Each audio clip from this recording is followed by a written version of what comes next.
ethnic group in Nigeria. Are these people Nigerians? Well, that's where he's from. And there are many of them everywhere that are just not from all of these so-called major ethnic group that can contribute immensely to Nigeria. And what we do in Nigeria is we just use our jagged structure to prevent this brilliance from happening to us. That's all I am saying. But if we allow this rotation, we'll find out that we will now begin to involve all of these brilliant ideas from these people to help advance Nigeria. Discussion. Yeah. So it's not. It's in my opinion right now. It's not. Yeah. It's not a matter of quality. From your side of it is a question of doing very well. Rotation, really. And, okay, that's all I wanted to say. Thank you. Every other thing, I think I thank you so much. And we are very much connected to a discussion right now that we want to debunk in real time. With that one, Ola, that's all I have to say with that one. I have nothing more to say. I think that Nigeria, there's quality in all look and corner of Nigeria. It's not a question of quality at all. Yeah. You really think that we have a problem of quality or equity in Nigeria? And of course, talking about the discussion, action discuss for the oppressed. Action discuss for the oppressed. Do you think the likes of the current political hegemony in Nigeria is qualitative? Can we honestly say all of the current political players in Nigeria have quality that it takes to lead? All right, this is a question that we need to really answer very, very intelligently. It's very, very important that we answer that question. It's one thing to be good, it's another thing to have entertainment on what to do when you are in control. And you cannot have that if you don't have the political breakdown, the knowledge on how to go about this whole thing. So quality is not really the debate. Look at the education you're talking about. If you look at it, brother, take your time, study the Nigerian educational system. You realize that it is nothing far from indoctrination. And of course, you welcome. Please share the live. Like, type tap on your screen and share the live. Kindly share the live. We appreciate you for coming. And let's have this discussion, shall we? On action discourse for the oppressed. What would be our next strategy as oppressed people in Nigeria? There is a lot that is happening at the same time in Nigeria. So many things are happening at the same time. How do we ensure that we have a strategy going forward away from all of the analysis?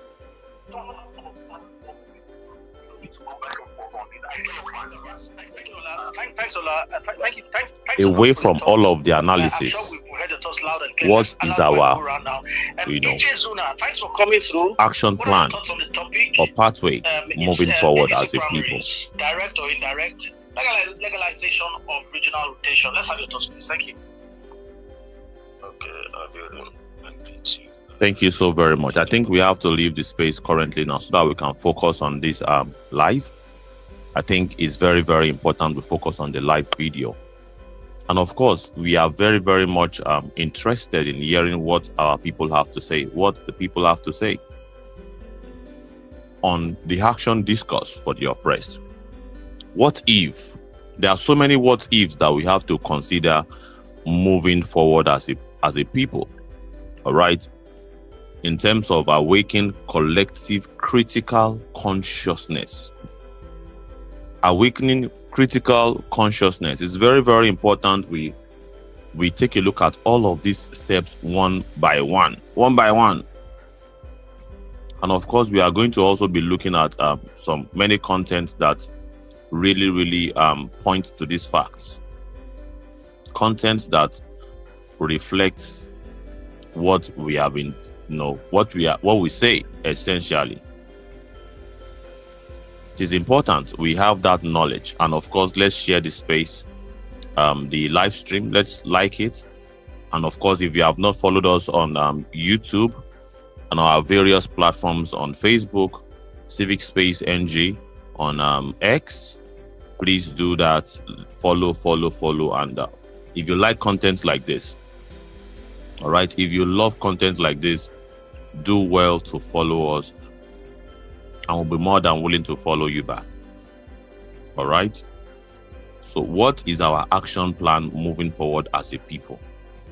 As a people, as Nigerian people, as the oppressed, away from all of the complaint. We complain. If they pass you, Mike, now, if they pass all Nigerians, Mike, we'll have one complaint or the other on why Nigeria is the way it is.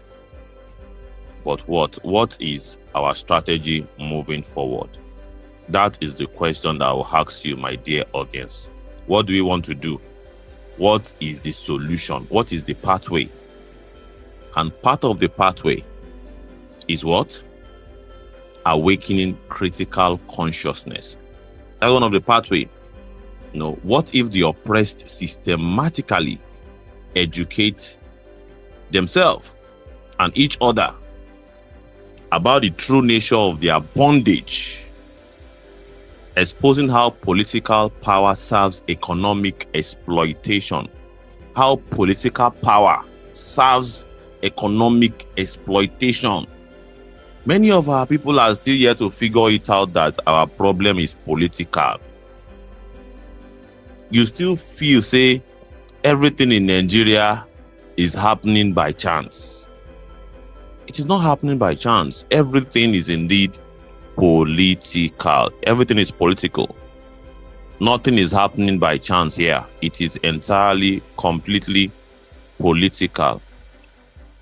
And of course, my question to you is, how do we educate ourselves to politicize our struggle and, participate in political, activities that will facilitate, the rhetoric that is needed to change the ordeal, our circumstance, our situation?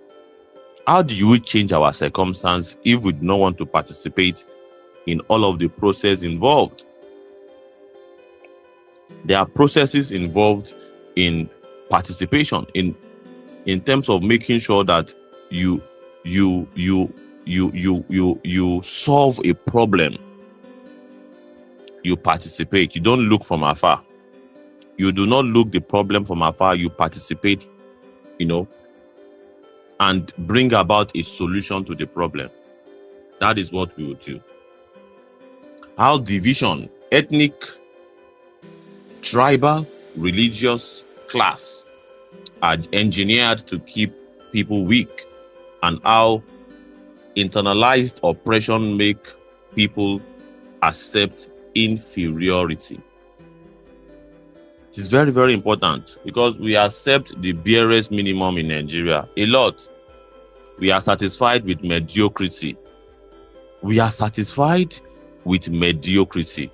And it is the reason why we go from place to place, just like you are seeing on your screen, going around, interacting with Nigerians, and even bringing them on board. We bring people on board. Let's take a listen to what this young man, our interview or our engagement with this young man, shall we? Let me see, because this year I'll be 18 this year. Okay. So you should be able to vote in the next coming election. Yeah.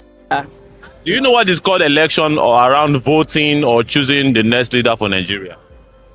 I did that to civic education, yeah. Civic education. Electing like the president that maybe that he or she will be responsible to handle the country's task, perform well, do right to the citizens, and make at least supplies for demands of the citizens, the needs and everything. Have you heard of Omoyele Sowore?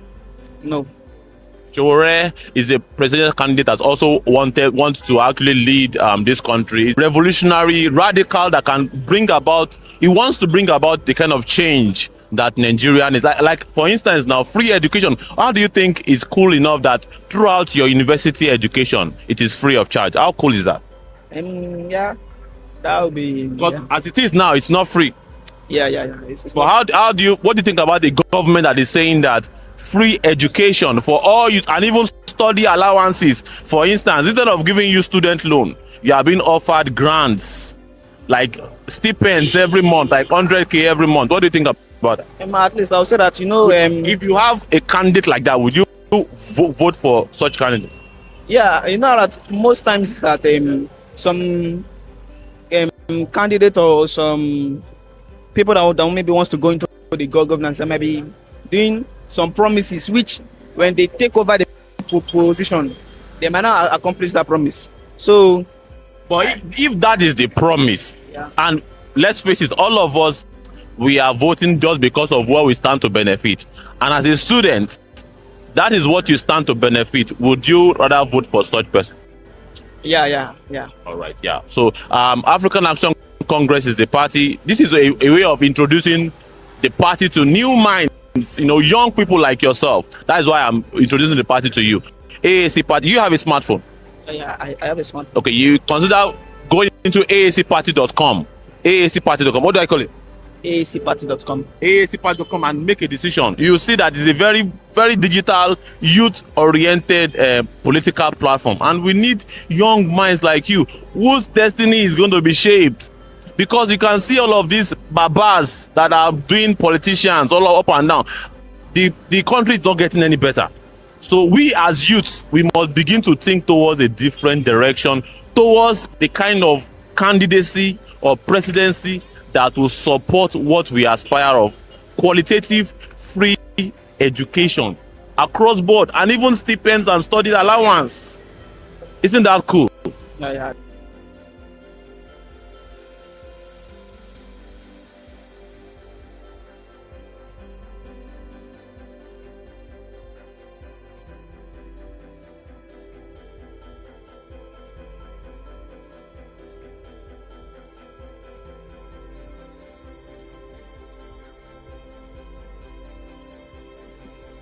And of course, that is what I muted myself. I didn't know. So if you look at that particular encounter, you will see how the whole effort is to educate young minds like that. And of course, if you are looking at your screen, what you're saying is an institutionalized way of removing, the very victims of a rotten system, all right, from where they are, that they are going about their activity to survive. The system they are a victim of a terrible system, yet they are being oppressed by the very system that, that made them the way they are. It is quite unfortunate. But this is what happens on the street. This is the ordeal of the oppressed. This is the ordeal of the oppressed. After being a victim of a terrible system, economically, if the country is doing well economically, you will not have people like this begging. There will be no need for anybody to beg because everybody is making their own money legitimately. But you see how they are, malhandling beggars, those that were cornered to a tight corner by the system. And of course, our message is to people like this, how they intend to turn the table, how they intend to really turn the game against this very system that is so ruthless against them. Look at how they are pushing them into the Black Maria. This is the ordeal of the oppressed.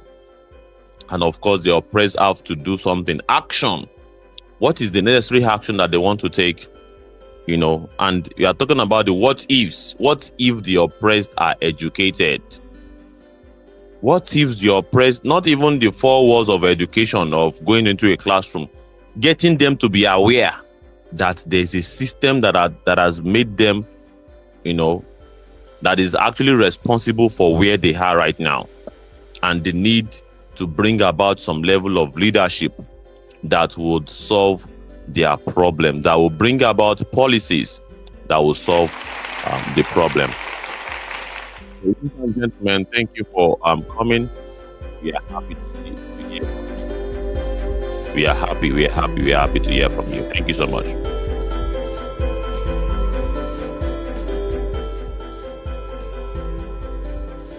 All right, ladies and gentlemen, I would like to read some article to you when it borders around leadership.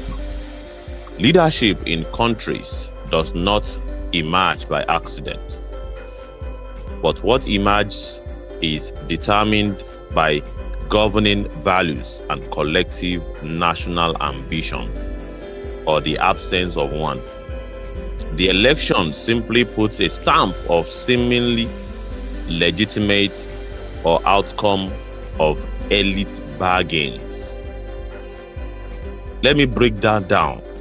Leadership in country does not emerge by accident. Whoever this set of people that constitute the political class in Nigeria does not happen by accident. It has happened as a result of years of careful social engineering. Years. And of course, elections, by and large, are determined by these elites. All right? Not necessarily because of the decision of the general majority of the people, but it is because even the generality of the people do not realize their power, and they are not able to use their power against the system rigged against them. Because when you know the rules of a game, you stand a better chance of winning, because you can bypass the rule and achieve whatever you want to achieve. But when you don't even understand the rule, you become pawns in the game of these oppressors. You become pawns in their game. You become a victim. And of course, they'll be very ruthless against you. Look at how dirty the environment, and this is Lagos, the so-called center of excellence. Look at how dirty this pedestrian bridge is. All right? And of course, so many people will make argument that lack of maintenance is a thing. Look at the whole place. Building an infrastructure is one thing, maintaining it is another. And if I were to backtrack a little bit, if you see, look, let me backtrack and show you something, because the tiny details matters. From the look of things, you think everything is okay, but if you pause it, if you look at the top of this bridge, the covering has fallen off due to lack of maintenance. Lack of maintenance, and that is hugely leadership failure. A system that is not really, that does not really care about quality. When rain falls like that, even during sunshine, all the people passing through this pedestrian bridge, they will be at the mercy of nature, either sun or rain. And this is a bridge built with millions of taxpayers' money. All right? But this all obvious systemic error, leadership error, it points to one thing. There needs to be a leadership change. We need to change the quality of our leadership. It is very, very important. It seems as though even as a people, we have no taste for quality. What do I say? We have no taste for quality. Until we begin to have taste for quality, things will remain the way it is. And I don't even have to scream to the top of the heavens to pass this message very strongly across, that things are falling apart. And of course, there is a huge leadership deficiency in Nigeria.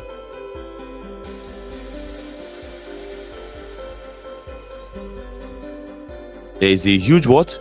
Leadership deficiency in Nigeria. We have shortage of quality, pro people, empathetic leadership. You can see how they are treating, just human beings like us. You can see how they are treating humans like you and I. And that tells you everything you need to know about the orientation of this crooked leadership in power. The system is weaponized against the poor. As if the president is not also a beggar. The current president of Nigeria is a beggar. He goes about going from international communities to international communities, begging for funding. But the system will not arrest. Even recently, he went to Brazil to lie to Brazil that Nigeria is corrupt free. All right, he went to lie in Brazil that Nigeria is what? Corruption free. But we know that is a blatant lie. A what? A blatant lie. A lie from the pit of hell. A lie that is far from the truth. A lie that is what? Far from the truth. But they know how to arrest and throw common beggars, all right, into Black Maria. They know how to arrest the common beggars. But the institution, even the so-called elite, that should call out the professors, the professionals, that should call out the rascality of this government, will not call them out. They will watch, they will even drive along as poor people are being treated like this. Yeah? Nigeria is a begging nation, a beggar nation, a country of a particular concern in terms of economy. We are basically sunk in debt. We are swimming in debt, and we are going from countries to countries begging. So when are we going to arrest the current political hegemony for sinking the country in debt by begging all over the international communities? We are owing billions of dollars just because of our beggy politicians. Our beggy politicians. And of course, there needs to be an action against these beggy politicians. And look at them using institution to arrest beggars. Ketu calling pot black. The level of institutionalized hypocrisy in Nigeria is terrible. Is on the high side. Is on the huge high side. The rate at which we are so hypocritical. The law in Nigeria is against the oppressed. Once you don't get money in Nigeria, you are done for. You are done for. Once you are just an ordinary citizens who have not cornered resources, who have not cornered the people's wealth to himself, then you are in trouble. The system will come for you hard. But they will never go and arrest people like Yaya Bello, who is still working free now, who stole from the money of the Kogi State people. He stole from Kogi State people. Monies that was meant for the people of Kogi State. He stole the money and is currently working free. When are they going to arrest him as they are arresting these poor people? When are they going to throw him into the Black Maria as they are throwing these poor people into Black Maria? That is my question, and I am still here to get an answer. But how long are we, the oppressed, going to sit down and look? Sit down, look. How long are we going to sit down, look?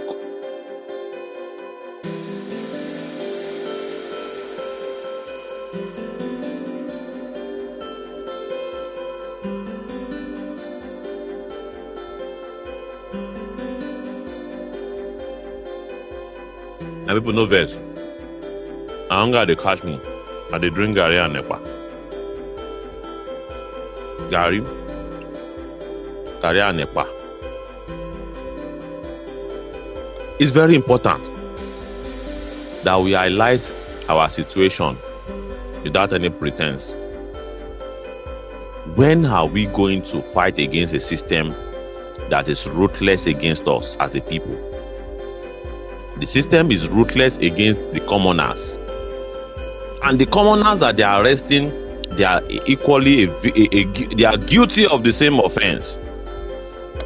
It's a beggy government, beggy politician. All of these governors, they go cap in hand to go and beg in Abuja And of course, even the person that they are begging in Abuja also go cap in hand to go and beg France and US and China money, Bambiala government. But they are the ones that will also go and be arresting beggars on the streets. And it is now led for the challenge. The challenge is when are the oppressed going to also flip the coin, turn the table, overwhelm the system to bring about justice, truth, and progress? When are the oppressed going to do something radical to solve their... What if the oppressed stand up for itself? All right?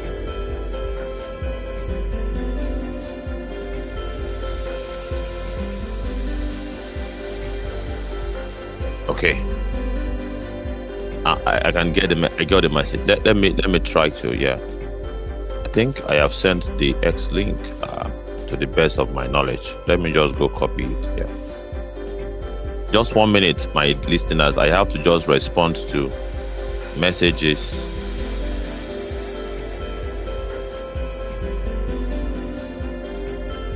And of course, yes, we are discussing about action discourse for the oppressed. Action plans. What are we going to do?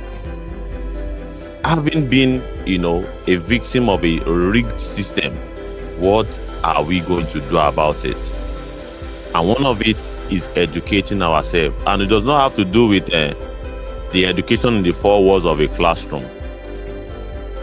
The kind of education that brings about political orientation that will allow us to accept our reality and fight towards bringing an end to a corrupt, rigged, parasitic system that is designed against us.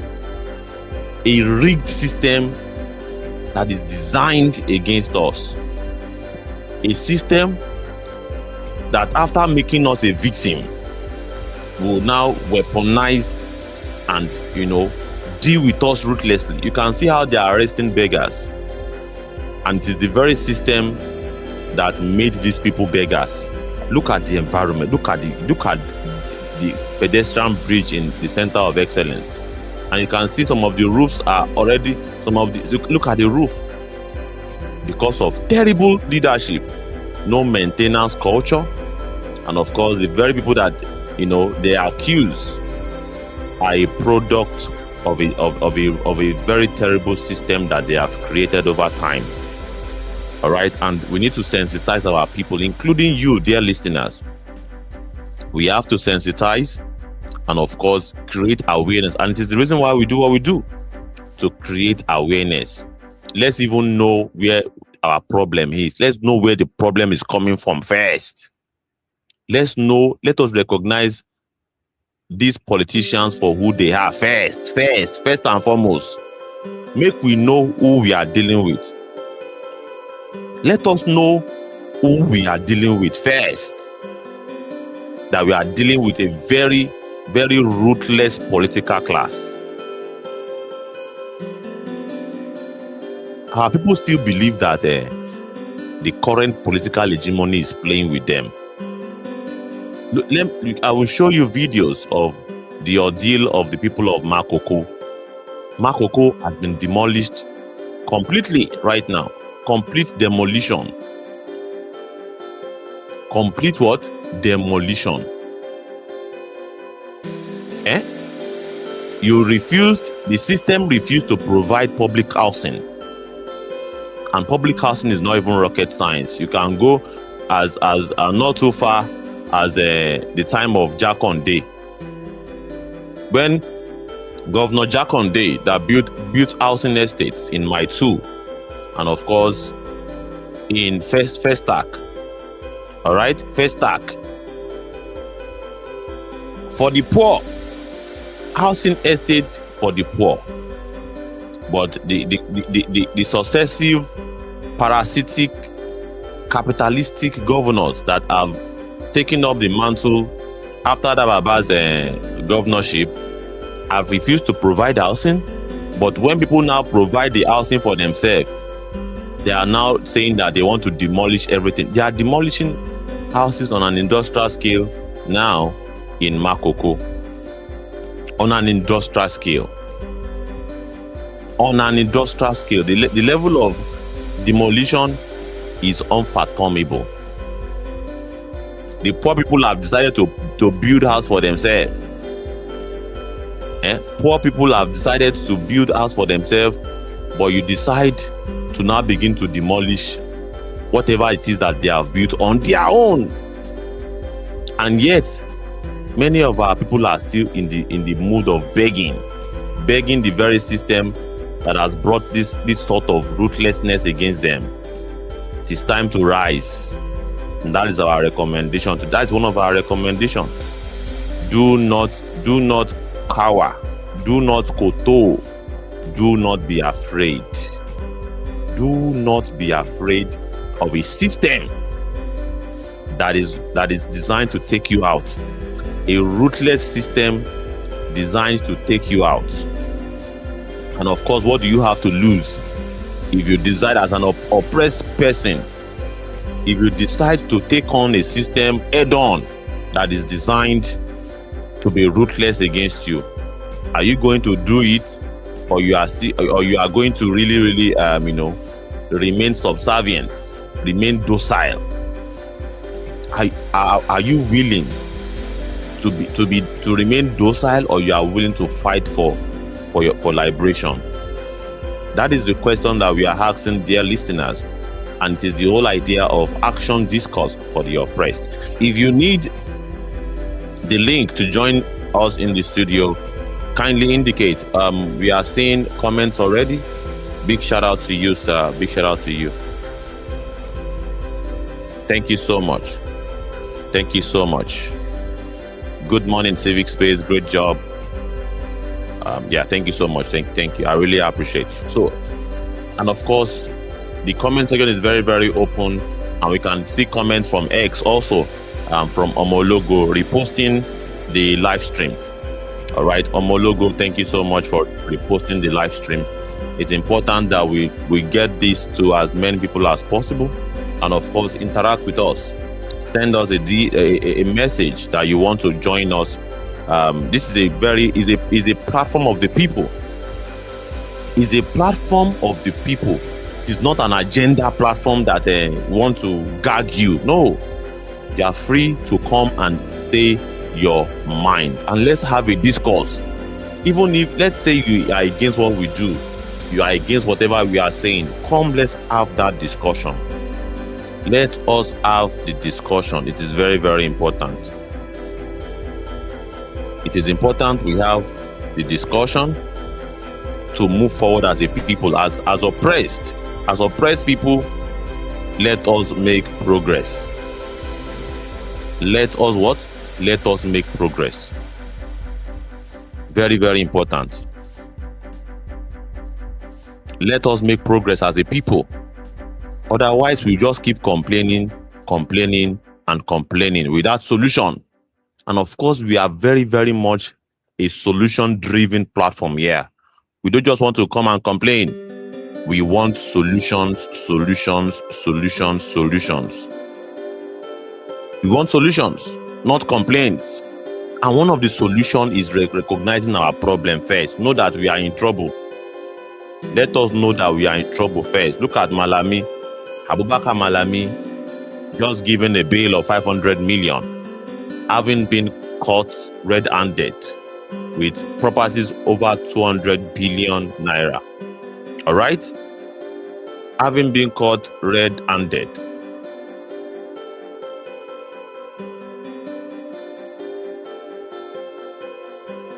Having been caught red-handed.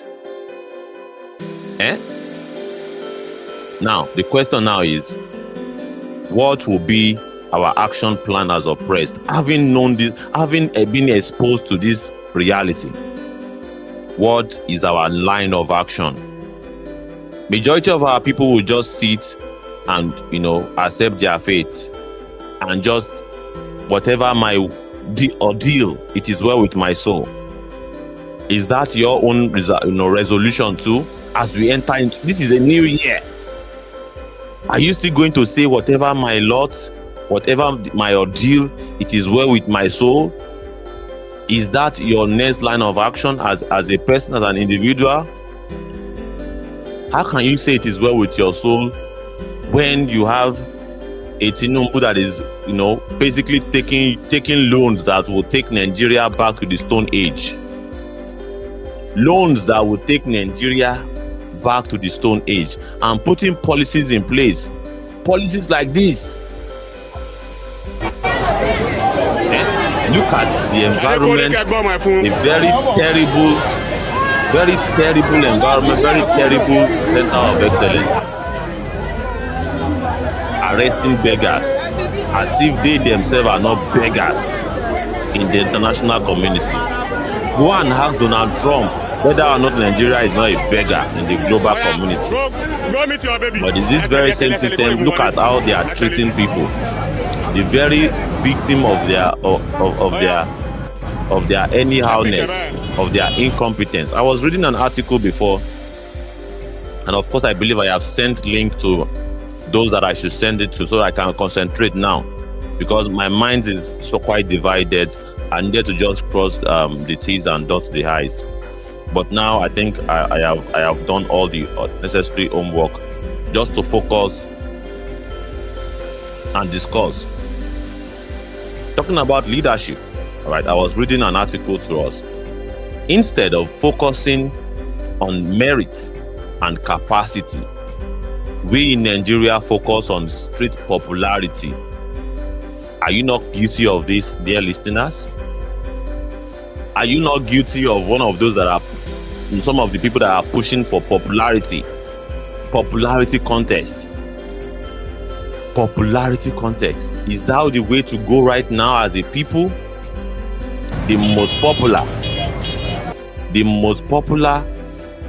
person in the block, the most corrupt popular person, or the lesser evil? All right? Are you not one of those that are dying, that you are willing to die for these career parasitic bedbug politicians that all they do is to extract from the people? All they do is to extract from people. They don't have any good things. They don't have any good things to offer the people except just to extract and to enrich themselves. Enriching their own pockets is what they know how to do best. They don't know how to provide service to the people except to enrich themselves. Look at this person now complaining about how he basically, spent over how many? Over 700,000 for groceries. Over 700,000 for groceries, and you will see just a wheelbarrow, just a goods of just one wheelbarrow costing over 500,000. Now the kind of economy with Nigeria don't be that. This is the current that is why we bring you on this platform. We bring you the reality of the Nigerian people, the real raw reality. Let's take a listen. It's a good deal, 4,005 per bunch, and we got 3 bunches, and I love that. Here we were looking for our customers. Take a look at that market area. Let's go back a little bit. Let's go back a little bit. 6 a.m. And I was writing my list on the go. Take a look at just pay attention to the details. You see, look at the environment. Very dirty marketplace where people buy. This is the reality of Nigeria that they will not bring to you on your TV station. They will not bring it to you. You are never going to see this reality on TV. They're not going to tell you that our marketplaces are filthy. And of course, whose job it is to keep the market clean? They will tell you it is the people that market people. Fine. So what these market people, they are paying fine, they are paying taxes. So what is now the taxes meant for? If not to employ government paid, payrolls, cleaners that will take care of this place. And if they have not, there's indeed cleaners there's somebody's not doing his job, and somebody is not being held accountable for this. And of course, this is systemic. And if you can relate, in the previous video too, you can see that Lagos is filthy. When they tell you this and you doubt it, it means you're not in Lagos. We are in Lagos. It's a very filthy place. Let's not lie. And of Everyone course, was let's keep just listening. setting up because it was early. I saw this bunch of plantain and I couldn't pass because it was a good deal, 4,005 per bunch, and we got 3 bunches, and I love that. Here Yeah, we're looking another heap of deaths. for our Look at the customers environment. who they've moved into another section of the market. So, This is my customer. they we tell buy you all of these stockfish lies. from, and I got stockfish worth 30,000. I can from see you, her. And Adekunle. here we came You're to buy welcome. egusi Comrade. and ogbono. We got one paint of Comrade Adekunle, egusi for shout out to you. 10,000 naira. But the Big shocking shout out part to you. was ogbono, Am I you guys. visible? I cannot. Yes, you are believe that I visible. You are bought visible. half And you are paint of loud and ogbono clear. for 25,000. Full paint they said was 50K. Because I had to yesterday buy when I half. tried Why to would I click be the buying link, this? the thing was Yeah, yes. I think I was unable to register properly. But Oh, now with just okay, one okay. click it's going directly. Okay. I got you. I think this one is easier for us than the other one we wanted to use the other day. Yes, I believe this one is easier. Okay, you guys. Okay. This one is more effective, and you can actually be showing videos alongside as you are going Yeah, along. I'm seeing one TikTok video by the right side of the screen here. Yes. I'm even trying to do something now that. Okay, no problem. Because I'm also just getting used to the platform. So Okay, this one now will be more useful to us. yes. Very, very useful Okay. to us. That's better.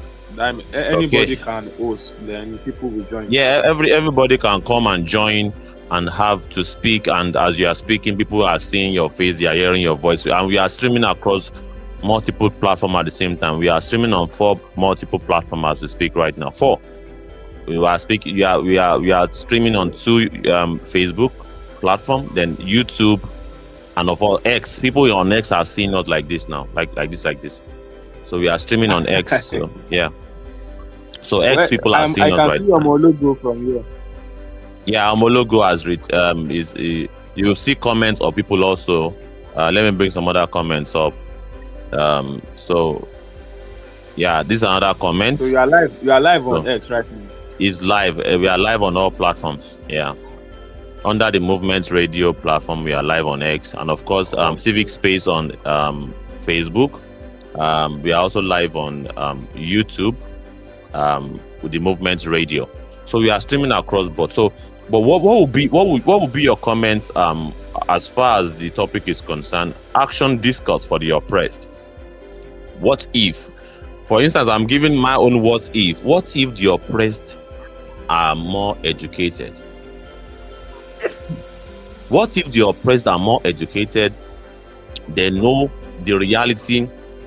What they have been discussing in their bedroom. They all complain of the terrible nature of Nigeria, that Nigeria is a terrible place. There's no light, there's no water. As I speak now, I'm na generator they use. There's no light. Don't be deceived about all of these things. Na generator. And do you have light in your side? Myself, I'll be. No, I don't have light presently. And Okay. my axis now we are on band B, so I don't Band even expect B? light 24 hours. Yes. So Even the band A, My- we did now band A we did like this now, but we still no get light. We still no get light 247. Despite being in band A. So all of the band A, band B is all facade, is all lies. Is all, and the why you as a government that is doing classism, that some people are in band A, some are in band B, some are in band C. What kind of classism in that is that? You are basically, you are providing, so person we no get money now, no see life come, no go free enjoy power and electricity. If so far you are a poor man in Nigeria, you have committed the ultimate crime. The fact you don't have money, you are in trouble in this country. You are You in can see trouble, that serious trouble. I put my Because shirts. of it, So it. They can't because eat where of they it, catch me to like this now. But because I am the how host, many I of have. us are even using AC in our house? How many of us are using AC in our house? Talk less of. So see, the Imagine. point is just that even me myself, I will be hosting a space by 7, and these are part of the things we want to discuss, because most of the time I think people have been too weak to speak up and stand for themselves. So people believe in action than voice, but they are still the same people that will not take action. There are a lot of things people can do behind this screen, behind your phone, behind your system, behind your gadgets. There's a lot of things you can do. Some people are saying they are afraid to go out for protest, but people that are ready to go out, how are you supporting them? Those are the questions we need to ask ourselves. If you are saying you are afraid, what is your own impact to support people that are willing to stay on the to be on the front line for you? We can't be lazy mentally, we can't be lazy physically. Who is ready to challenge the status quo? So people need to be oriented that this struggle, everybody must have an impact. All of us cannot speak at the same time. All of us cannot go out at the same time. We have to strategize and take it one step at a time. One way or the other, everybody is being crippled by the bad system. One way or the other, you will suffer your own part. Is it the health? Is it the transportation system? Look at the insecurity now. People that are used to flying by road, to move by road, they are now flying. People that can't afford to fly, they are staying back. Some transportation company went ahead to go and buy bulletproof vehicles for their passengers. Tell me, how does that make sense? If these bandits really get your time, that your bulletproof vehicle, they will burn everything alive with the people inside the vehicle. They bulletproof, they cover fire. But instead of people to challenge the things that are wrong, they are looking for a way to evade it. We are saying the tax reform bill is bad. You are teaching people how to evade tax. Why will you, as a citizen, be teaching people how to evade tax? You understand? Are you supposed to be teaching people how to evade tax when you can reject the bill outrightly, and you that are calling yourself a patriot, you don't want to pay tax? It doesn't make sense now. You must pay tax. But the problem we are having is just that the tax we are paying is not being used properly. So I don't know if you have come across one of the posts I made about 3 days ago now. I'm very sure you are familiar with Lagos State. You have come to Yanopaja before. It's very closer to my axis. You can see how Yanopaja garage is. Do you know how much these people are generating for the local government, the state government, and the federal government? These people are paying heavily, both marketers, both transporters.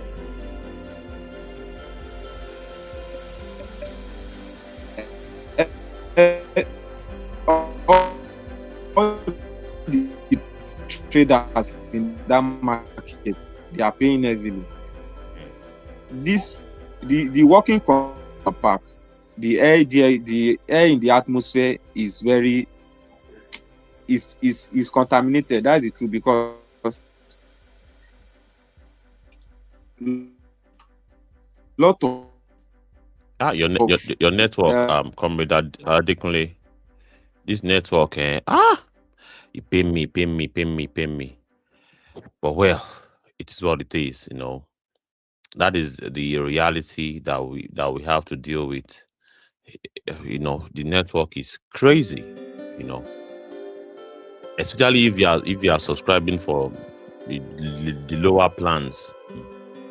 These guys, they have put measures in place for you not to really enjoy if you are paying for a very small plan.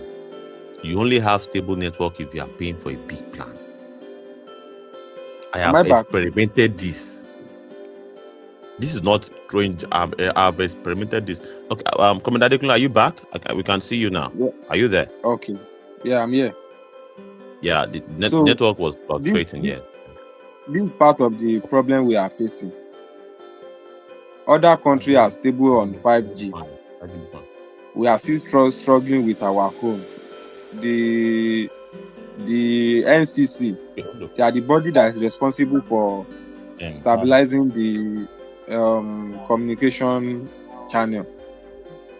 They themselves, I don't know their relevance.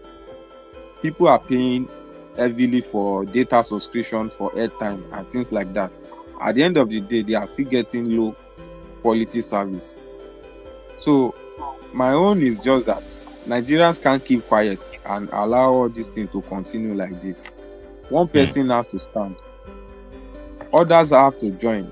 We have to unite and be the change that we want. The change starts from you and I. Thank you. We have to be the change that we want. We've got to be the change that we want. We've got to work towards being the change that we want. Very important. I think that is a very powerful point, dear comrade. Are you still there? Are you still connected with us? Yeah, I'm still there. So yesterday I joined the APC space, and I was telling them that because they were discussing about Atiku, that with the way Atiku is now, they are talking about his integrity. I don't know if you might come across the post yesterday, the space, that is he someone that is worthy to even be on the presidential seat. And when I went there, I just told them, this thing, there's no point in sugarcoating it. Everybody in that ADC, they have once governed us one way or the other. Is it David Mark? Is it Obi? Is it Atiku? When they were there, what caused them to push a motion for this country to be better? At least they are flying abroad. They are seeing how things are being done over there. Now, greed is uniting them. I told them yesterday that this greed will still scatter them, because people that are there, they have not conquered their greed. They are not speaking in unity. One will be saying, this one is my elder brother, this one is senior, this one is that. And they want to unseat someone that is very, very stronger than you. How does that work? All of them just want to grab power. They don't have policy. They don't have what they want to offer to people. This is what this structure we are laying. This is what we have in mind for you. You are not even mobilizing them in the grassroots. And Tinubu is someone that doesn't joke with grassroots politics. So part of the things I went there to ask is that I've gone to the NAS website to go and look for the contact of our House of Representatives, and the website is not updated. The information on the website is not adequate. Honorable Tajuddin Abbas is the leader of the House Speaker. His number is saying busy. The website of NAS, I tried to send a feedback message. My message is not going. What kind of website is that? Their Twitter handle is not working. The last time they reposted the post was got so good. One of them confirmed it, that I'm very correct with what I said, that the website is not working, and he himself, the APCO in that space, he said he himself. Thank God now most of them they are saying the truth as it is. He said he himself is trying. He has been fighting for that website. That why will the website not be working? Because it doesn't make sense. The House of Reps are the ones that are closer to the citizen. Why won't the citizen be able to reach them? when they are collecting consistency allowance. So it's part of our right to ask them that what is really going on up there? Where are the work that you guys are doing? Where did you guys stop? So another thing is just that people don't know all these things as their citizen rights. So one of them now thought maybe I just came to come and criticize them. He was asking me the name of my representative, my local government. I said, out of the three, they brought our light. Out of the three questions he asked me, I told him I can't answer your three questions, but I will give you one name. You know that I don't just come here to come and be talking rubbish. Me myself, I have done my assignment, I have done my research. So I told him James Falike is the head in Lagos State here. He's under Ikeja. And Honorable Ganiu Ayuba is the one heading Alimosho. But the point here is that these people are not accessible. So after I made that submission, like 3 people also said, this guy did not just come here to come. He even tried to come and speak on your space and tell you that so things is wrong. And he even mentioned one name that he himself, he doesn't know the name of the representative. You understand? So most of them are waking up, they are saying the truth. So I told them that all this thing we are arguing between ourselves. Maybe all of us want a better Nigeria. So let's speak in one voice. Let's go towards the same goal. There was a guy too that joined. I think from his voice, he's an elderly man. So he's a supporter of Peter Obi actually. So from his bio, from his name, you know he's a supporter of Peter Obi. He has PO written on his thing. So and he was telling them that I think his own anger came from election rigging. So he was trying to make some point about rigging election, that if anybody rig election, they are in trouble. So they got flared up everywhere. Started. So he himself, he has some area he needs to work on, because you can't tell us because you are supporting Peter Obi, you'll be telling us that PO or nothing. What kind of message are you want to force someone on our neck? PO or nothing. If it is not PO, what will now happen? You can't burn the whole country now. So that one alone is like as if you are forcing your candidates on others' neck. So the truth is people are grieving. So people are expressing their grievances in a lot of ways. So, comrade, I would like to pause for here. I want to prepare for some other things. It's been a nice time joining you. Thank you so very much. Thank you. Comrade Adekunle, can you hear me? Yeah, I can hear you. This video I'm seeing here now, I think is the kick against indiscipline officials in Lagos State. Where area is this? Yeah. I'm trying to look at the video very well. This should be around Oshodi or Oshodi Expressway, I believe. Well, I think those guys too, they are doing a great job on their own side too, because people have been complaining about all these thugs, all this dirty behavior they used to do. When I was on the island, they are very, very common with those kind of attitudes. So I just believe they were able to follow through, and then they will equip themselves with whatever they need to do, because we just want to see a better Lagos. We want to see a better Nigeria. Let everyone put in their box. But many people will argue that these guys are a victim of a system. Are they really moving them to a better life, or they are basically just removing them and tossing them away, or making their situation worse? Because let's face it, begging, nobody wants to beg in any society. One of the major indication of a very terrible society where economy has broken down, or perhaps there is no distribution of wealth, such that some people are not economically disenfranchised or economically disadvantaged, you not have beggars.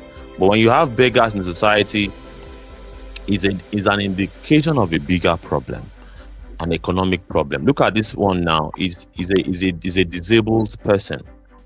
Is this how to handle those that are economically disadvantaged? Is this a crime to beg in Nigeria?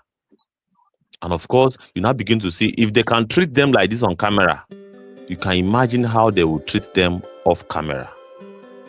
If they can treat these people like this off camera, on camera, you can imagine how they will treat them, on off camera. And of course, this highlights a very bigger problem too. That, our government, are they not also beggars? Is Tinubu not a beggar in the international community? Is he not a beggar? Is he not an almajiri? We know how he's going cap in hand from countries to countries, going to go and beg money for AIDS and debt relief up and down. Nobody criminalized him for doing that. In fact, if you call it out, many people will say, yeah, it is normal. But look at how they are treating the poor people. And of course, look at how they are treating Malami now too now. Wearing agbada, they refuse to put handcuff inside his hand. They refuse to do mock shot for him.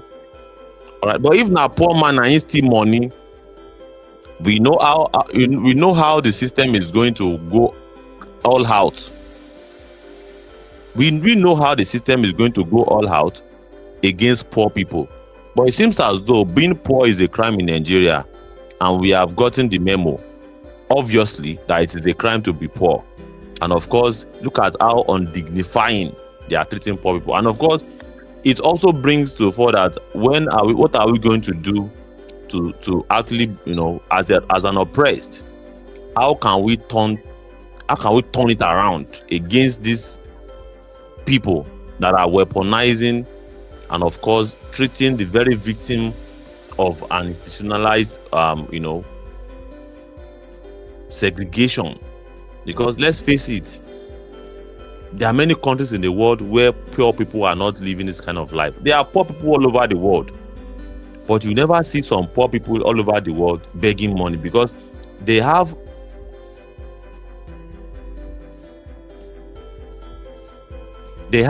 sufficient enough. What they have is sufficient enough for them to live a dignified life. Whatever it is that they have is sufficient enough for them to live a dignified life. You are welcome to the platform, Comrade Ilara. Comrade Adekule, you are appearing 2 times. Are you still there? Yeah, I'm still here, but I will have to drop. And I want to go and prepare from something. They just brought our lights anyway. Okay. Nice right, one. Thank you. Thank you for joining. Thank you for coming, and we appreciate your time today. And of course, we look forward to your space. Of course, if I have the means to join your space when you start, we'll join it, and we would communicate and live from your space. So if I can make that work, that will be fine by me. So thank you so much. Thank you very much. All right, Abba. You're welcome, Commissioner Ilara. Welcome. How is your side of things? Well done, sir. Hope it's not my own network glitch. Am I audible to you, Commissioner Ilara?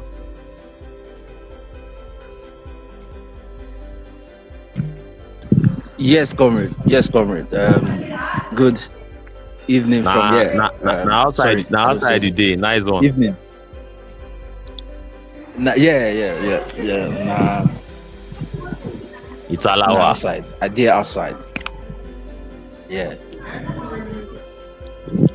How are you doing today, comrade? We did try. What will be the subject of our conversation? I've been trying to look. Yeah, action discourse for the oppressed. Action discourse for the oppressed. What ifs? That is, we are looking at what will be our recommendation to the oppressed what should be their line of action moving forward, away from the complaints, away from the pains and agonizing, and trying to really pity themselves pretty much. We are looking at what they need to do. What if, one of the what if that I've mentioned earlier is, what if instead of complaining, they get themselves familiar with how they got to where they are.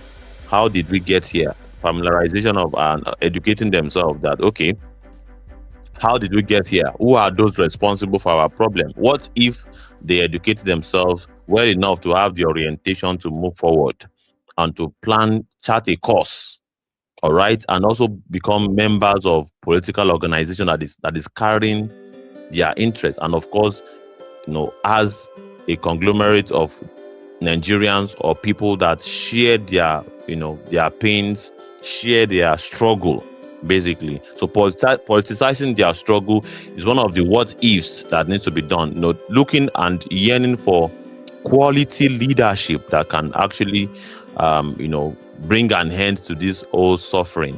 That is one of the ifs, that if the oppressed can do this, it will be like game over. That is one of the ifs. There are many of the things that the oppressed can do moving forward, but this is just like giving you an example. When it comes to action discourse for the oppressed, what are your recommendation in terms of action that the oppressed can do to actually solve or bring an end to their ordeal in the hands of a system that is weaponizing everything against them?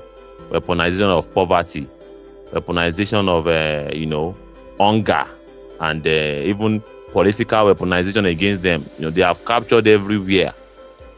And of course, if you see how the system is handling poor people, what is your advice for poor people or the oppressed going forward, my comrade?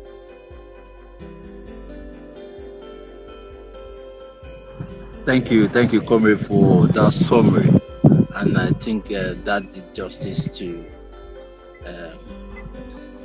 the conversation. To start with, we must not allow this for ourselves. This current reality is not something we should accept. And I say we because I'm also in the class of the oppressed. I'm actually in my compound. I'm in a compound where people call big mannerism. They call big mannerism. But if you notice, I have a tall, high fence.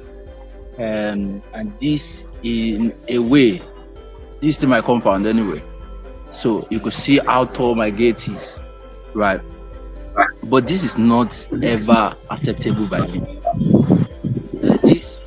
This idea of these fences, I usually sit outside. Really, no, I hardly sit outside because this fences is not acceptable by me. This is an open air concentration camp. How can we be fenced this way? How can I fence myself this way just to shut myself away from my community because I want to feel secure? This is not acceptable. So I do not admit, there is nothing that should tell me that this is now big mannerism, that this is the idea of getting there. There is no idea of getting there yet. Some of these people have traveled abroad and they see how fenceless and gateless the environment have become. Where did they think they learned it from? Me, as at the point of childhood, at the point of my childhood, I could still see that we were not building fences this way. We're not shutting ourselves away from the world this way. We had access to communities. We lived in compound communities, agbole, what we call agbole. And the beauty about that is that we are able to share. We are able to have access to fresh air. We are able to, be in touch, in tune with nature. We are able to connect with one another. We are able to live. Sort of. So there is nothing that should accept this from the oppressed as the reality. This is not reality. This is an open air concentration camp. This is not reality. This is not us as African people. This fencing, this alienation of self, it kills. And that is why we are having children today, we are having adults today that do not have normal human interaction skill. No human interaction skill. They are almost behaving like, what we don't know, alien, to say the least. That's why we have government people in position of power today who are behaving alien. Because a system that is alien to us, completely alien to us, have raised them. I'm seeing the video of a viral, what they call the picking of. Normally, if you have people who are homeless, would this be the response of a reasonable and sensible government? Should there be people living in an environment where they are feeling threatened by their fellow citizens, by their fellow compatriots? It's not normal. We are mad. So we should not accept this reality because they want us to accept it. The class of the oppressors want us to accept our reality as God's people. That's why religion must be discarded. We must discard religion by every means necessary. Because this is not reality. This is not African's reality. That feels threatened rather than solving the problem. There is an underlying issue here. And in medical terms, that if you treat ailment with an underlying sicknesses, it could get worse if you do not pay attention to the underlying illnesses. How do you pick people that are consequences of your policy? How do you victimize the victim? How do you treat people this way rather than solving the homelessness shelter problem,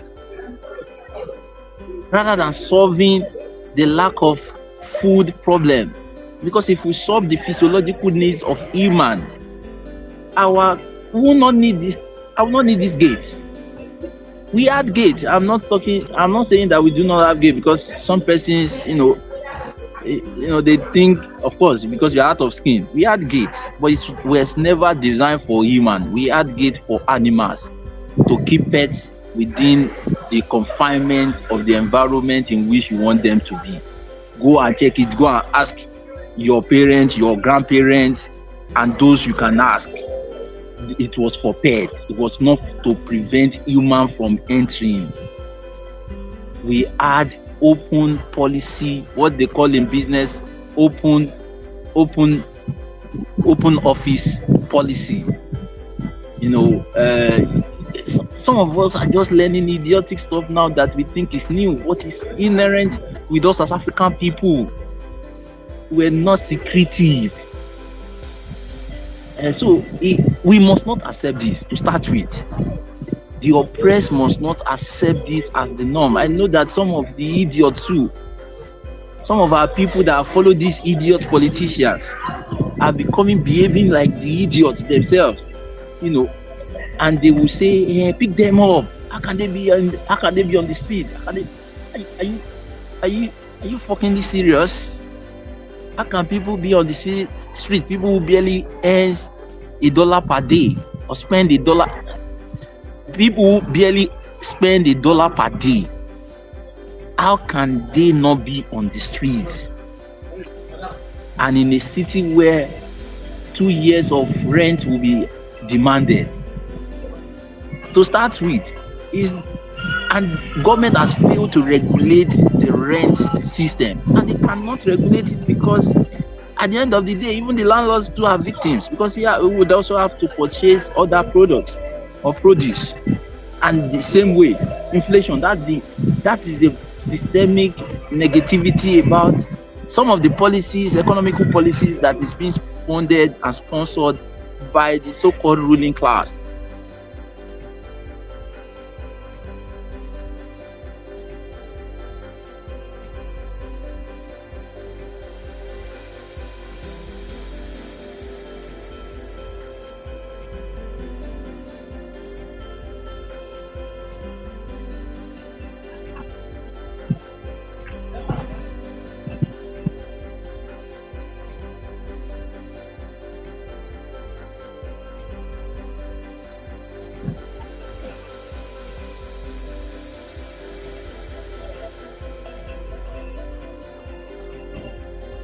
Commissioner Ilara, are you Hello, there? Liberation Chat. Can you still hear me?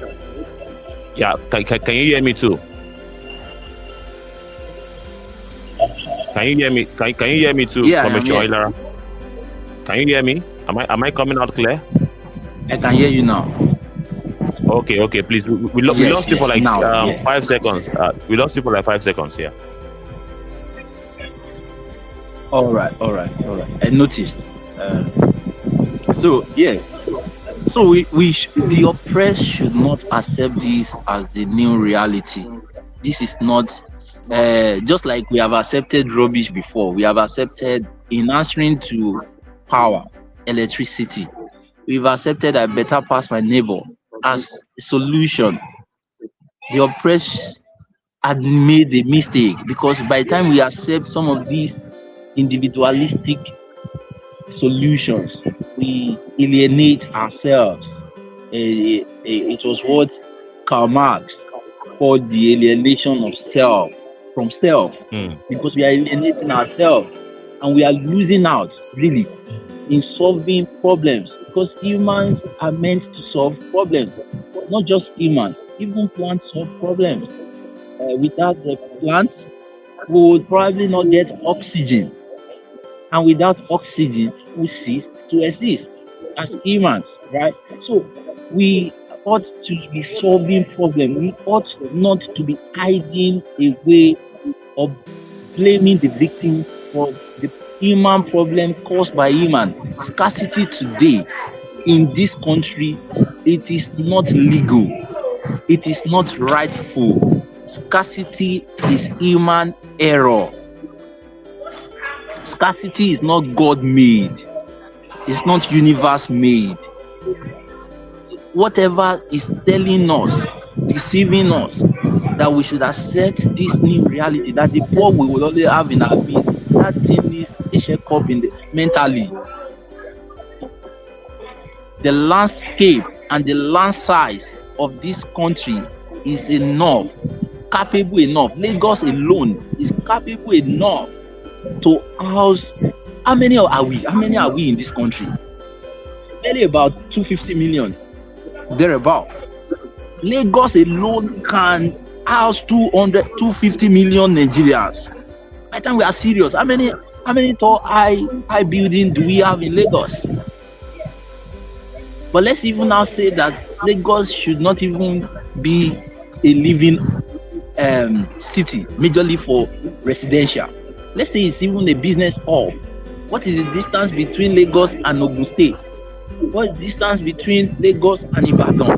Ibadan, as we know, is the largest city in West Africa, meaning the city of Ibadan alone should be able to, if Lagos could house the total number of Nigeria's population, Ibadan alone should be able to house the whole population of Nigeria.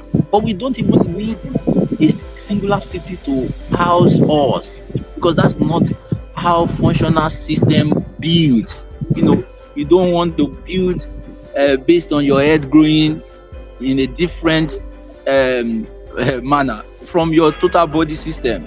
That's where you have amoeba, you have a shapeless being.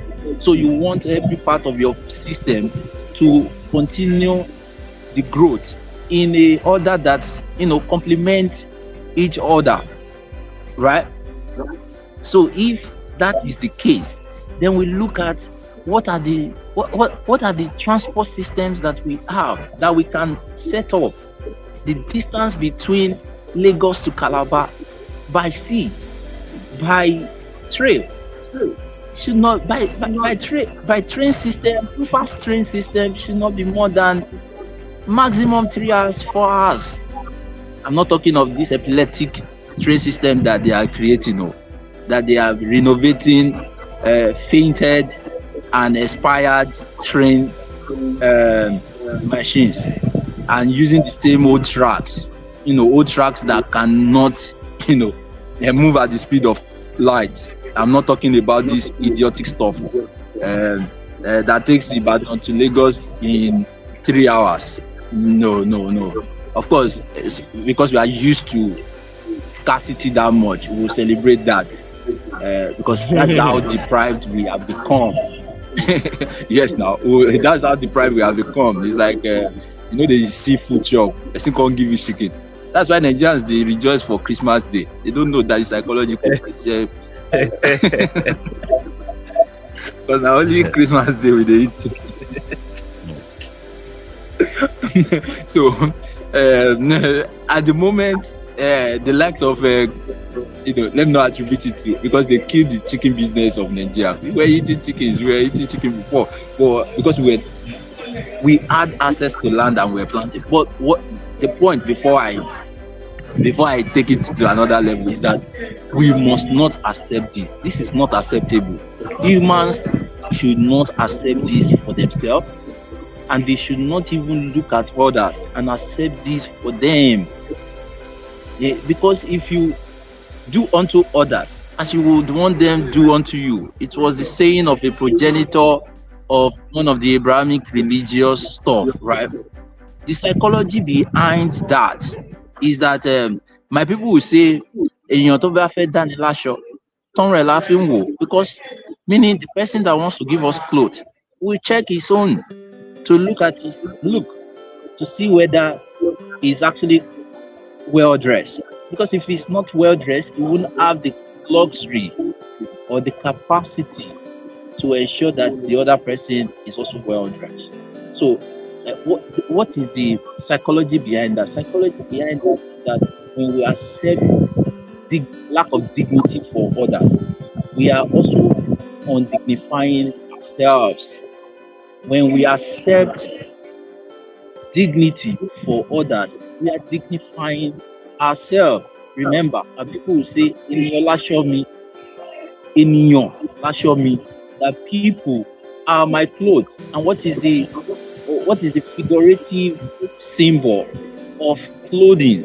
It means to cover, it means to dignify, it means to remove crook, to remove waste. It means to shield from exposure to insecurities, to lack, to poverty, to helplessness, to hopelessness. It means to shield. So the people are our clothes. They are. But the way we treat them, the way this idiotic government have trained us, this bad government around us have trained us to treat our people, is that in any way dignifying them? And you would think you only are doing this to them, but you're also doing this to yourself. Because if you can recognize the dance of a mad person, you probably won't mad yourself. It's just a matter of time before you the golugi. They call it aja the golugi. Meaning before you go wild, before you turn wild. So we must not accept this. This is not in any way acceptable. He does not speak to us as human, as part of the universe, as part of the co-creators that we are. Because some of us boast of the fact that we can co-create only in procreation, only in sperm disposal. I want to say to Baba. No shade on to Baba. I actually like that. I want to say to Baba. Now only that place where they know them. Only for you can do it. Idiot. When we are talking of co-creation, it's different. It's more than that. Yes, but that's part of it. Well, that's the least that we could do, because even mad people can do that. Have you not seen idiotic people going to rape and exploit mad people? Have you not seen a mad person, impregnated before? So it means that it does not require our sanity to do that. What will now be the difference between you and the person who have lost their sanity, their capacity to remain stable? in the so-called world of the normalcy, right, or the normal world, like we would claim that we are normal.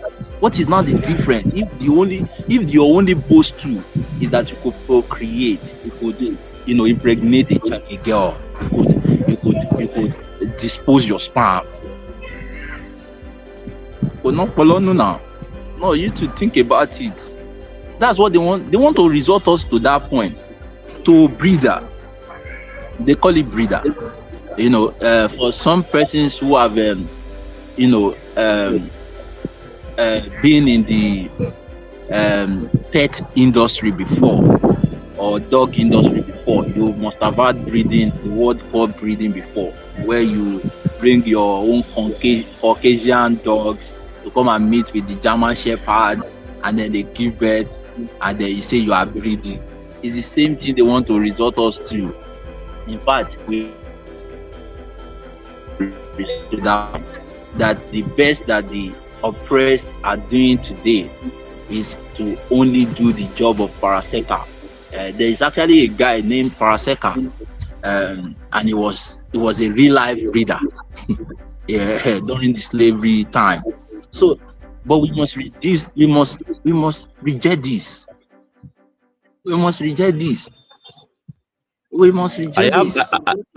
have a couple of I have some bullet points here, and I believe whether or not you would agree or disagree when it comes to the action discourse for the oppressed, and what if we can do some of these things. And one of the action points is amplified marginalized voices on social media and in meeting, or perhaps let's even localize it. How do we magnify or amplify, marginalized voices of the downtrodden, the vulnerable? Because if we are going to get ourselves out of this mess, out of oppression, basically, there are some things that we might need to do as the oppressed people. And one of the recommendations here is that we amplify marginalized voices. How do we do that in our local communities as part of one of the steps that we might need to take in terms of, fighting our way out and becoming not just victims, but victors? That is, we are victorious over oppression, and how do we, in talking about this particular point, amplify marginalized voices, both on social media and on ground? Who are the marginalized? How do we magnify and be a voice, or perhaps, champion? Well, and of course, many people will also argue that you don't fight on behalf of the oppressed. You educate them for them to fight for their own cause. You educate them to champion their own struggle, kind of. So what do you have to say about this whole thing about amplification of the struggle in one way or the other, in relation with the action discourse for the oppressed? Yeah, interesting. But it's good that you are moving us into steps further. But in therapy or psychology, they say that when you are dealing with an addiction, and I want the oppressed to see themselves as an addict, right?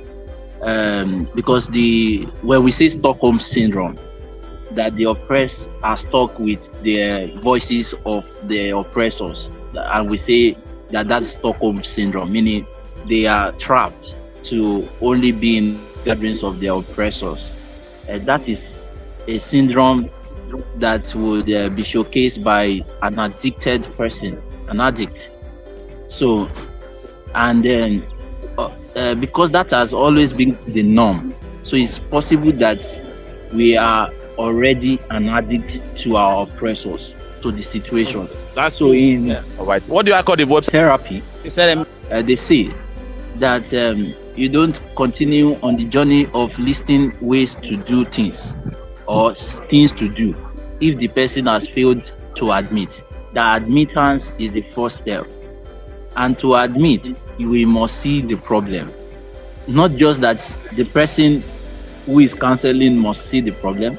The person being counseled has to see the problem, because it is then they would get enough motivation to go do the strategy. In fact, in counseling, this admission is almost half of the work done.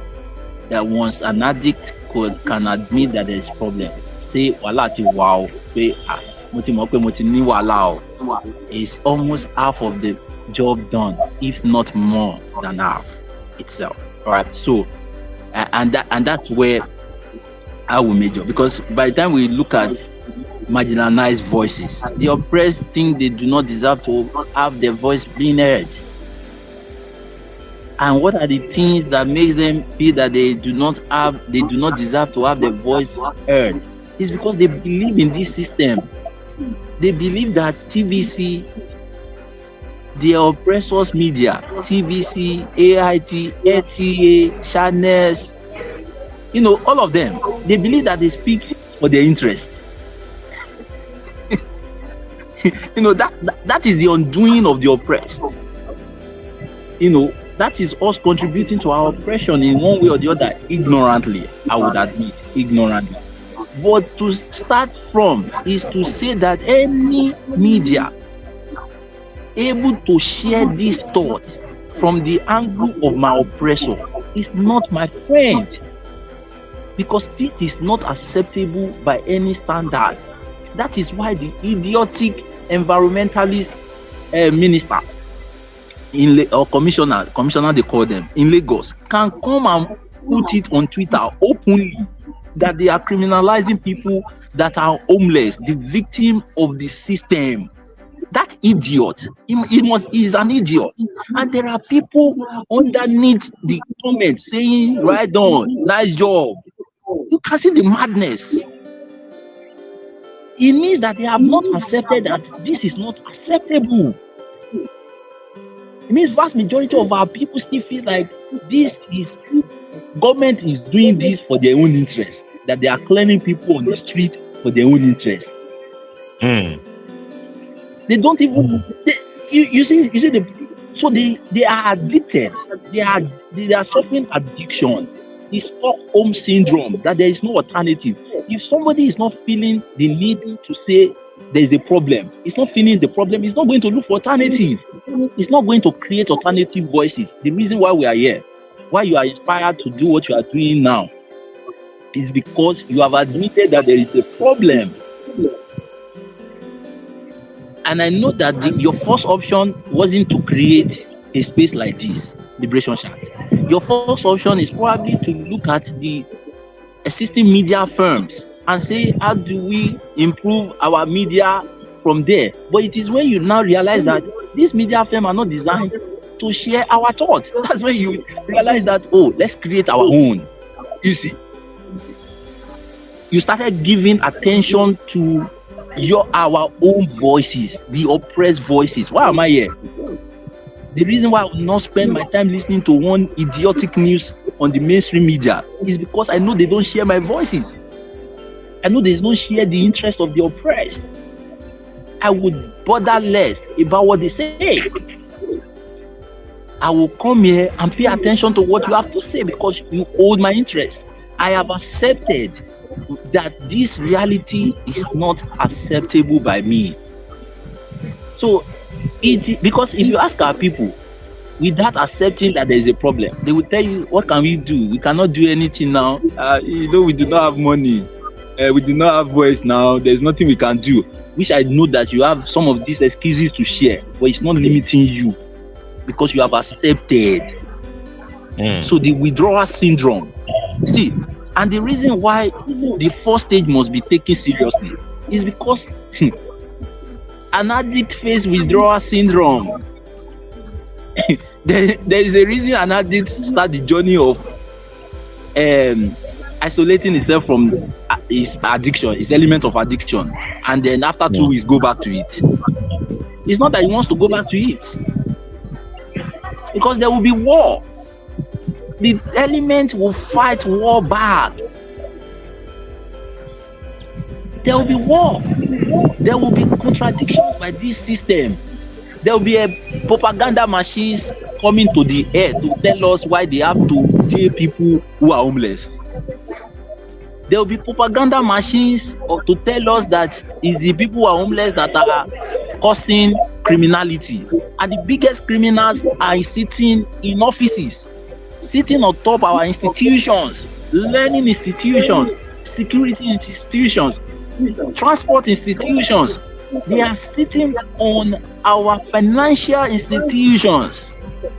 These criminals needs to be jailed. These are the ones that needs to be jailed, sent packing from that place of office. But guess what? They are sending our people off the streets.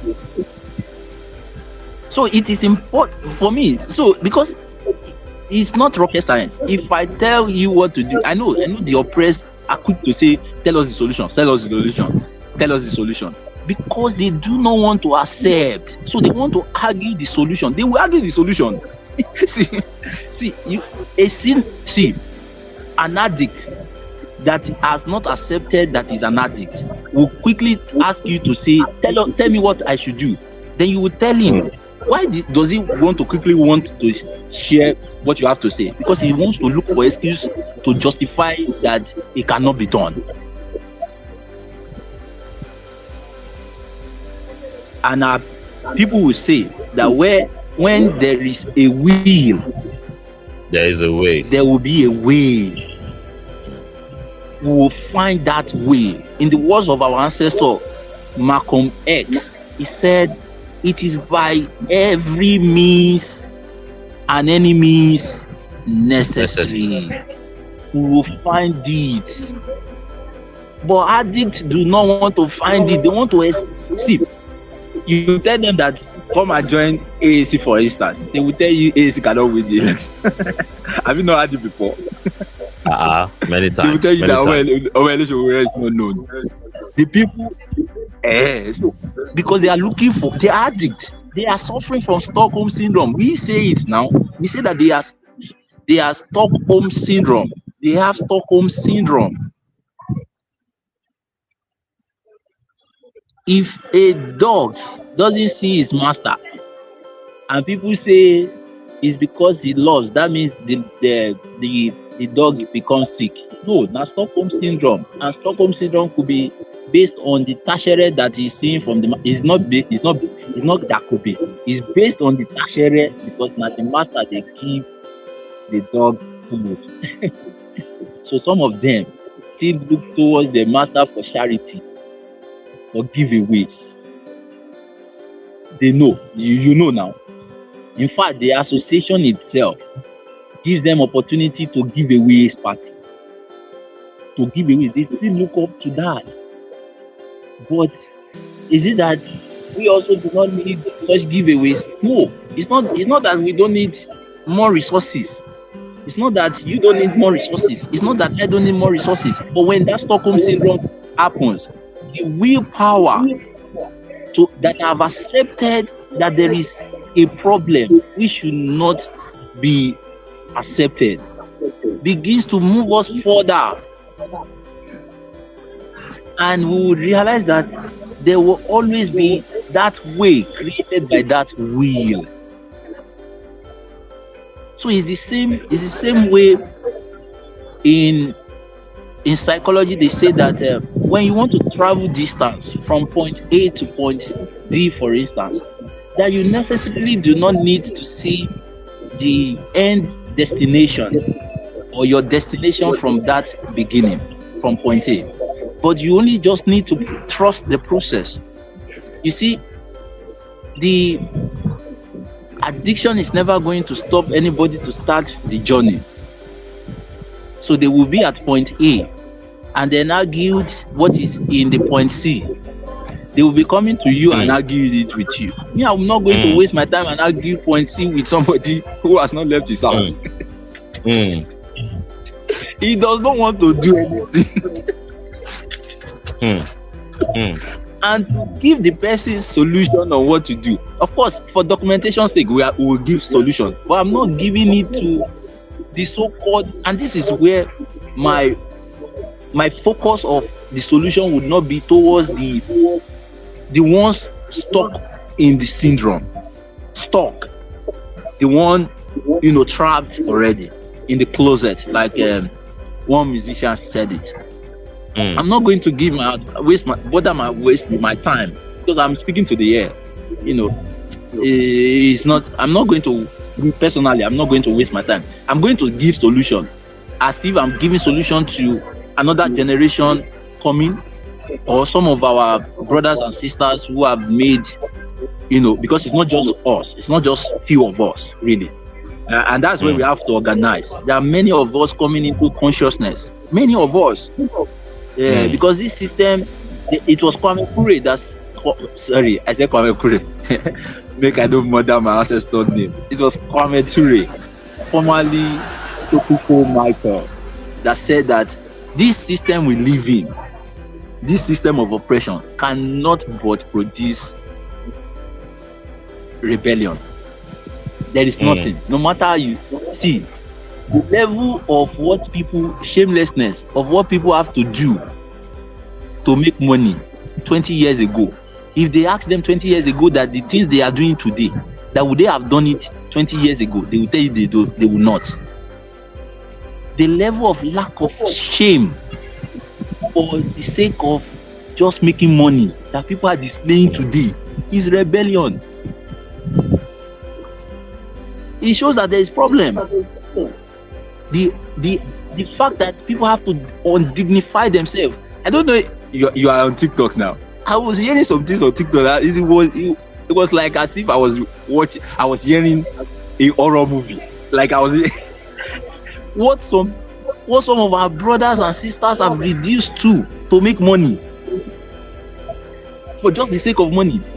If you ask the previous generation, you will see never in their life. See people will go meet their neighbor, say, meaning they are going to the neighbor to thank them and say, thank you for not making me feel exposed or feel shame. And these are poor people, but they still had their dignity intact. But check these ones with all the qualifications. Yes, one share the balaba. TikTok. When I watch clowns and comedians, I just imagine that it's me that is doing tough work, because I imagine that, let's assume that this person is my brother or my father. What will he tell me as enough excuse for doing this rubbish that he's doing? The other day I was seeing a dude and that idiot, dancing naked with towel just for followers, likes, and money. It's a shame. It's a shame. It is a shame. And they say anything for the bag. Anything for the... So these are... You see, there is already problem. They are showing it that there is problem, but they have not accepted it that there is problem. They need to accept it for us to begin to recommend ways for them. If we recommend anything for them, they are not going to do it because they have not accepted it. Have you seen what they call switch that went viral? Switch. And now that idiot, the idiot to give it to him, he started as an idiot anyway. So he was a known idiot. People had no shame. No shame, because there is no sense of dignity. We have, and this is where it started from. It started subtle, in a subtle way. I was sharing it yesterday. It started from a lawyer becoming a tailor. Then, because they know that there's nothing bad in being a tailor, but like I said, I would have invested my years instead of wasting it at 7 years to just go in to learn how to make clothes. And I don't think to be able to make clothes in a world standard manner will take 7 years. It means that part of the practice time was also wasted. So imagine that you wasted 7 years of your life plus the years that you spent in high schools and then elementary schools. Imagine a system like that undignifies you, meaning time does not matter. That's why we do not respect time. And if you do not respect time, nature, not the chronological time anyway, but it's also a symbol of it anyway. because this has traces to our slavery, our enslavement. But we do not respect time. I was just thinking earlier today that I wish the oppressors can think of a day when they would write their autobiography. And I would advise it here. In fact, let me give this as a solution. We are talking about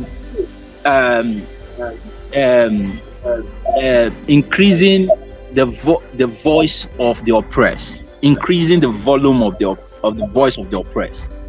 Yes, and I agree with it. And I will give this advice that I want the oppressed to think of a day they will write an autobiography. In fact, start writing your autobiography today. Autobiography is your own history, your own story, from your own pen. Write it. How do you want your life to be documented? Like the idiot you are seeing on screen for just paper? Write it. If that is the case, write it. Start writing your autobiography, because I am writing my autobiography.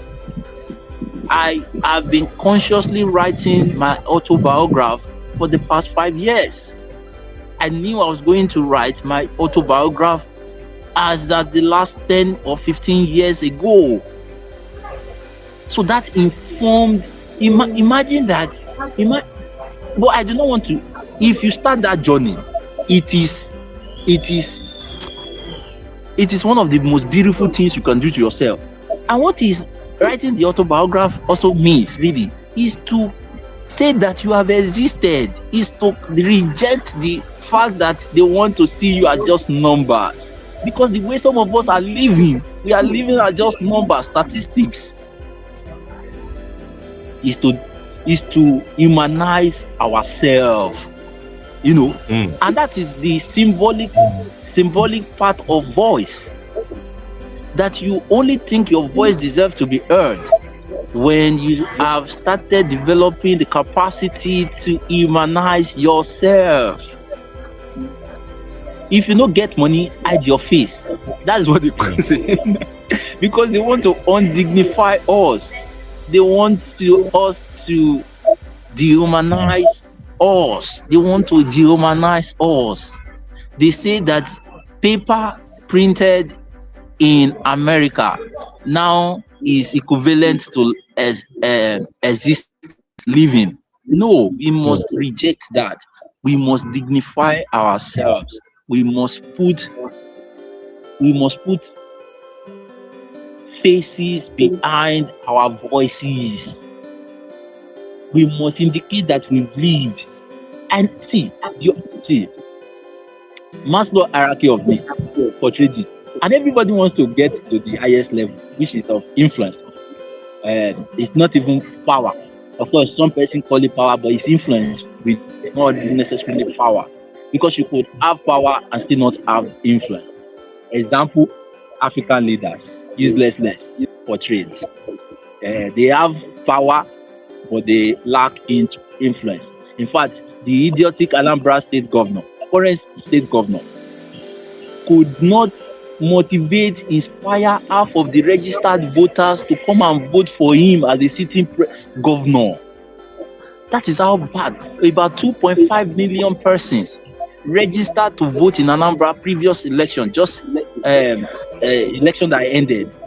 He barely got over 130 or 150 votes. A sitting governor with state resources that you could have reached about Anambra is about 4 million thereabout population. That even with just providing bore waters. No, but did I just say bore? Pipe-borne waters. Even by providing waters, you would have reached the whole of Anambra. But these are uselessness. It's even more easier to do it in our era.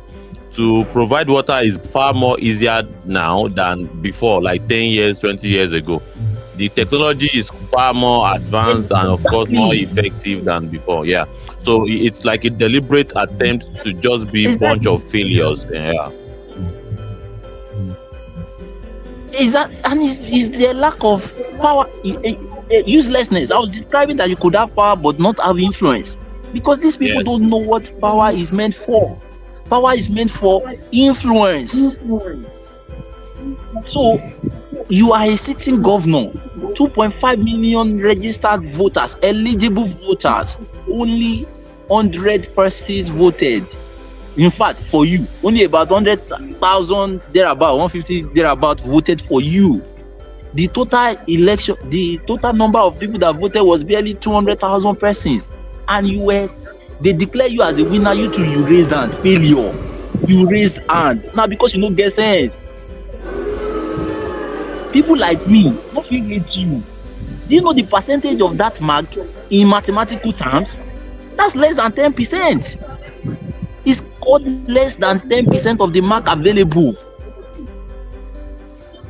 If I get that such mark and take it back home, my mom is going to disown me.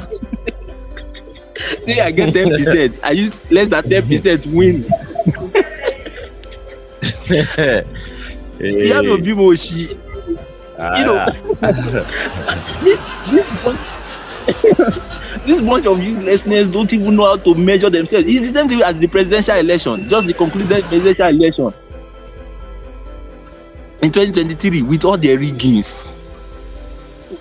No influence. You guys have no influence. That's why you can be coming to threaten people with touts, with the consequence of, see, they are creating area boys deliberately.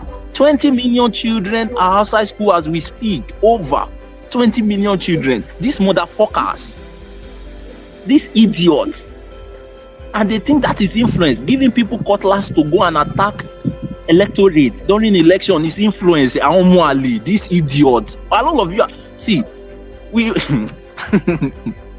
I cannot be, people like me cannot just be the only person that exists in Nigeria. These people will cease to exist. They will just die. They will just open, so they will kill themselves. They will kill themselves because they will not have relevance. They will have power but not relevance. I do not rate them. I do not respect them.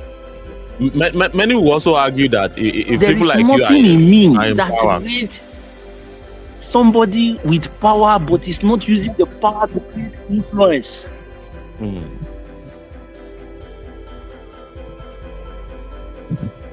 What did you say, comrade? I said people like you, when you are in power, many people will argue that you would most likely, all of this whole thing is social engineering anyway, and people would say that with enough social engineering, what people are seeing at the top, or if you put system in place, it has a way of curtailing or perhaps enhancing the behavioral patterns of people, that they will not necessarily spoken, so they will have to conform with the new system of things. They will have to adjust. They will have to become better. They will have to step up, because the system is not created to accommodate that kind of anyhowness. That's not what I'm saying, sir. Do you agree with me? Yeah, you are right. We saw it recently now. In the first quarter of 2024, first quarter, about 10,000 persons had accidents on the same road. Over 1,000 persons died from accident on that road. Not singular time did we hear T-Pain come to Instagram or Twitter or any social media to share condolences with them. The people of Borno were massacred in numbers. The president did not come out to share condolences with them. In fact, even when he was forced to go by the noises of the people, he could not even step his foot to the place of the incident. But guess what? 2 persons lost their life. And I'm not saying 2 is small. Don't get my words wrong. Even a singular life is important. But 2 persons lost their lives in an accident. The president of a nation that are not indigenous, we must also emphasize that they are not indigenous. The president of our nation, who had never shared any condolence with anybody, victim of accident, due to the systemic error of not able to create order on our roads, order in terms of good road system. The president came to share condolences. That's a useless person. That's a useless person. Yeah. So it means that Absolutely. it means that your response to your people will be different from when it happens to foreigners. Yeah. Yeah. So as such, who are the real citizens? Foreigners. That's a uselessness. If any other superpower country leader does this, the next day they are out of office. But yes, you are right. But they will not even do it because they will know that I only son lori. So they will be alakuya on that. They will not do it. So yes, if and this is where we look at changing. Supposed to be from the top. That's supposed to be from the top. People are supposed to be able to do what they are supposed to do. Can you still hear me, comrade? Yes. You're audible. Yes. All right. People are supposed to do what they are supposed to do. They are supposed to come into responsibility. People are supposed to come into responsibility. Age should connote more than just uselessness in this part of the world and connote responsibility. Yes, people are supposed to be coming into responsibility to come to the point where they become more responsible, more responsive to their situations, to the environment, to the things happening within them. We are supposed to become that responsible. So we are supposed to get to the point where leaders should give model, and as such, followers would find models worthy of following. Imagine if you are in a family and the leaders are not the parents, and such is the unfortunate reality that we have in the African setting right now, unfortunately. So the parents are not leading. That's madness. In the original African context of family, the parents must do the work of parenting. They must provide. It's not the children that go hustle. This is exploitation. To say that the children will go and hustle for you and then you sit back at home. What the fuck are you doing sitting back at home? Why did you give birth to them when you cannot provide? Okay, get your ass off that couch and then go out and make provisions for the children you brought to life. People are supposed to take responsibility, really. But in this case, it breaks my heart really when I see, you know, those can you hear me? Yeah, can you hear me too?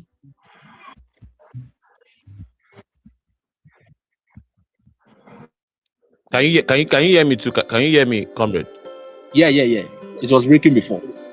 Yes, I was saying it breaks my heart really when we have parents, and of course, when we say we don't have adults in this country, it's like we are exaggerating, but it is what it is. When you have adults that have lost moral, they have lost all the moral authority on their children.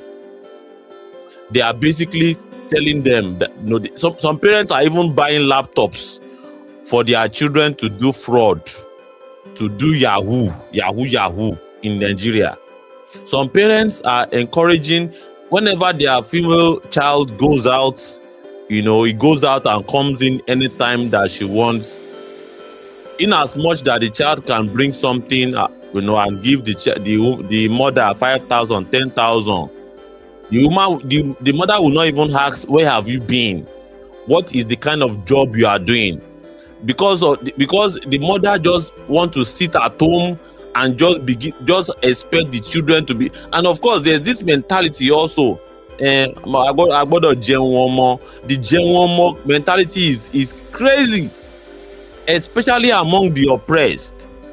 They believe that the children should be the one that should basically be striving and be. I can identify with, even up till now, I can identify with that kind of mentality that parents will believe. No, children, we as youth in our own generation, we have been forced to become adults at a very too early age of our lives, because of the expectations, because of the obligations, because of so many things that the system has, including the pressure from our so-called parents and our so-called elders. I think this is something that needs to change. And of course, you see many of our elders just sit down and just expect their children to, fend for them. And, there's nothing wrong in when you are in your old age. That's why I respect my mother from now till tomorrow and forever. That woman is too industrious. It doesn't expect, doesn't place it too much pressure on the children. But I see this, and at almost 70, my mother is still very much working, even if he's doing cleaning job there and there. It's whatever I give that she's satisfied with. But look at the elders around. All of the elders, they have lost moral authority. My mother can actually chastise me. She can call me out. She can even say, "He doesn't like what I'm doing. That is not right." But many parents have lost that moral, authority because of the economic situation or because of their docility. They have destroyed the lives of their children. They have destroyed the lives of the youth. And it's unfortunate that, the oppressed can do this to themselves. And of course, you have made mention of so many things, Commissioner Ilara. And of course, you have touched on most of the bullet points here, from bullet point number 1 that talks about amplifying the marginalized voices and So people. just before Okay. you go, Yeah. comrade, Okay. just before you go, Okay. just to add to what you have said and to land on the previous point. So where we are at now is that we do not have elders. We are childless or fatherless children. We have become fatherless children. That's the obvious truth. We do not have elders. If not, I will not be bothering about myself at this age about nation building. When idiots of Obasanjo, Tinubu are still living, what are they using their life to do? But it's because they have become fatherless. They have become uselessness. So people like me have to take responsibility, and I'm not that young, and so I should be taking responsibility for this, right? So what that means is that leadership is not from the top anymore. So we must create, the oppressed have to create their own model from within themselves. And that's where we are. It's a difficult job, but it is doable. So when we say that we should not organize with our so-called oppressors, it means that we cannot be led from the oppressors anymore. And there are reasons why they are there. We would over time we will still deal with them. Why these idiots are there? They are empowered. So when they go to Chatham House, it speaks something that the people that they go and submit Nigeria as a business document to, their business plan to, are the one employing them. In fact, T-Pain never granted any local interview prior to the election until he went to Chatham House. T-Pain went to Chatham House, but he didn't grant any local interviews. I mean, he's not employed.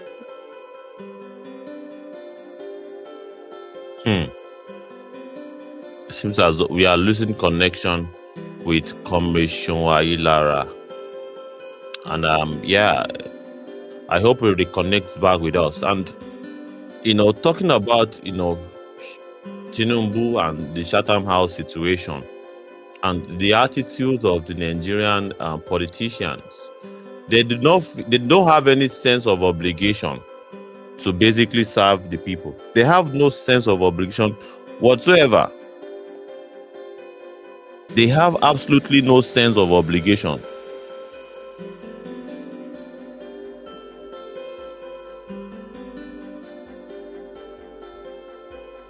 Okay. I got that. I will do that now. Okay, okay. I'll post the link to join the studio on YouTube now. Since we have started, let's post the link to join. If you want to join or perhaps participate in the sorry about that. Wow. The African Wahala. Apologies. And of course, as because I've sent it to you behind the behind the back door, I have sent the link to you privately. That is why I have not put it there. So sorry about that. All right. Yeah, we'll put. We have shared the link.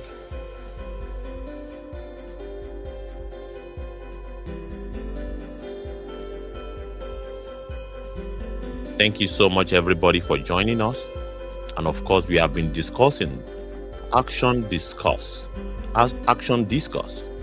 for the oppressed. What if the oppressed hold themselves and others accountable? And I have shared the link. I've shared the link on the comment section on YouTube. Please kindly, if you want to join us, please explore that option. Thank you so very much. And of course, we are 86 joining us across all platforms as we speak, and we have been speaking for the past 2 hours. From my side of things is 14 minutes gone past the hours of 7 p.m. Nigerian time, West African time. It's nice to have everybody. It's nice to have you.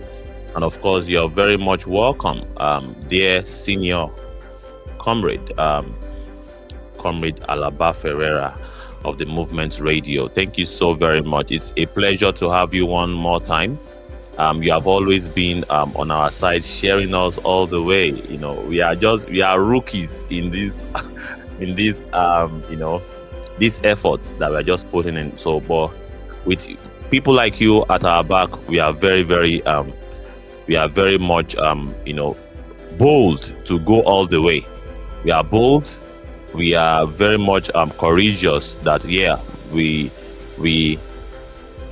have all that we need, the encouragement of senior ones who have been through the struggle in their early days, and of course, to ginger us to do more. And of course, today we are discussing action discourse for the oppressed. What if the oppressed hold themselves and others accountable?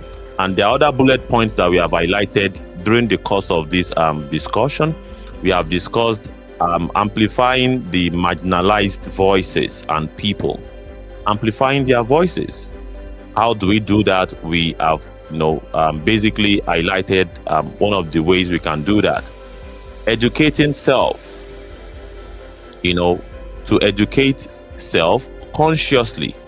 We have to participate in that educational work. It's very, very important. There's no way we say we want to, free ourselves. There's no way we want to say we want to, do away with oppression without educating ourselves. And of course, we have also gone through the bullet point of taking tangible efforts of solidarity. So we have also talked about holding self accountable. So we have discussed quite a great deal before you came, sir. And I believe one or two talking points must have jumped at you, and you'll be more than willing to share with us your wealth of knowledge and insight on this subject matter. You're welcome, sir, Comrade Alaba Ferreira. You're welcome.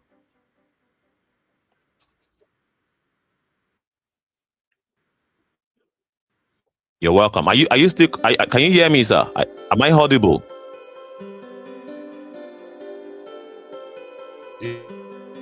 Yeah. Great.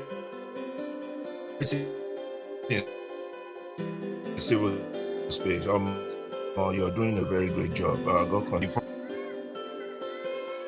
Thank you, sir. Thank you, sir.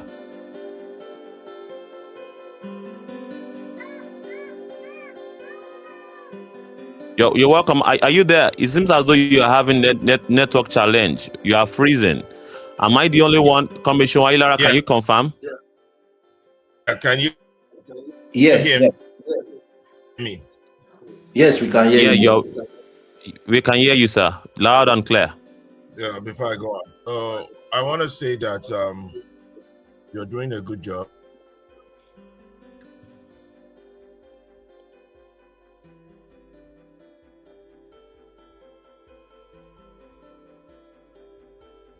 Just wait a minute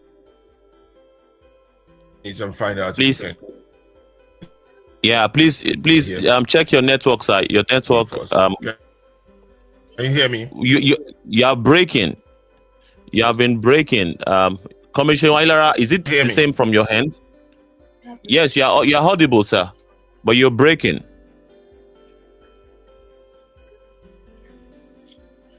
Please kindly check your network, sir. Check your network. Am I the only one? Commissioner, can you hear me? Yes, you are audible.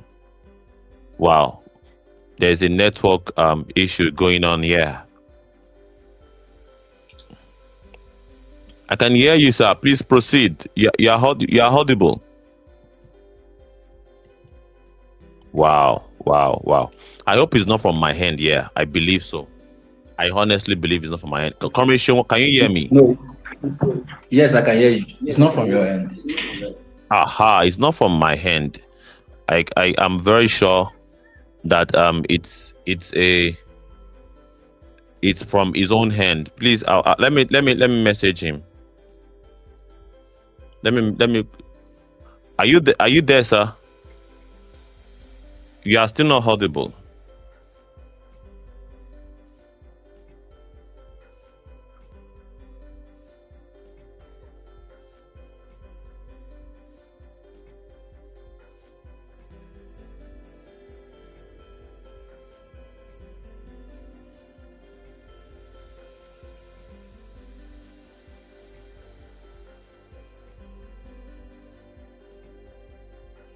Okay, yeah, and this is a breaking news. Commissioner, are you still with me? Yes, I'm here. Okay, thank you so much. There's a breaking news that recently now the APC, they are now selling their party form for chairman position for 30 million. To aspire in APC now, it's 30. If you don't get 30 million, you know if you become chairman in APC.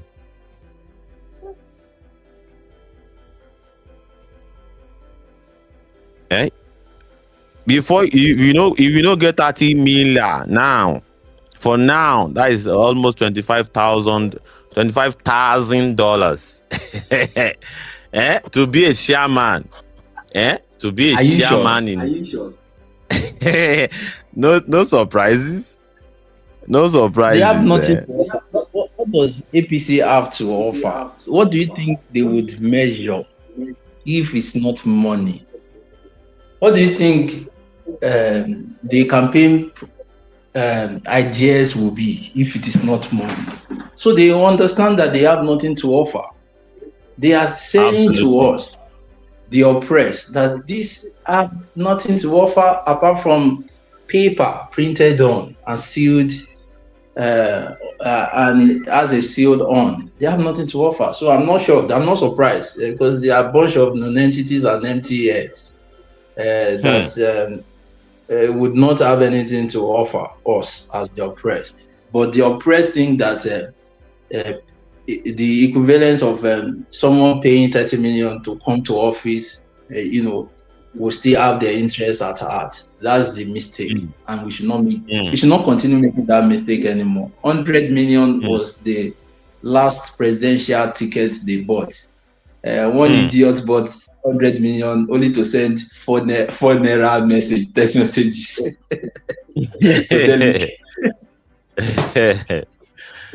Can you imagine? A pastor, for that matter, a APC pastor, Pastor Tunde Bakari. It is terrible. I will not be able to talk about. And now him now. They will just know that he's a clown.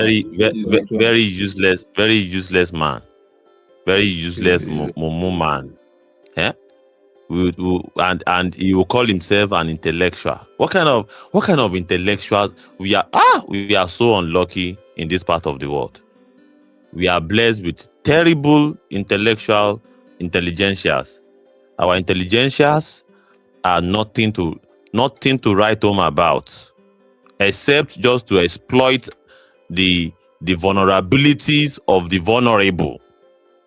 Very ruthless intelligentsias.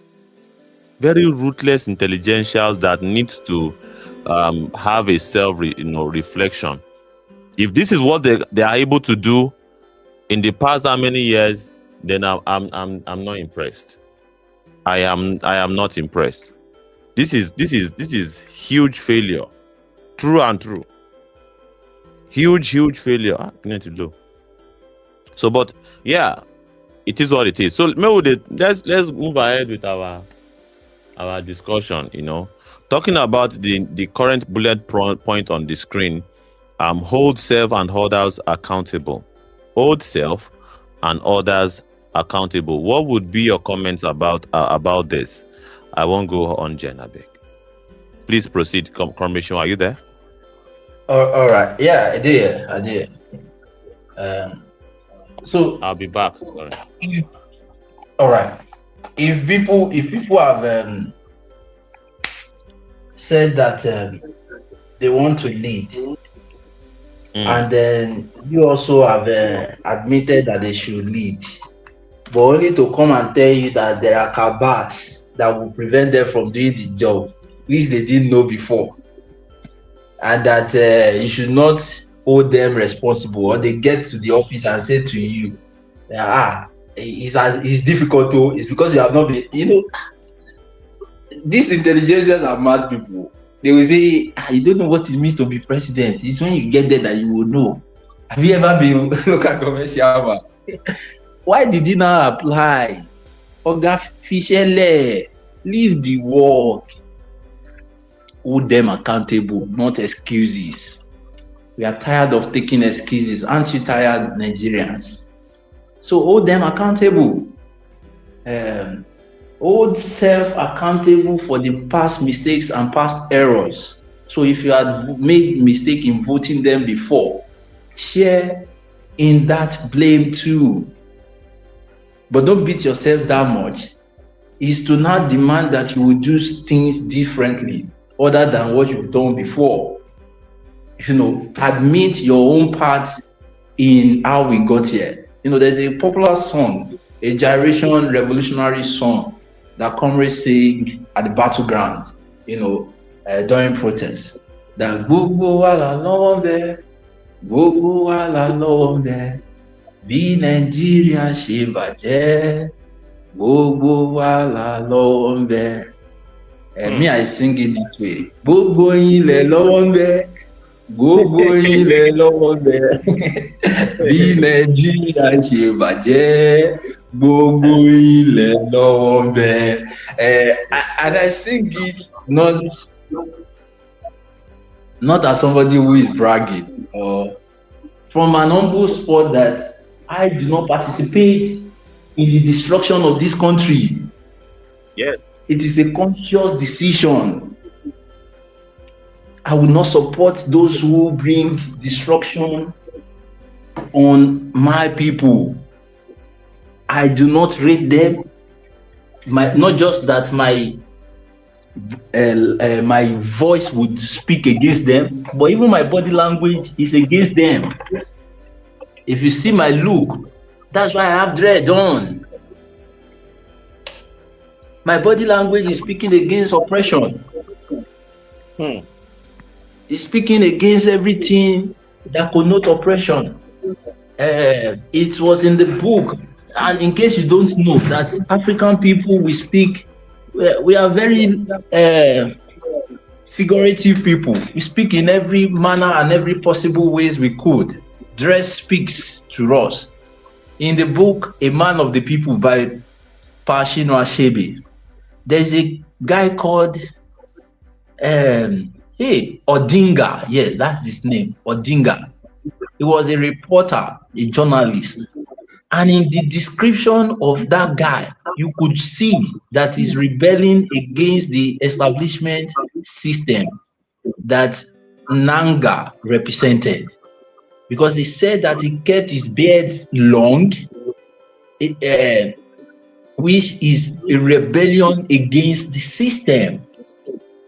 So we are not just doing our art of, I know some of people call it fashion. No, this is not fashion. This is act of rebellion against the system that will suffocate our people, put their legs and their knees on the neck of our people. You still call them SLSC, I call them this SLSC. If I see them, I will call them this SLSC because there is nothing excellent about them. What is excellent about a state governed by idiot that would resort to giving 2 children scholarship as a sitting governor? A sitting governor is giving 2 children in the state scholarship. A sitting governor. And he wants people to clap for him. He's a madman. He must be a madman. He's a madman. A sitting governor. I am not a sitting governor. I do not give 2 children scholarship. I am not a sitting governor. I'm not even a local government chairman. I give more than 2 children scholarship. A sitting governor. Put camera behind him and say, let's go and give 2 children scholarship. And Lagosians saw that as meaningful. That's madness. I say, if now only me, like Two-Face sang, these people for them spoken so, they would die miserable because to everything they have suffocated our lives for, they will realize that I do not rate it, that I do not pay attention to it. So we must hold self. We must look at the role that we are currently playing. Act by deliberate or indeliberate. We must look at the roles we are playing. We must look at our chant, things that we chant. The sayings that are common within our environment. Are these sayings helping to edify us? Are they ones that validate uselessness with money? Money means roads. People, we have them. We have a lot of them. Money means roads. That the only thing they have to show is paper. To justify their humanity and sanity is paper. To justify their intellect is paper. Remove paper from them, they are empty as fuck. We must desist from such attempt. As African people, we cannot rate that. My people will say taba wowo lo taba pade ilono ó jẹ́ ká padà sílé torí taba ní owó tán iyì la ó fi rà. Meaning that if you are on a journey to search for money and then while we are on that journey we come in contact with influence, that we should go back home, that there's no need anymore, that journey is as good as done. Because at the end of the day, when you have the money, what would you do with money? What should the same people do with money? Is to buy influence. So if you have seen influence, you have seen money. But these idiots want money without influence.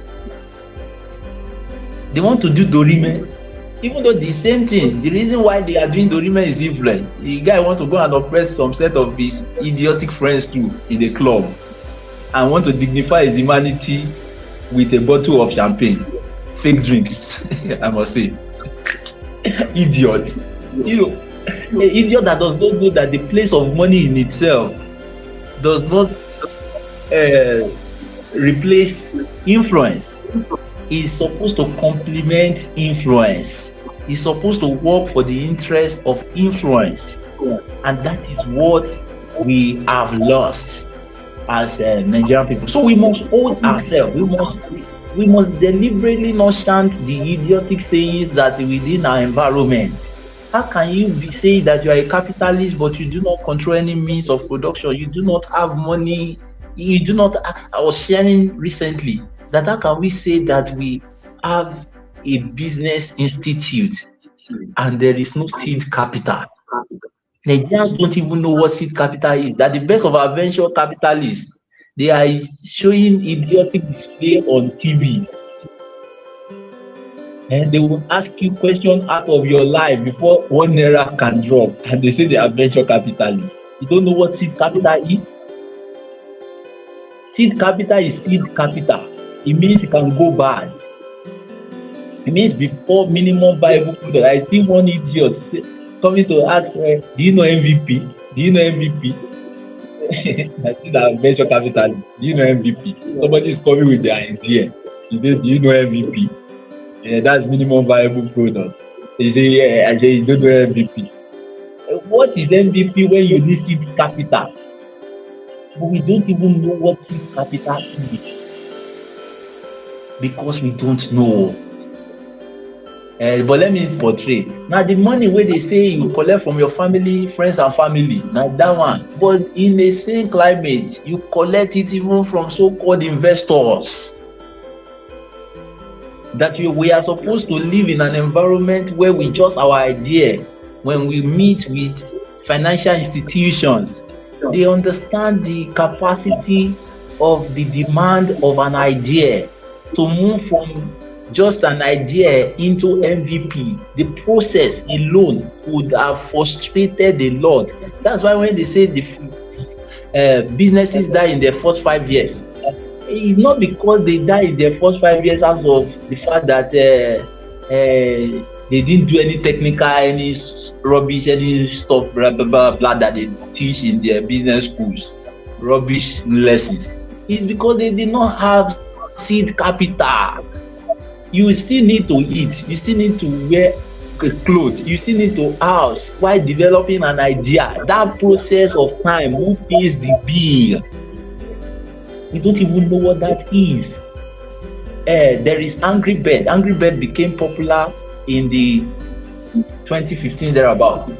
Angry Bird had operated. They were almost at the closure, where the company was almost at the closure after they have operated for, I think, over a decade without success. Without success. Where X Spaces, formerly Twitter, Jack Dorsey managed X Spaces for how many years without profits? They could not declare profits. But does that mean that it has no influence? Does that mean that it has no viable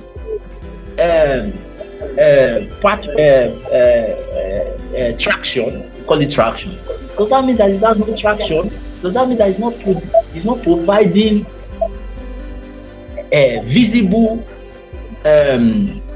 service? No. But this idea that it must become money makes us traders. Now, why one idiot put state money into his family business and say it's not crime? As in, we have jokers in this country. There's a way they're supposed to lock up. We don't supposed to think of any presidential election anymore. This is supposed to lock up. They spend time in jail. Input state resources into family business to go and do trading. Money that should be meant for mental development. The Aba market, made in Aba, has become a thing of the past.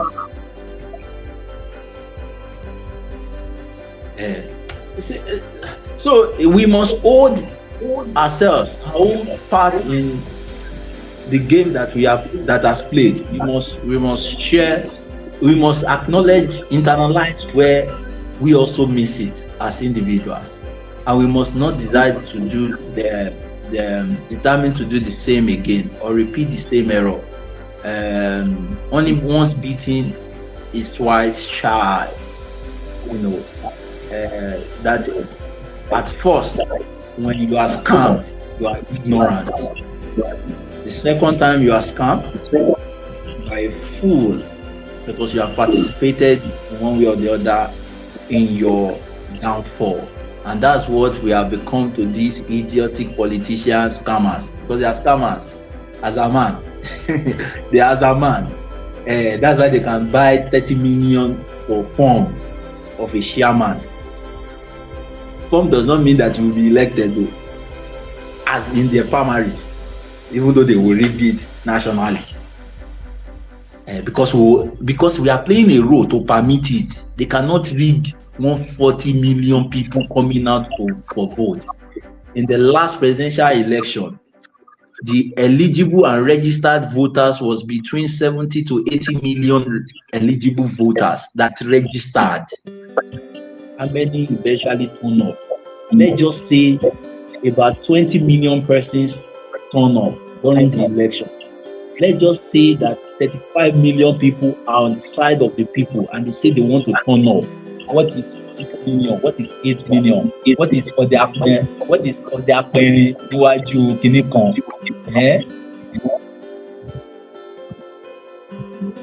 So it's because we also are still playing a part, and we must admit that part. It's not to fault us. It's not to blame us, because we can't blame the oppressed. It is in their clear ideological stand not to victimize the victim. We can't blame the victim inside of the angle. We don't blame the people, but we say that for us to move past the pit that we are currently in, because we are in a pit, we therefore need to do things differently, other than what we've done, other than the previous generation have done. And part of the things we should be doing is to begin to self-assess or reassess of our actions and of the idiots that are sitting currently in position of power. Back to you, Shusha. Thank you so very much. And of course, it is time for us to tassy all of this our misguided, and of course it's one of the things that you would not really want us to, I believe you don't, but at least let us enter these guys. We should create times of entertainment where we use these people to cash cruise. All right, and of course I am very much tuned. So the drill is gone and it's short. Now, my point, in summary, they are proven. If this law enforcement basically officer has done anything that contradicts, so let's enter them. The law let's try to enter them one way or the other. And so far, no one has. And I believe this thing is connecting. I'm not speaking to the intentions of the woman. We can interpret our intentions differently, and at some ways. Point, intermittently, that intention we go the pause has led to something like this. Pause for us to react to. We're going to be looking at it not just from our own point of view, but from the point of view of everyone involved. I don't know why this thing is freezing. And then we'll go with what the law says. Let me Thank you. I will come back the next round. Try finish. Before.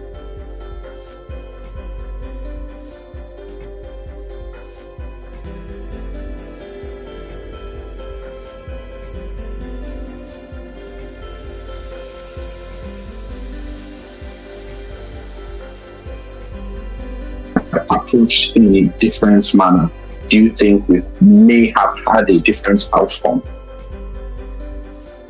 There's a myriad of possibilities. There's a lot of things that could have happened. Exactly. But we're speaking to what has happened. Yes, and me, I am speaking to they could have done better, and they by training should know to do better. It's nice to have you. Like, I don't know if I'm the only one that sees it, but the videos what transpired in the other space usually show eyes to be escalatory. Usually. I want make we respond to all of these guys. Let's start seeing these guys. Maybe we use them like the opposite. I'm seeing literally people it's name important people in the face. We do that once in a while. I'm seeing, Don't worry, I owe you a bottle of beer. Funny things. There was one I saw. They caught one guy, another guy was like kind of like laughing and taunting them, and the next thing they just started to be punched. And you see the level of unseriousness in their discussion compared to our own. It's quite the difference is quite very clear. To me, it seems like this is how they are operating. The difference between wholesome content and unwholesome content is quite very. The difference is so clear. Like they are not they are oppressing. like seriously oppressive. Like, yes, I get their law enforcement and all that, but what we say that police do in Nigeria, and we know that police do in Nigeria, ICE is doing it in America. They are doing it times 5, and it's like we shouldn't call it out that they are doing it. At least from the videos that me and seeing, that's how they are doing. Like Gestapo, like duty until proving innocent. If you do anyhow, you see anyhow, that kind of thing. Look now, they calm. Let me present this case. The seconds to come down from the car to the time. Mr. A, wait.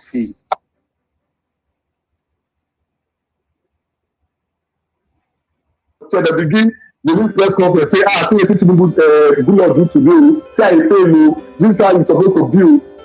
Now they will promote tax, no stop. Now we just believe it for now don't content creators for Twitter. Don't enter like 2 times now. It seems as though it's not getting connection with us. Maybe because of it. Sit down, the carry press. Now these guys are boring. These guys are boring, I have changed my mind. All they talk about is just bullshit. They're not even presenting any form of solid argument, Molisa, don't go now. Why now? They're not even presenting any solid argument that one can even say person won't even engage, And it's quite difficult to really engage, that kind of that this level of low thinking is just it's irritating at this. It's no longer fun again. At some point it was fun, but at some point it stopped being fun. It stopped being fun. It's just plain foolery and idiocy playing out. And of course we thought, although maybe sometimes when they are in their element, when they discuss, we might when they are in their element, sometimes they put up some supposed arguments that one can even but at other times it's just plain foolery. It's just plain talking about off-point situation in the midst of all of this old rogbodinho in Nigeria now. All they could talk about is just frivolities, and me, I don't like that kind of paro. We were on their space earlier on, myself and OIA. We were on that, and of course, Comrade Adeige also. We were on their space, and of course, it was quite interesting. We were able to engage quite a number of them, but the level of reverting back to to their indoctrination is quite interesting. How can you engage people and the swiftness? They say they agree with you, but all of a sudden they will also say, yeah, I agree with you, your point is valid, but yet we still have to ensure that Mr. Peter Obi becomes, it's just so interesting. It's so interesting that it's such a it's such a time to be alive. What a time to be alive. Let me reduce this volume of this thing. What a time to be alive. It's a very interesting time to be alive, to witness this level of political ignorance, willful ignorance, basically. And this willful ignorance must be checkmated. We must checkmate it one way or the other. And of course, in today's engagement, we have basically highlighted so many points. One of the points is amplification of the voices that have been marginalized. The marginalized voices and people, that is our number one bullet point. Action discourse for the oppressed. Action discussion for the oppressed. We have to amplify the marginalized voices in Nigeria. And of course, we have been doing a great deal of job in that regard. if we amplify, wow, we have the honor of having back Comrade Alaba Ferreira. I believe the network is very well now. I think it's very stable now, and I believe am I coming out very clearly, sir? Is the audio fine? Yeah. Yeah. Can you hear me? Can you hear me? Can you hear me? Yeah, Can you hear me? absolutely loud and clear now. It's far better than before. Yeah, far better. Okay, very good. Thank you all for all. Yeah, it's network most likely. Most likely network. Yeah, thank you all for all what you're doing. You guys are doing a great job. Well, this Nigerian situation problem, we have to keep talking about it, because the key problem you all have to realize is that we are dealing with the unconscious, and we're trying to make them conscious. You're dealing with people who are in coma, who are in medical coma, you know. People are not conscious, so you have to constantly give them information to resuscitate them, or intravenous injections, or whatever medication you have to give them through IV or whatever means to get them back to the state of consciousness. You cannot relate with them on a conscious level when they are not. For example, when you're relating with anybody that is in APC or ADC or LP or any of those people, they are not in the conscious level of understanding that the Nigerian problem is not a democratic one. It is a liberation one. It's a liberation struggle, a struggle for the dignity and citizenship of citizens.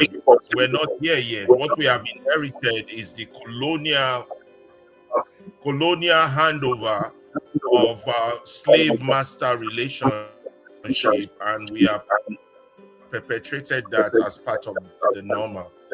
So in your interaction with them, you have to constantly educate, infuse some type of IV into the bloodstreams of Nigerians to get them back to the conscious. You cannot relate with the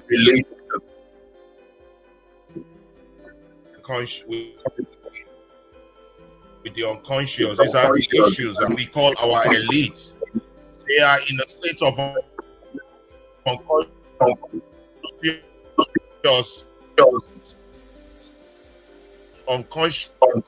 trauma, unconscious state of coma. They are not like the living. They are not aware of themselves. Let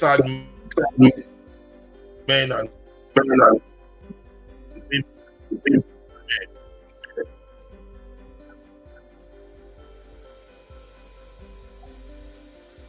most of these people that are educated can resuscitate the dead. I don't know. Resuscitate those who are unconscious.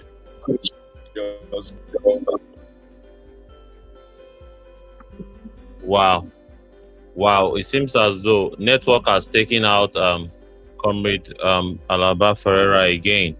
The network is really not at the best in that side of things. Network is something that I think is a struggle. But well, I think we got to for the best part, we got his message, and his message is very clear. We must, as the conscious people, keep engaging these ones. We engage them, we educate them, you know, we hold them responsible, we disrupt oppressive system with our influence. This is our little influence. This little influence that we have to really come on here to have an interaction with the Nigerian people, we use them to educate our people. That is what we are doing. People ask us, why do you want to bother? Why bother about Nigerians? Why do you even what thing concern you concern Nigerians? Leave them alone. Let them perish in their ignorance. We will not do that. In good conscience, we will not do that. we go do the one way we fit do. The one way our power carry, we go do. And the one way our power no carry, we no go do. All right? And we no go kill ourselves for Nigerians as sacrificial lambs. We are just going to do whatever. We are engaging both on air, off air, on ground, through street engagement, online engagement like this. We have 93 persons tuned into this live broadcast across board. 93 persons. The reason why, as at last week, we were just last week or last upper week, we were just doing only audio, but now we are doing videos because we have realized that people tend to love videos than audio, and we can be poised to reach out to more people using this avenue. And we took the platform to reach out to the people, and this is the ultimate, reaching out to the people wherever you can see them. Wherever you can meet them, wherever you can see them, you reach out to them. And it's indeed what we are doing here. And we have done a great deal of job having this interface with our countrymen and women. What a joy to be alive, to have our own fair share, because we are not the very first persons to do this. We are not the first to engage in this brilliant work of historical, what is it called? Historical posterity. And we're not the first to do it. And I'm getting message from the back end that we should start asking ADC supporters how much their funds will be sold, and if any one of them with their loudest voice can afford the funds. Abby, we should start asking them this question. All right? We should start asking this question.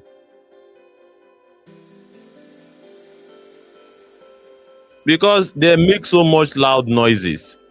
We were out and we were basically engaging them the other time. But they don't go listen, they don't go 1 year. They don't go on listen. They are so fixated, so blinded and dogmatic. They don't 1 year. But they go hear pansa. They go hear pansa from our mouth. We are doing it not for them, but for posterity. I know if I was asked by my child 10 years, 15 years, 20 years from now, I know what to tell my child as per what I did. All right? And of course, to as many as those that did wonders to actually engage Nigerians, investing their tears and blood. Do you know what it is to subscribe for like this platform? $150? That is about a whole day's work. A whole day's work just to position your people to be able to listen to the liberation message. Do you know how much it is to buy a laptop of over $300 and give it out and say, yes, use this for the liberation struggle? A phone of over 300K in Nigerian money, use it to shoot videos, educational content to educate our people. Take this microphone, take that, subscribe for internet subscription. All of these things are efforts of Nigerians like you, like me. Nigerians that are showing workings.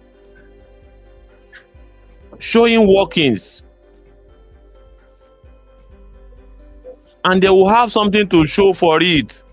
That myself, I do the best I can to really educate my people. I did my best. Comrade Seun will not be asked by his child, and he will say he will not have something to say as story of what he had been doing and what he would do for the liberation cause. Our people must learn a lesson. Our people must rise to the occasion. Our people must disrupt oppressive system with their influence. This, even if it's text message to that number that is saved up on your phone, that is using your influence. Posting the link of this broadcast on your WhatsApp status, that is something. You cannot follow us to the barricade to go and face AK-47 wielding political tools who call themselves police officers. You don't want to do that. You are afraid to follow us. No problem. The simple ones of sharing and reposting and broadcasting this message. How about that one? Is that one also difficult for you? Just to drop a comment?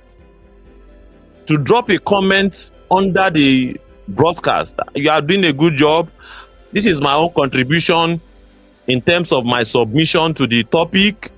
This is what I have to say about the topic. Is that also difficult? Is that difficult to do? Is that difficult? Is he asking for too much for you to even broadcast the message and share, like, comment? Are we asking for too much? So what excuse do you have? I cannot be stressing myself to go and be registering in one political party inside the hot sun. Well, at the comfort of your home, as you dey on top of your bed like this now, you can log on aacparty.com and you have access, and within 3 minutes you are done registering on the people's website, the oppressed people political organization website. So what excuse exactly do you have? Thank you so much, Comrade Moses. Revolution now is the solution. I can see your comment loud and clear. Revolution now is the solution. Even if it's not to stay for the most part of the video, just even though your data is not enough, you just came across the broadcast, you just drop your comment and go. You have done your own, you have participated. It will be recorded. It will be recorded. Thank you so much, Comrade Moses. Big comrade, we have met so many times. Join AAC party if you want a better country. It's as simple as that. Talking about the solution to the problem, action discourse for the oppressed. That is the type 2 of this broadcast. Action discussion. If you want to go and join those that are making noise, complaining about the problems, good luck to you. Go and be complaining. Go and be complaining that the very solution that you are looking for, the people that you are expecting them to provide the solution are not providing the solution to you. Continue staying loyal to a bunch of failed, mediocre, bedbug, parasitic politicians. Continue staying loyal to them, and let's see where it will lead you. Let's see where this will lead you. And of course, this is also an indication of the results of your collective now, because people like you plenty pass people like us. Now, make Nigerians be like this. Let's face it. If people like me, doing as little as I am doing, we plenty pass Mumu people, Nigeria would never be like this. It's not possible. Nigeria would never. It's not possible. People like Comrade Shiwailara, people like Comrade Moses, people like Comrade Ingenious Abe, or perhaps Ajanoku, the likes of Dr. Swaz, Knight, Avad Lumumbist, Engineer OJ, Africa in the Box, Brave, SOS, Comrade Sonyaolu Juwon, Comrade Femi, Comrade Showore, people like this. if we are in the majority, or we constitute the majority of those that claim to be enlightened, you are enlightened, but you go and submit yourself under the platform of people that were contributors of the rigged system, and you think you are enlightened. No, my brother, you are not enlightened. My brother, you are not enlightened. Let's not lie to ourselves. You need education. You need a thorough education. You need to be enlightened. You need the liberation baptism. The baptism of liberation. Liberation have to be at the very core of our agenda, at the very core of our message. Otherwise, we are joking. The liberation rhetoric, not the rhetoric of playing the games of our oppressor. Some people still believe that they have a say. Even if ADC goes for direct or indirect primary, what guarantee can you show me that is going to be for your favor? And how can you convince me that whatever you say on Twitter is what constitutes the decision of the political hegemony in ADC? Mr. Peter Obi joined the ADC not because you asked him or you pressure him to go.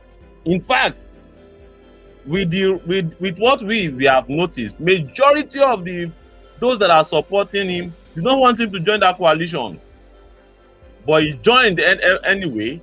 He damned the consequences. He knew that ultimately, even if he loses all of the people that voted for him in the last election, he still have the option of coalescing with those that can get enough vulnerable people to win any election or to challenge the incumbent.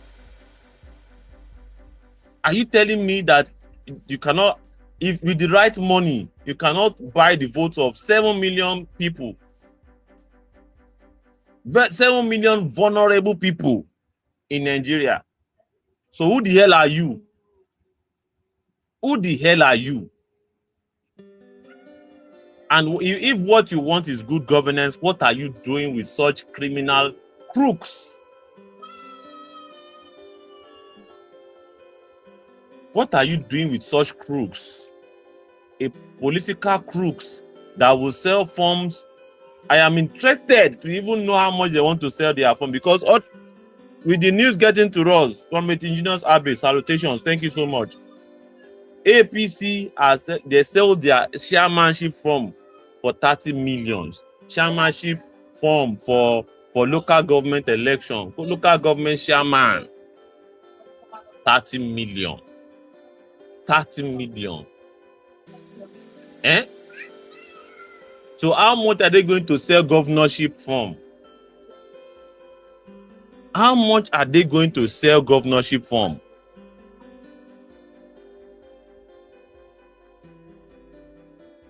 And of course, how much do you think they will sell the presidential form? And this alone tells you all you need to know. That is a very rigged system. An extremely rigged and heavily rigged system that should be dismantled. It should be dismantled as a matter of necessity, as a matter of emergency situation. The only party selling that rhetoric is AAC party. The rhetoric of liberation, the rhetoric of revolution. We need a political, cultural revolution, and even revolution of the mind in Nigeria. We need total cleansing. We need cleansing. We need what? Cleansing. And we cannot deceive ourselves that this system does not need to be disrupted. This system must be disrupted by every means necessary.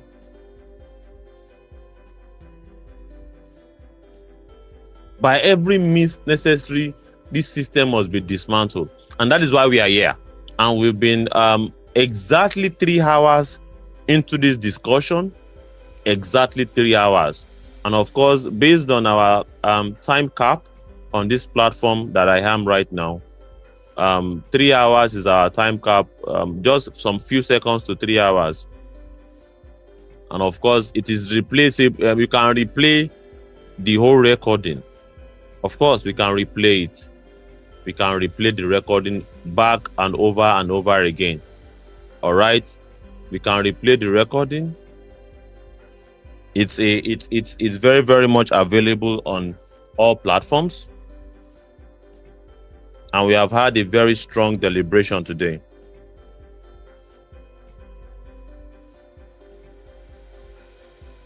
Yeah, I have reduced the volume of the sound. Yeah.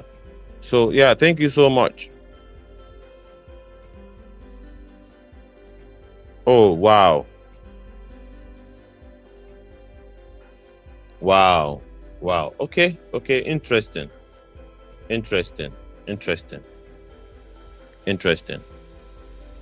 But the network is still very much here. But we have 93 figures, 93 souls, or perhaps accounts watching us right now.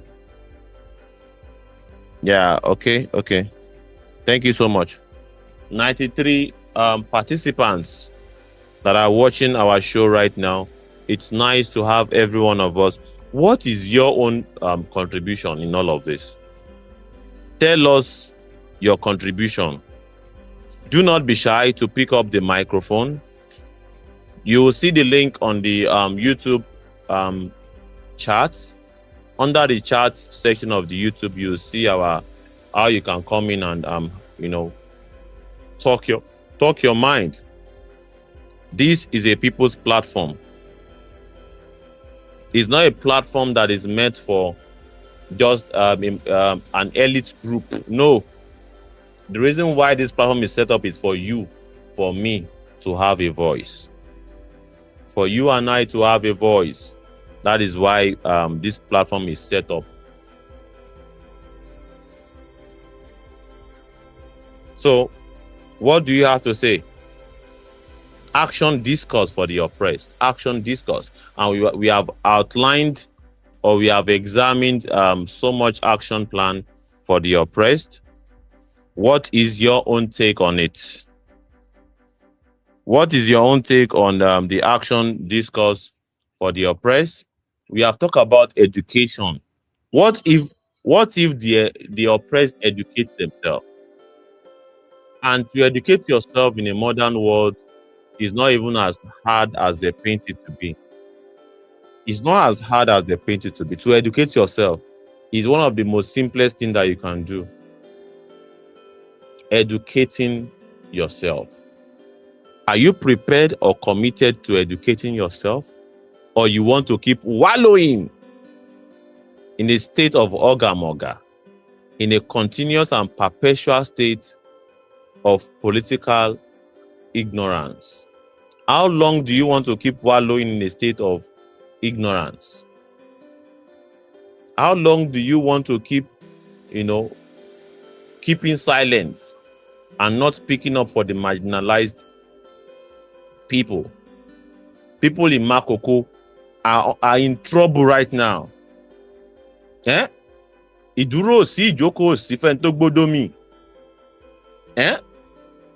The government who has refused to provide housing for the common man, and the common man has take it up on himself, worked day and night to build something that can be called a home, to rest his head, to call a shelter.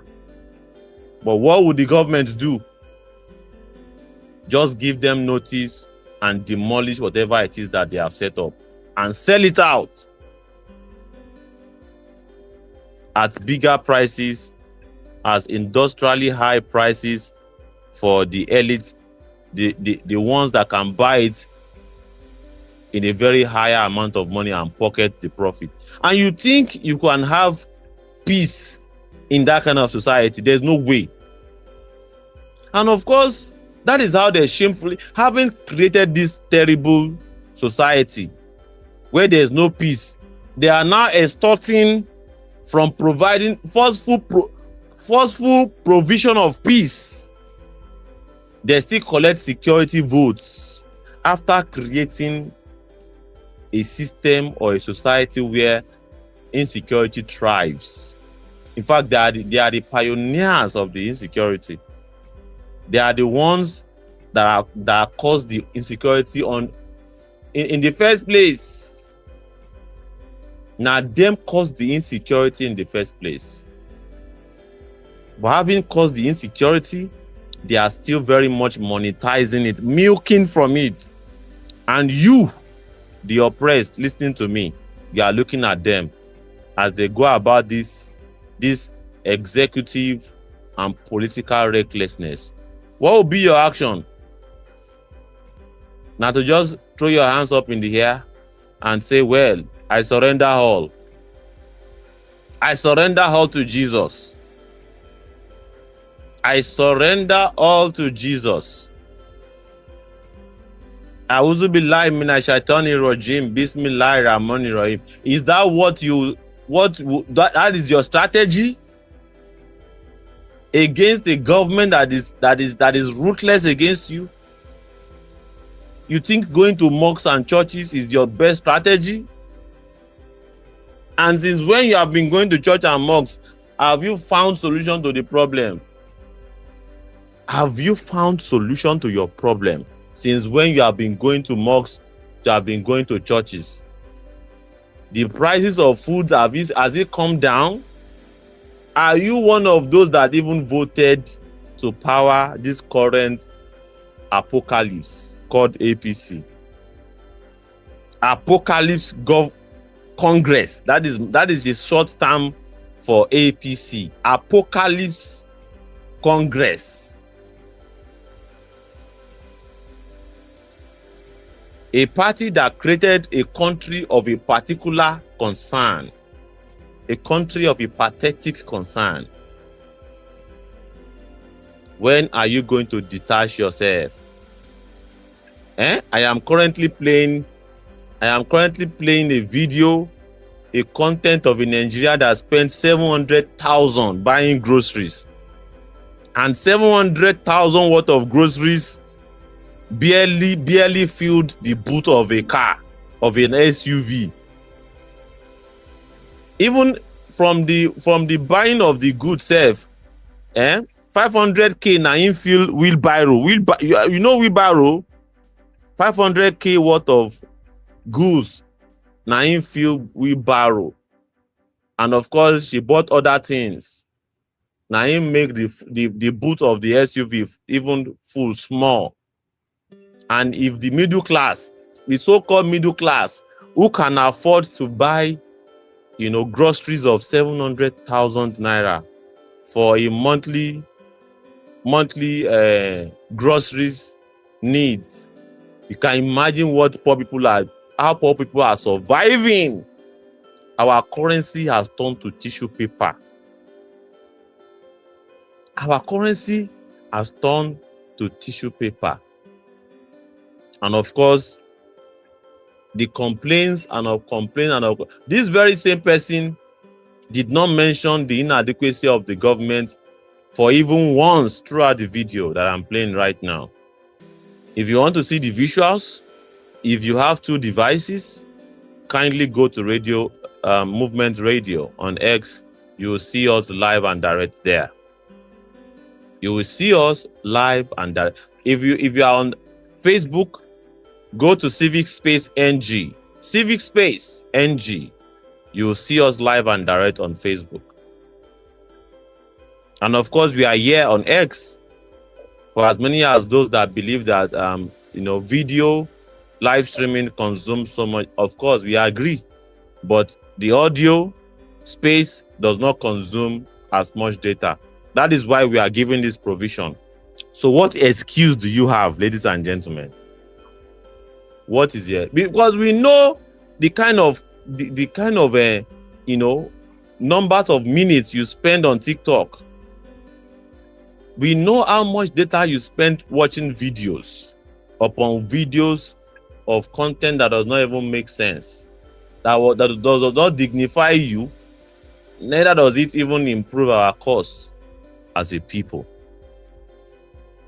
But you spend so much time on this content. You spend so much money from this content. There was a particular post that was even sent to me by Ingenious Harvey. Thank you so very much, sir, for all you do. You rock. And I will tell my children about your efforts, Comrade Ingenious Harvey. What you are doing also, Comrade Knight, is also very much commendable and very, very, revolutionary. What you do, Comrade Ilara, is absolutely phenomenal. Comrade Ilara has joined me one more time in the studio. If you want to join me, please reach out. We will send you the link. There's no gatekeeping here. There's no gatekeeping here. All we have to do is to reach out and you'll be passed the mic. That is 500,000 naira worth of goods inside the wheelbarrow. And my people are still keeping silent. See, don't look generation.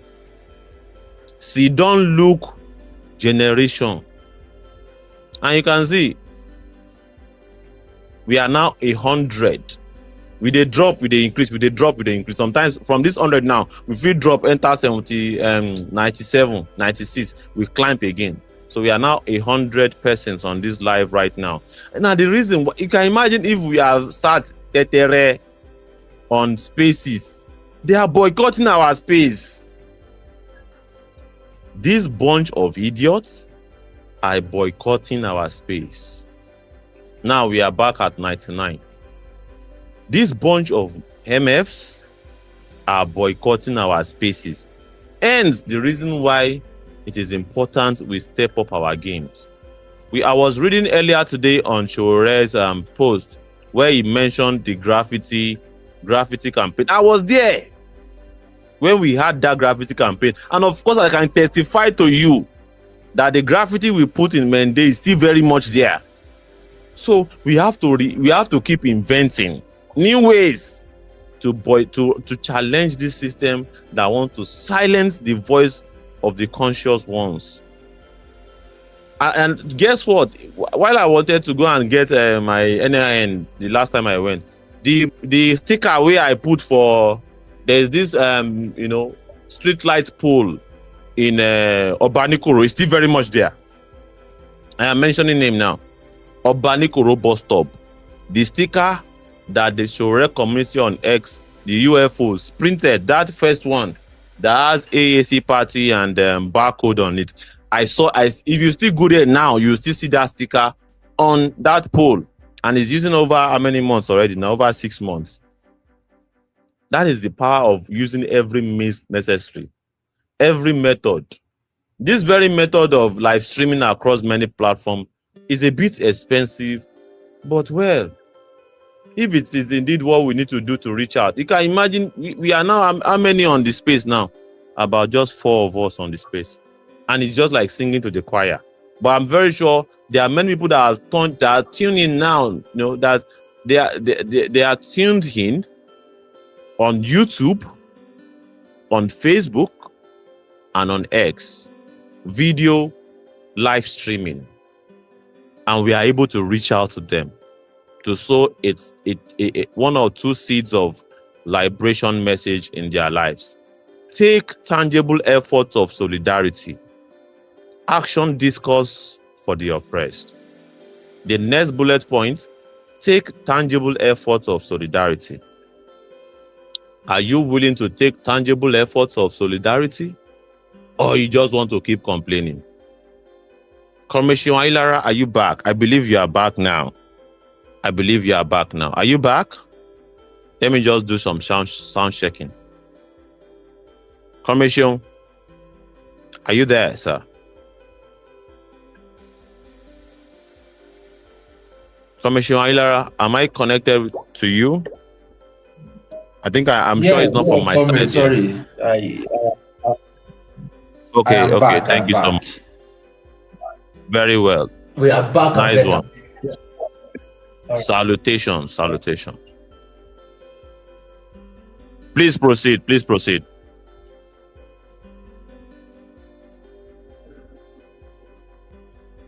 All right.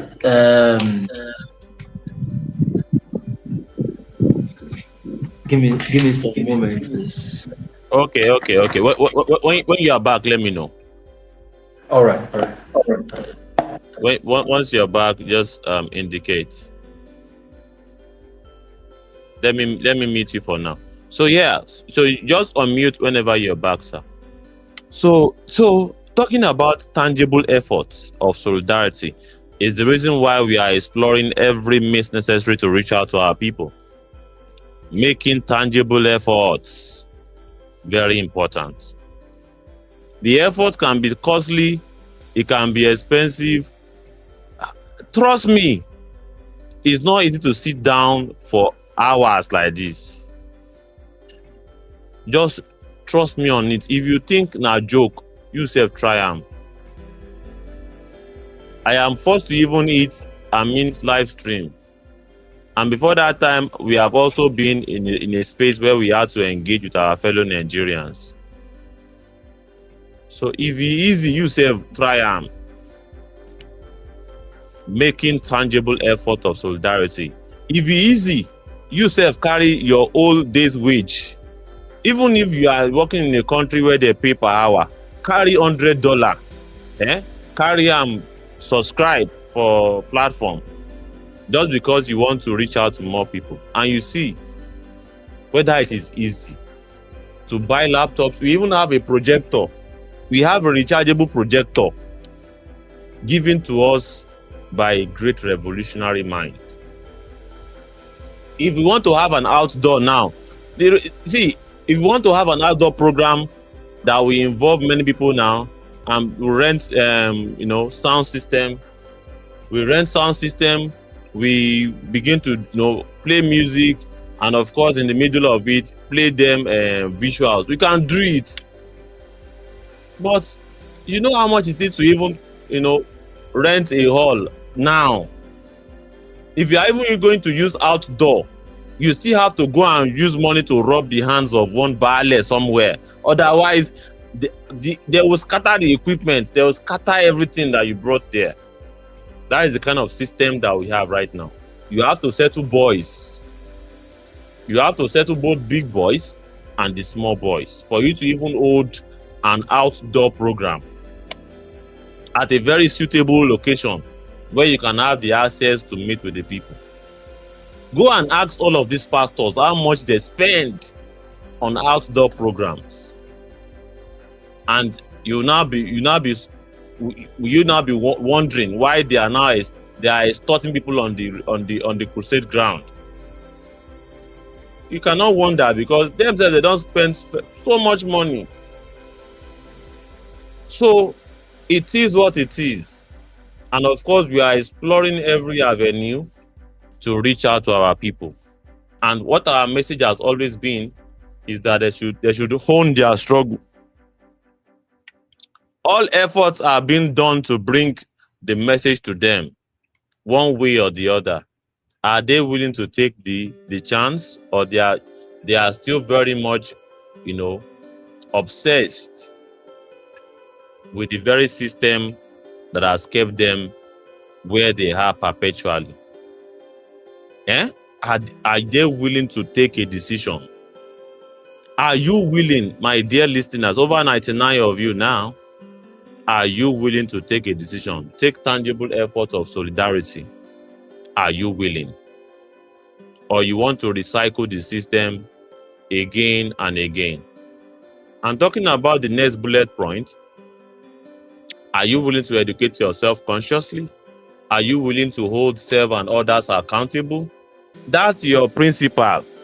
That is your Messiah. Your Lord and personal Savior politically. Are you willing to hold him or her responsible? Or you just want to keep worshiping him forever and ever till their kingdom come? Oh, comrade, I think you are back. Yeah, I'm back. All right. So what do you have to say? So far, so good. Please, fire on. We must do what we have to do. Yeah, we have barely 40 more minutes to go. 40 more minutes.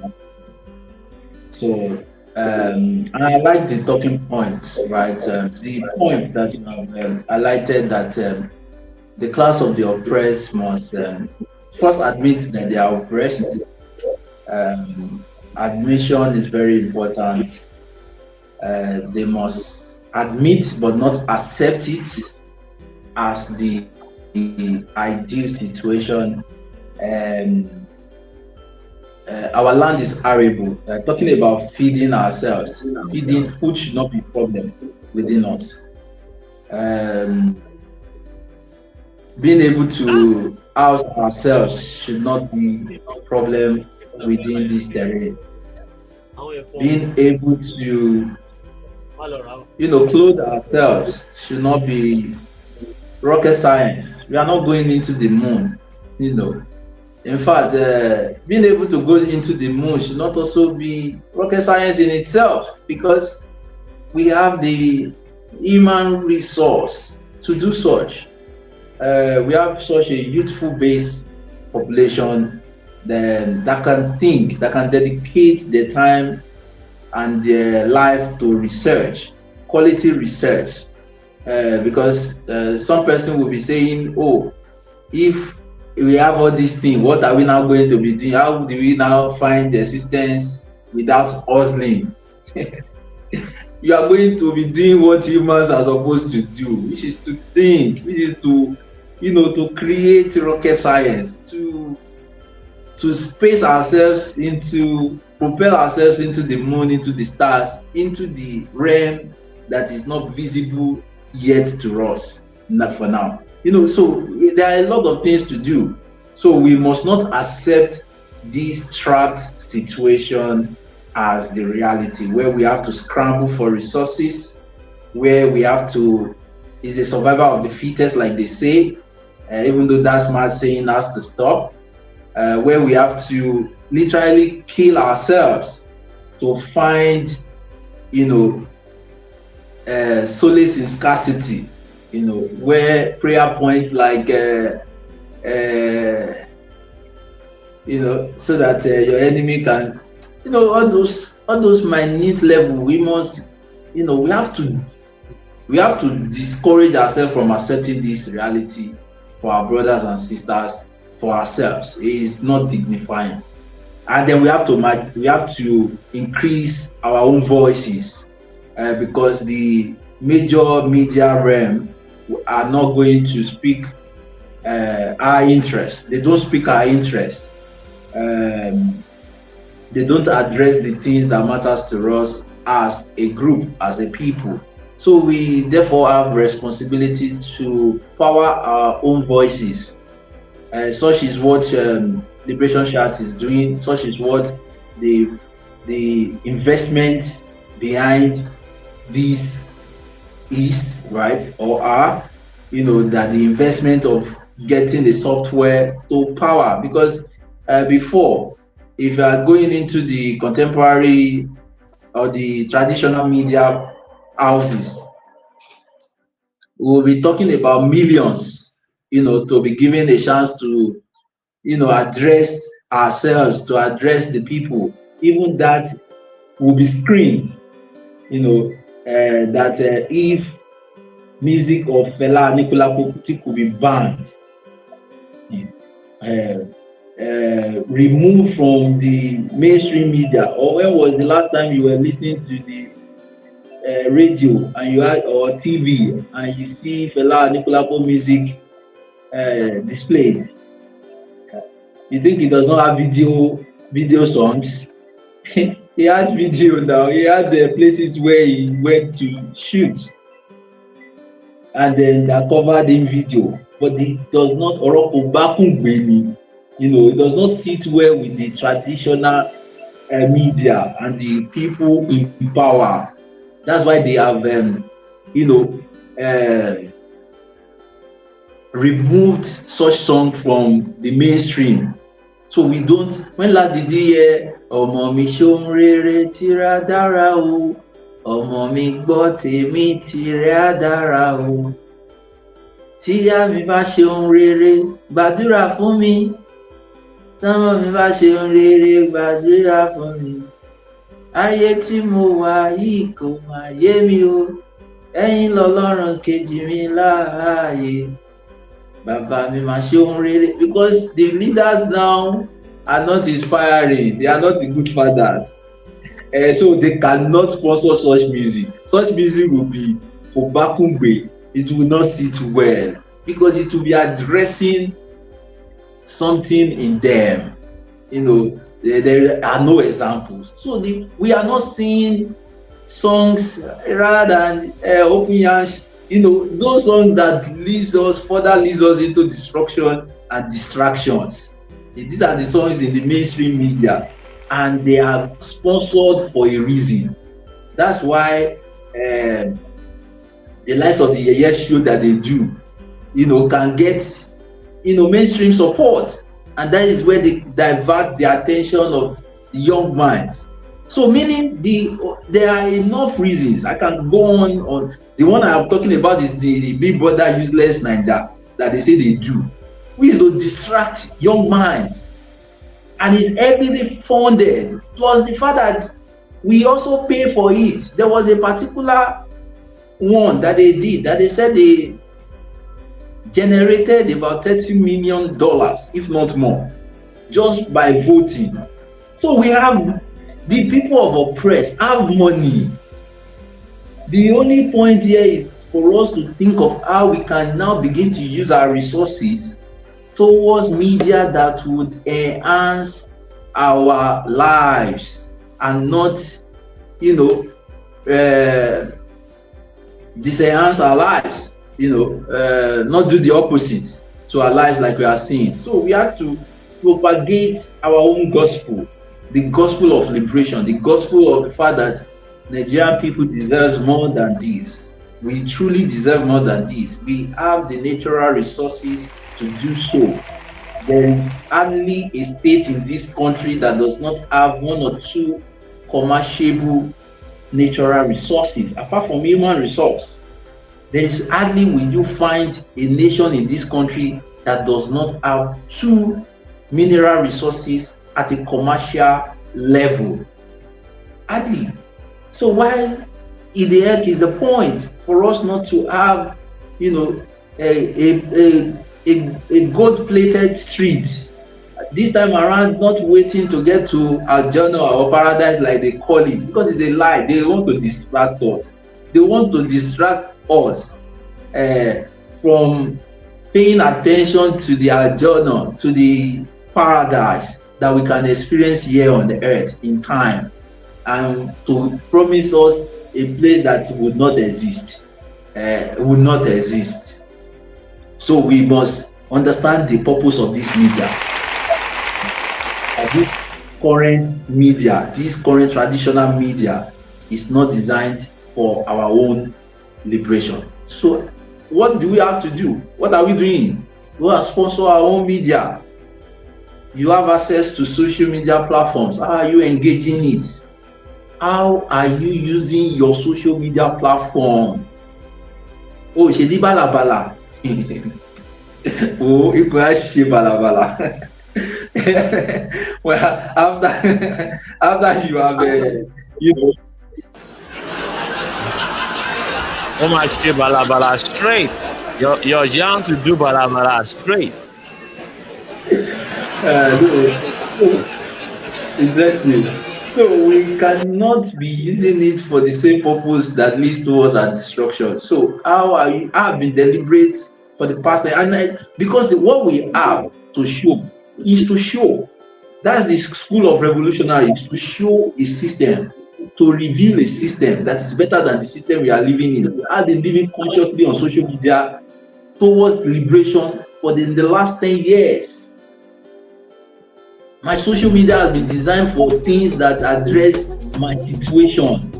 Media such as Media of Liberation Chat, media such as information that edified us. You are putting the video on Shedi Balabala. We have to discuss because you have to Shedi Balabala and forget your sorrows straight.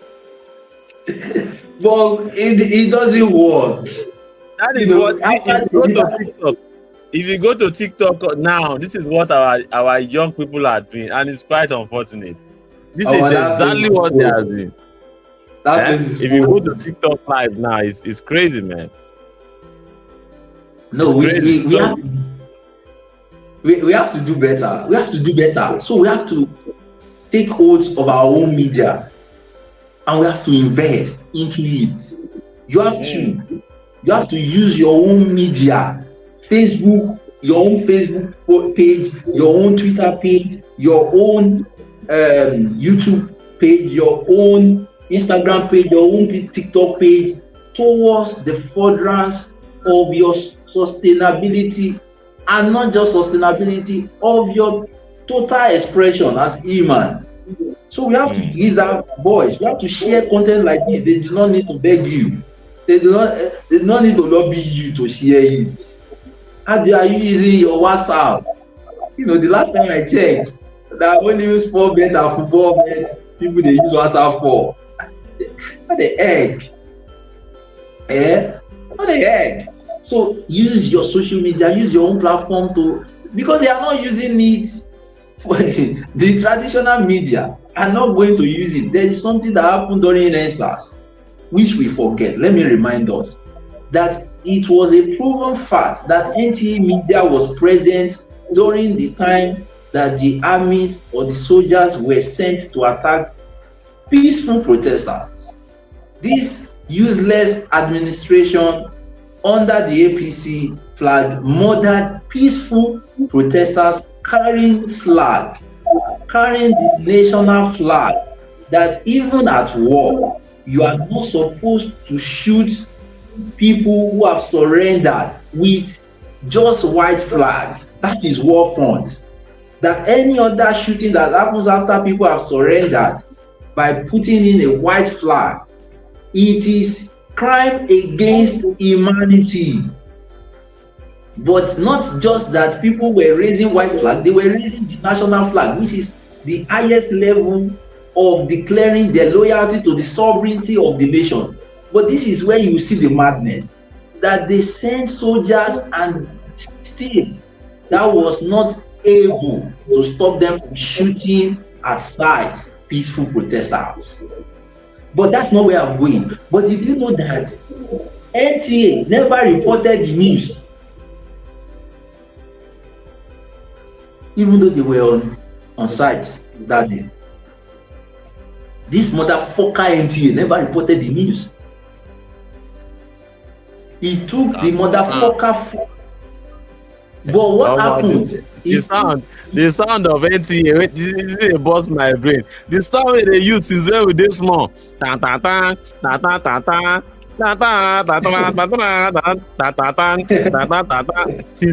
that time, they are still using that sound till now. What a disgrace. That's how unprogressive they are. And they call themselves, they tag themselves progressive. That's how unprogressive they are. You see, it's not by sloganizing things. Any idiot can name himself, but you have to look at the action. If the action does not tally with their words, with their reflection, they are not it. So we must demand that. But it took individuals who would use their social media platform in a different way, in a revolutionary way, to expose the atrocities that was committed that day. Remember, this same Sanwo-Olu idiot first came out to refuse that there were even a killing at Stogate. At first, the government denied it, the armies denied it. I can't forget, they released a statement and they denied it.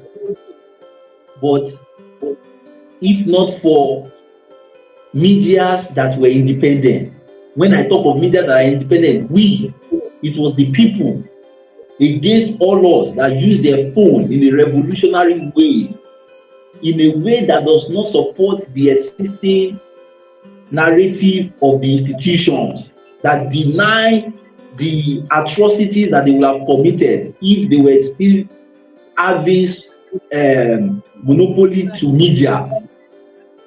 It was the likes of DJ Switch, because we must give it to her, who was on the live covering it, to deny that they want to cover up such an atrocities. There were mad people coming out. There were so-called followers of this mad idiot coming out to debunk, to say they want to debunk what is true. Remember, they thought, even with that, they still argue it. He now took a foreign media to say that they have a forensic test, that the videos that are being released are true.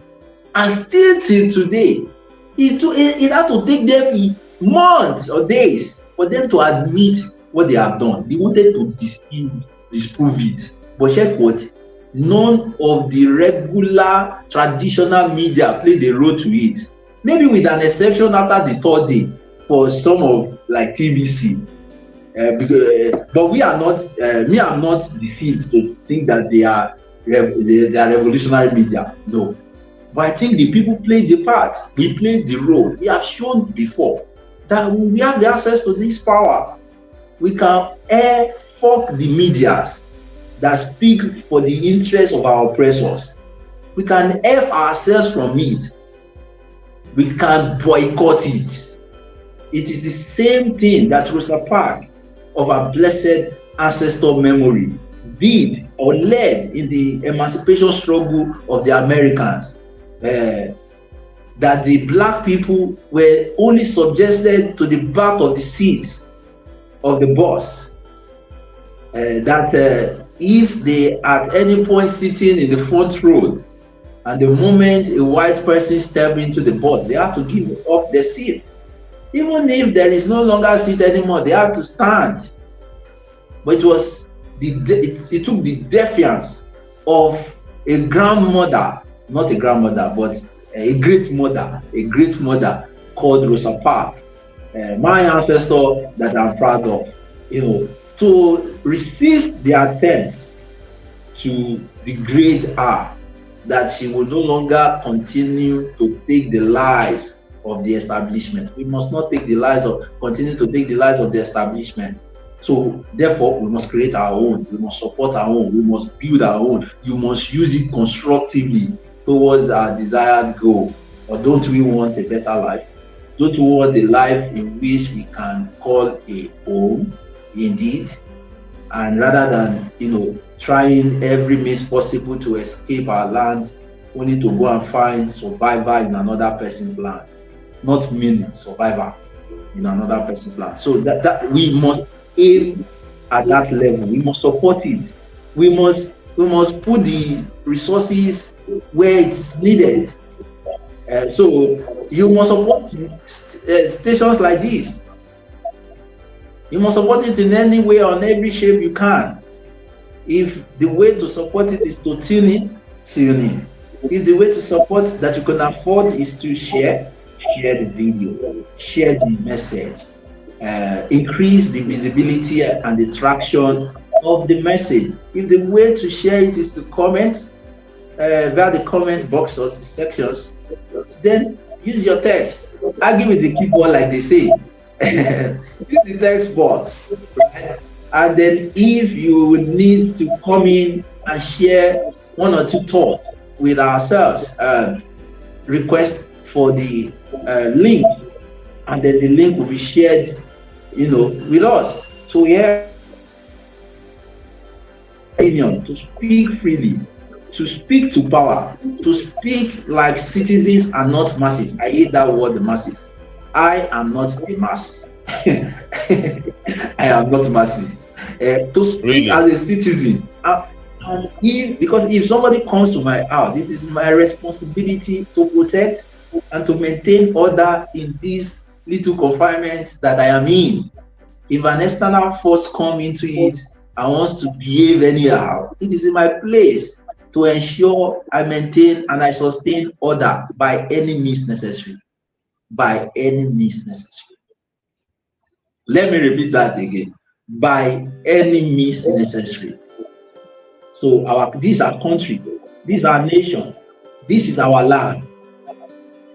We should not let one idiotic aliens, some idiot aliens that have lost their path, that have lost their historical path in the grand scheme of things, that have lost meaning to life, that do not understand what their role is. In the words of Frank Fanon, that every generation, must either rise up to their mission or, disprove their mission. Is it that they take it up, accept the mission to rebuild a continent? Because we have a job to do. To rebuild, not just to rebuild Yoruba nation, Hausa nation, Arewa nation, Igbo nation. That's too minute of thought, really. It's a starting point, I must acknowledge, but it's minute to the work that we must do. Not just that we have the responsibility to build all these ethnic nations, but that we have responsibility to build nations called whatever we want to change it. Will I believe that we should change it? In fact, I think we should encompass it more. So if you want to call it Nigeria or the people of the green, at that point we can call it anything. But we should aim more than just ethnic nations. We should aim to develop Africa, and at large we should aim to develop the race in itself, the black race in itself, because that race in itself is sitting at the bottom of the race hierarchy. Is not a good thing and not the best of position to want to be in. That influences why your cream would want to bleach yourself away, because you do not want to associate with that part. So we need to get to that point where we begin to sponsor our own liberation. I call it sponsoring our own liberation, sponsoring our own voices. So send message to the host, that's Liberation Chat, and ask how you can be part of this. Play a part, constructive part to this. Sponsor it. You do not need to announce your name. Sponsor it. The emancipation movement had sponsors, had people who were contributing one way or the other to this. So play a part to this. Then take tangible effort of solidarity. Take tangible effort of solidarity. What does it mean to solidarize? It means to see the struggle of others, to see yourself in the struggle of others. All this idea that it must happen to you first before you talk. See, when it happens to us before we talk, the damage there is that it will be already late. It will be already late. And that is the error some of us are waiting to become direct victim, even though we are victim by proxy anyway. But we are waiting for accident to happen to us. We are waiting for us to be kidnapped before we start talking about the illness of this nation. No, it will be already too late. It will be what we call in revolutionary class, it will be what we call reactionary. Reactionary will be more real, meaning to react. It doesn't give birth to anything good. It doesn't give birth to anything good. Even if at the interim it doesn't last, it does not create system. Such people would not have the capacity to build system. That's why we are not building institutions. That's why Nigerians are into charity. The way they do charity, if I say that charity go, if charity they develop nation, charity would have developed charity bus stop in Bagada. If charity, the proof that charity does not develop anywhere is that charity was not able to develop charity bus stop in Bagada. Come here, do you know charity bus stop in Bagada? Now Charlie Boy, I know. I don't know Charity bus stop. Charlie Boy. No, there is also Charity bus stop now. Somewhere around that area.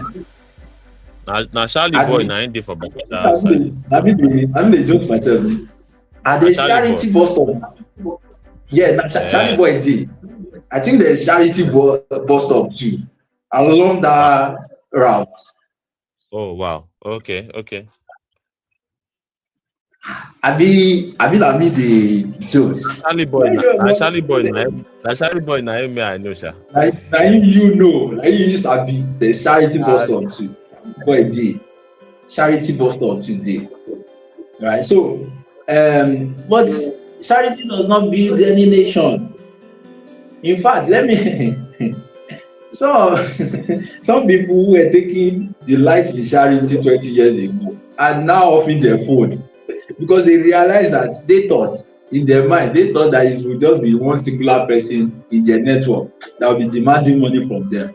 But the problem they produce people in a systematic order, the numbers of poverty being multiplied daily on a daily, they could not sustain it anymore.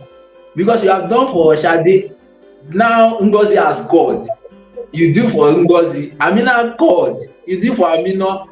Then Shalewa will call again tomorrow. Then there is no resources. So the moment Ngozi or Nkechi call again, you have locked up. Oh, the suffer down. But we took pride in it before.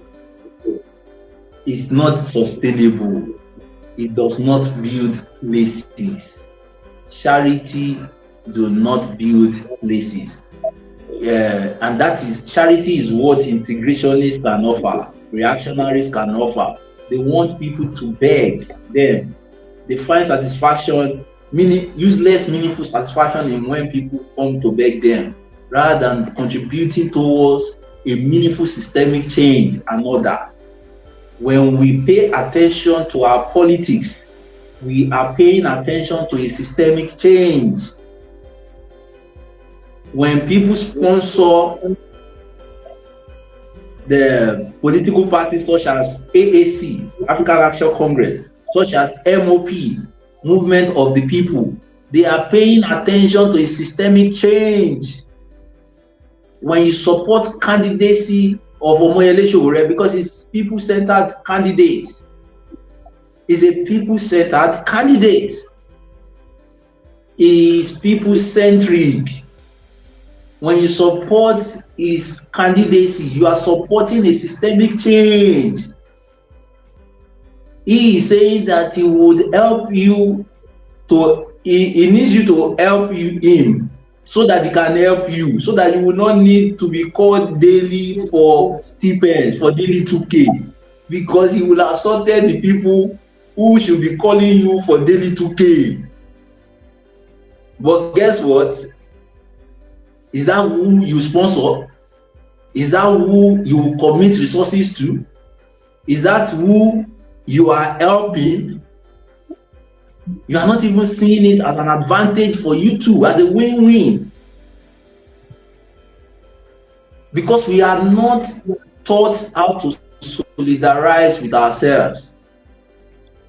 So these are some of the things that we learn in the school of the revolutionary. Because there are institutions today that have removed solidarity away from us. It was inherent in us as African people before. Still in the book of Chinua Achebe, a man of the people. Was he in the man of the people this time around? No, I don't think it was in the man of the people. I think it was in the Things Fall Apart that Chinua Achebe described how African people paid attention to not just themselves, even to strangers, that they build mini houses, mini farm houses in the bushes, in farm environment. They call it three-way junction, places of abode where people can rest, what we call today motels. But the way they construct it also with making provision of food to be available there. And they do not build this they build it for sojourners, for people who are coming from far distance who needed a place to, probably take a rest while they continue their journey the next day. And because of that, they realized that no, the person who is a sojourner or who is transporting things would not just need a place to rest, he would need food. So they position food there. These were things African people did. That is an act of solidarity. That's an act of solidarity.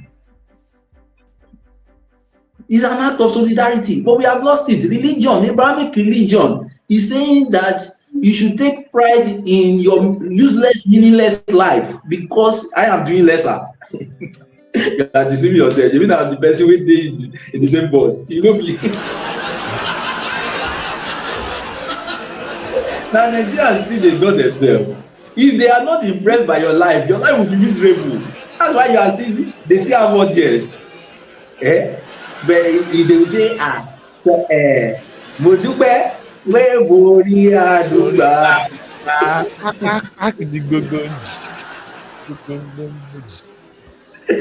Ọ̀pọ̀ ẹgbẹ́ mi ti kú, ọ̀pọ̀ ẹgbẹ́ mi ti lọ, ọ̀pọ̀ olúwa lẹ́wọ̀n, ọ̀pọ̀ ló ṣe má bàrà kiri.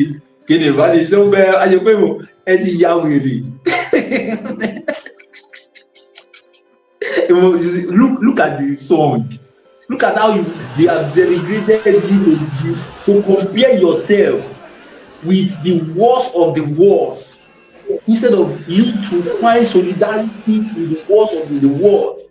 There was a time in this country that if you walk into a food canteen, with or without money, you will be fed.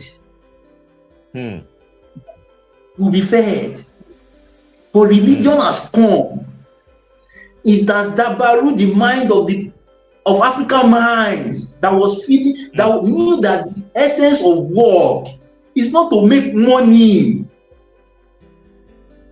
The essence of work is to create influence. Religion has come, created, distorted our minds. Is not saying the wicked faithfulness of the God is how miserable your brother is. And it knows no bound. Even within nuclear family, people are now competing. Our motherfuckers willing. You are competing with your brothers.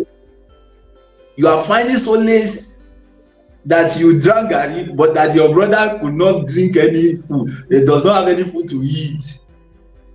That's madness. That's not an insult. That's reality, because I'm painting a reality. That's why me and religion cannot be in the same bus again. No,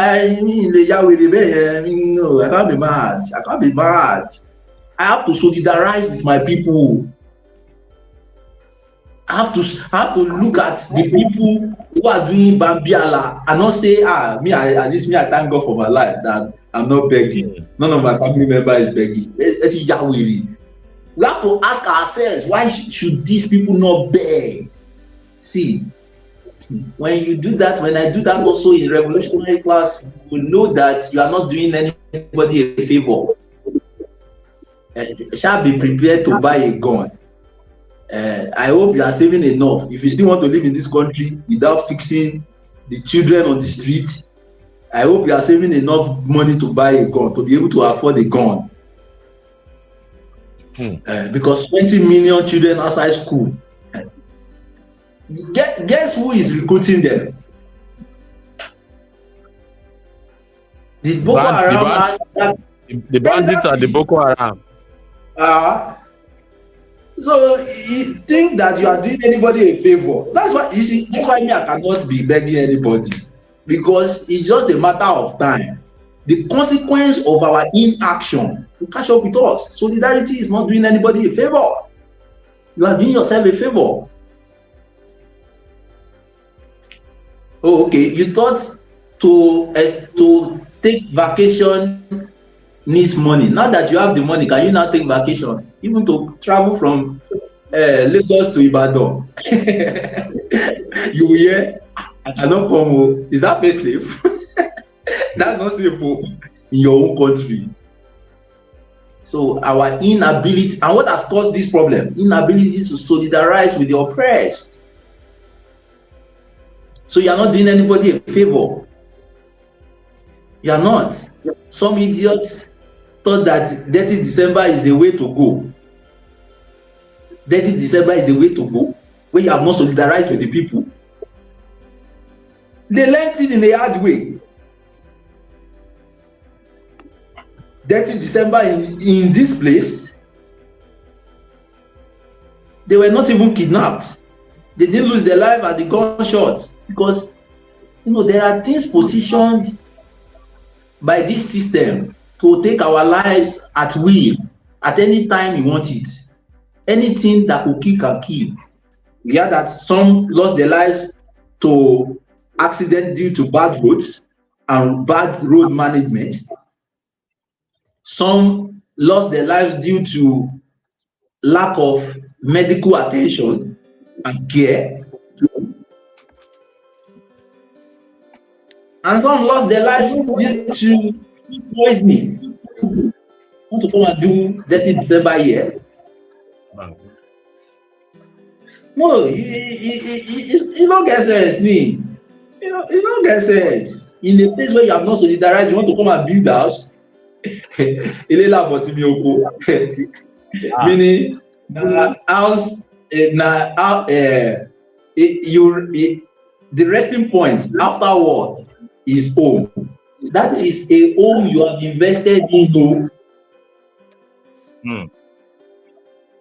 Don't come and think you have a resting abode in a country you have never invested in, that you have not solidarized with the vast majority of the people. Because I know some of you thought that when you escape, that you have finally answered your generational problem. You answered nothing. Don't come back home. He's waiting for you. What? I said the thing is waiting for you.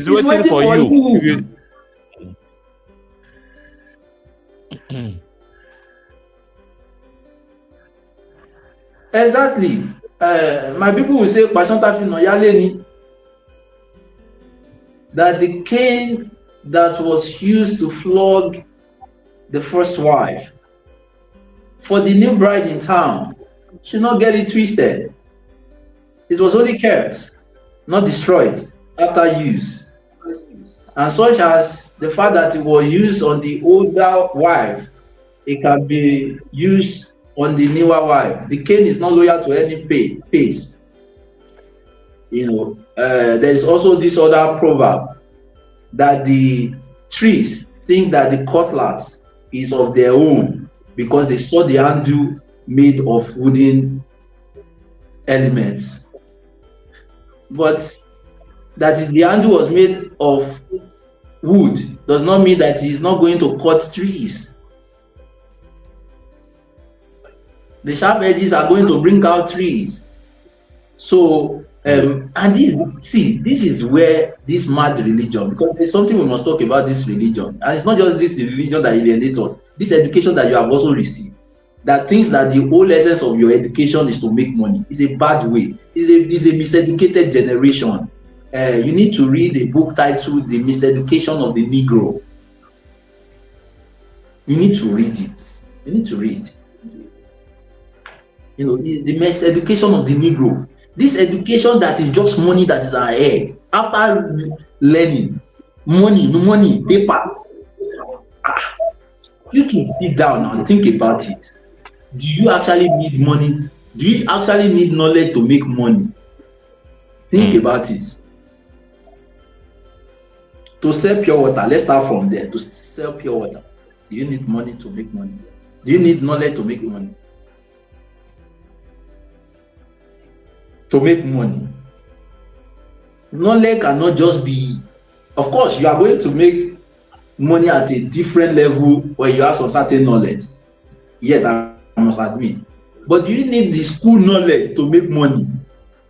This certification to make money? No, because people can make money. We have seen retailers like what's this Maduka? Is it Maduka? Yes. This car retailer guy. Yeah, we have seen him now. He has barely finished primary 6 education. Is it Kosharis? Yes, yes, Kosharis. Yes. He barely had elementary school. We have seen it with Dangote. Barely finished with elementary school. Do you think you need certification too? No. Think about it again. So your whole essence of going to education, of being educated, cannot just be to make money. It's a degrading of what education is all about. So if the education is not to expand our mind to see the possibilities of the things that we could do at a bigger level, I don't know what that your education is. If the whole essence of being a doctor, I don't call people doctor, for instance. I don't use the preface title for them because I don't think you deserve to be a doctor in this country. You are not a doctor until you start saving lives. I call one of our comrade Dr. Schwartz. He deserves to be called doctor because he is not just saving lives at the hospital. He's saving lives by building system, by being part of a revolutionary group to build systems. So I'm proud to call him doctor. I also call engineer OJ engineer anyway, because he's also building. He's building both the base structure and the superstructure of this entirety of this country, and that is quite commendable. So I call this once. But if I see you on an average street road, I'm not going to call you a doctor. You do not deserve a doctor. What have you done? If your doctoring is not doctoring people, it's killing people, do you deserve to have that title? But we are so crazy, empowered, title drunk that you will add it regardless, even though you know there's nothing doctoring with you. There's nothing, like they say. We were talking about one idiot that will say is my fellow learner colleague. He's actually a lawyer. The idiot that went to buy 100 million. He scammed the church member to buy 100 million for money to send text message of 4 naira to delegates. Of course, if it was in their church, it would have been voted because they would have think that is intelligence. Stupidity all over. You buy 100 million for to he sent the text message. He said, I've sent them text message. The day I was doing that video, I was like, what the heck? I sent them the video. I sent them the video.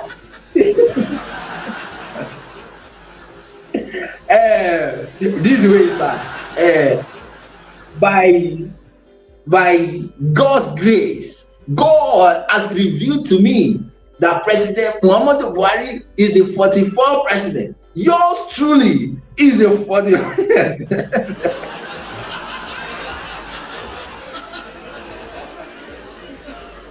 You know, so. And you are following these people. I don't know. No lies. We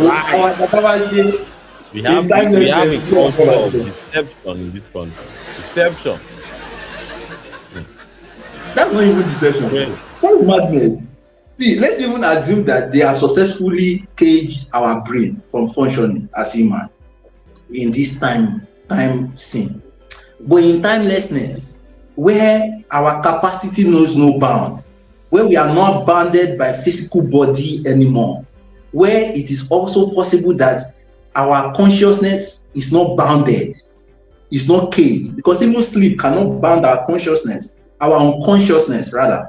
We have the subconscious and the conscious part of us as human beings. When you dream, that is your subconsciousness still having an experience to life without needing your body. So there is more to us than the physical body. But when we get to wherever we want to get to, I would like to go to FIR anyway. I know that Even though it does not exist, there's nothing like heaven or hell. Our people already describe what we go and do, but it's not heaven or hell. But if I have to pick one, I will pick hellfire because I need to interview the devil. Yeah, I need to speak with the devil. I need to know the malignment that have been done on him, because liar have been told about him. So, but that is aside. So, but let's even assume that no, there's not assumption. There is no heaven. There's nothing. But we will get to a point where a higher state that is higher than this would exist in an higher form that is higher than this. We will now be able to see our stupidity for what it is. So there will be laughter. See, and some people will be looking for bottle to break on some of these guys' head because what the pajalo for me. But there will be, my point is that there will be laughter because at that point your mind will not be king. So you will now see madness for what it is. It is madness. It is not even joker. It's not even intelligence. I look at it now. I do not see intelligence in this display. It's just madness. That Adeboye wanted to collect offering. One day, Sapamu to the point that he said he's from the tribe of the Levites. Is from the Leviticus. Adeboye, you denounce your father's name, your grandfather's name, your ancestral name just because you want to collect money, tithes. How dishonorable can you be? Just for 10%. How dishonorable can you be? That you see the dishonorable is there. J.J. Okocha did the same dishonorable act in 1996 when he went to play for Fenerbahce. And one of the conditions to play in Turkey then was that he was going to pick up an Arab name. Because of money, he changed his name. He changed his father's name. He changed his mother's name. That's United. He changed his son's name. He changed his own name to Mohammed. I am sure he's not proud of that action because he won't Tony. People should what tán ìlà kù. Orúkọ rere sàn ju wúrà àti fàdákà lọ. He has not learned the lesson anyway because he can still be dancing idiotic way on the TV to promote sporty bets, to promote the destruction of his people. Fantastic player, no doubt about it. In terms of skill, fantastic player. But in terms of when they open their mouth, wọ́n ní àgbàbá ní tí wọ́n bá jorógbó kù is that if they give you unfinished kola nut to continue, that you might not take it because you might consider the mouth of the elder smelly. But that if they give you an advice, that you should take it. These ones, they are at best in their what they do, their skill. That one we cannot take. It's inherent in them. We cannot take it away from them. JJ is a fantastic player, footballer. Very fantastic. So good, they name it twice. Very good. But any other thing outside football, if they are just like your popular musician, if they open their mouth, run away. Just japa. Because they have nothing to share, nothing to advise. That is why the class of idiots that play football, these were legends, went to gather for T-Pain to go and pray for him. See, that's in the best where we are. Taribo led the prayer point. The idiot Taribo came out when Peter Rufai Dodo Mayama died and said he does not like how they are treating Dodo Mayama. He started crying. That one a fake cry now. He participated and contributed in that legacy because we went to pray for an idiot because of Kini Nkotaimaje Kati. One idiot that act movie went to back idiot. You can see that there is a collection of idiots within our space. It's not just one person, you know. Because if it's just one person, will have removed it. It called that bullshit. A tree doesn't make a forest. So if a tree doesn't make a forest and you want to correct the error of the forest,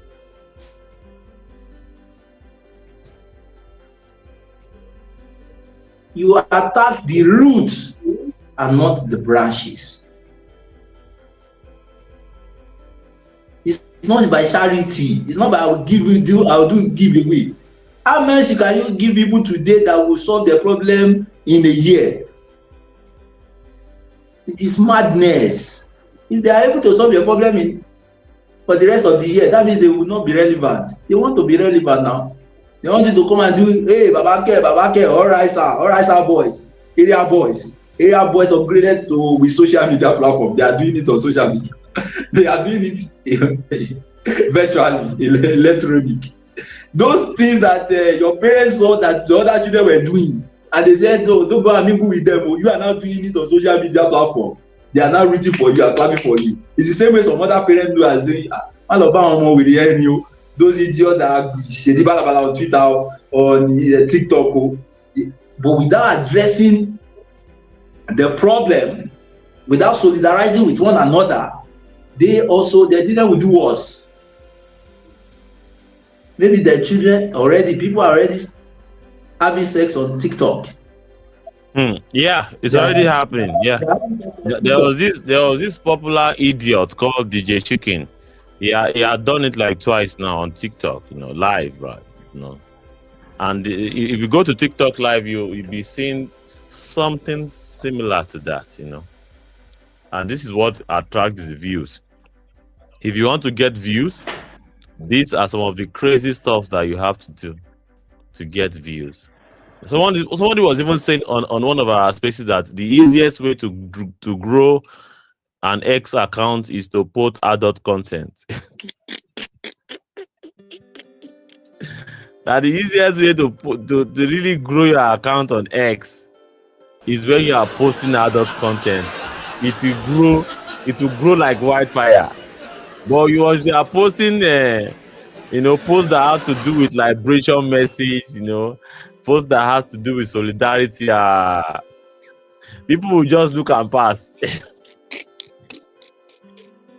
What kind of a generation is that?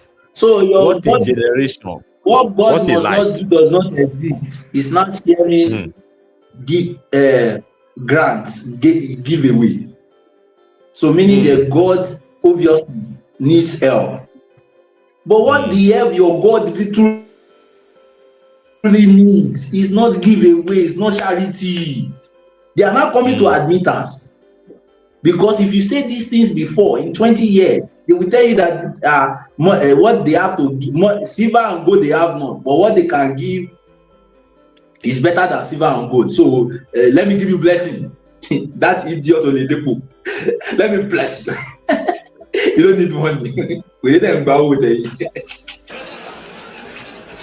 And they tell you that your problem is not money. Let me bless you. I will bless you. I'll bless you. What you need is God's blessing. What you need is God's blessing, and you run with it. And once you are able to run with it, that is the hand that you are set for life. Seek it first, the kingdom of heaven, and all that shall added unto you. Seek it first, the kingdom. Now when they eat that, I know that they laugh away. Seek first the kingdom of heaven, and all other things shall be added unto you. I want motherfuckers. All of them get code that they use now. Kumu himself gets his own code now. You must master your voice. You must create a voice for the people, for the oppressed.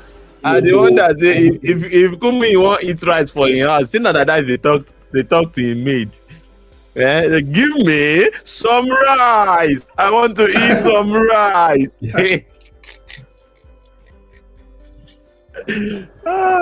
And they're going to use something. You call on the name of Jesus, and every knee must bow, every tongue must confess that Jesus is God.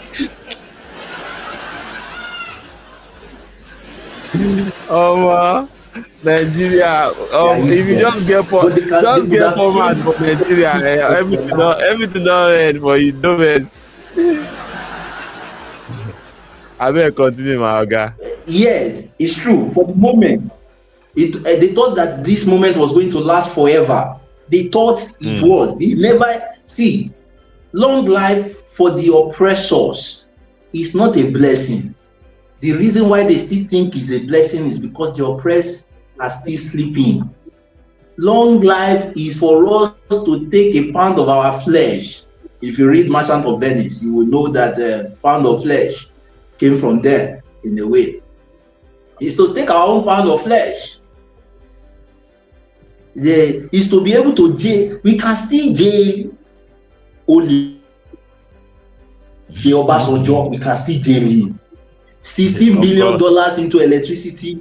We never saw. We can still jail him. He's still alive. He must give account of we that. We can still jail only. Yes, we can see jail. Some of them have escaped, they have died. We can jail them in their prison cell. We can go and lock it up, lock where they bury them, or prove them from where they bury them and put them in jail. Go and create grave for them in jail. So if their children want to see their grave, the grave of their father, they have to go to jail to serve the terms. It's because, so these idiots, 20, 30 years ago, these Oledepos on the pulpits, these motherfuckers on the pulpit, 20, 30 years ago, they were having a free show. They never saw this time coming. They did not. Nothing prepped them for this time. They thought they were going to last forever. But lies don't last forever. Lies don't last forever. Truth alone lasts forever. It stands the test of time. These people have sold lies to our grandparents, our parents, and they are selling it to another third generation, and you are buying it. No, they are telling you already that their God is incapacitated to help you. That's why the idiot, what God cannot do does not exist. Omalamba, see Lamba. You know where? When I even tell you where I know that something is wrong with religion. It was a sport. I know some of you don't watch the way I watch football. Have you ever seen a national team player start a match without praying? They will pray before they start. They will pray in the break time. They will pray after they ended. 3 times prayer. Even though they know what they are doing in their closet. They know they know what really works. So they know where they want to end you. But let's not even go there. So they will pray 3 times. In Africa, when they come to Africa, because they will meet people like them, the Moroccans used to be very religious. The Northern America, they were praying also like this. They are still. But they learned that, this thing, like I said, this thing only happens amongst the miserables, amongst the oppressed, when all of us gather, when we come to fight for one cup in CAF national team, it doesn't even work. So if you check the Nigeria-Morocco game, because Morocco anymore way, no more way, what you organize, you get, you don't know. What is some referee pay, or you don't know where match fixing is. You think match fixing is zero. and those that missed penalties by our Nigerian player too is weird. You almost that one in football, there are several things that can contribute to it. Yeah, and penalties generally is a gamble. It's a game of gamble. There are several things that can contribute to that. But football, I will not deny that football has become a gambling sport. That penalty that was missed, that penalty, the way the guy played the penalty is so suspicious that there's no way a very sane player will go play penalty like that. If it had gone in, if the keeper had gone to the other side, it would have been a very nice penalty. The common sense is that when you have the upper hand, you may want to play penalty like that. Maybe perhaps your opponent have lost 1 or 2. You may want to you want to use alcohol, but when you are already down already, it's a very terrible way of playing penalty. No, it was the Moroccans that first lost the penalty. So he played after the Moroccan lost. So it was playing from, and there are several tensions that could go in between that could stand in between and footballer. If I play football before, you will know what. To me, you lose suspicious, but it's fine. Baller. Comrade, are you a mad baller or you have played football before?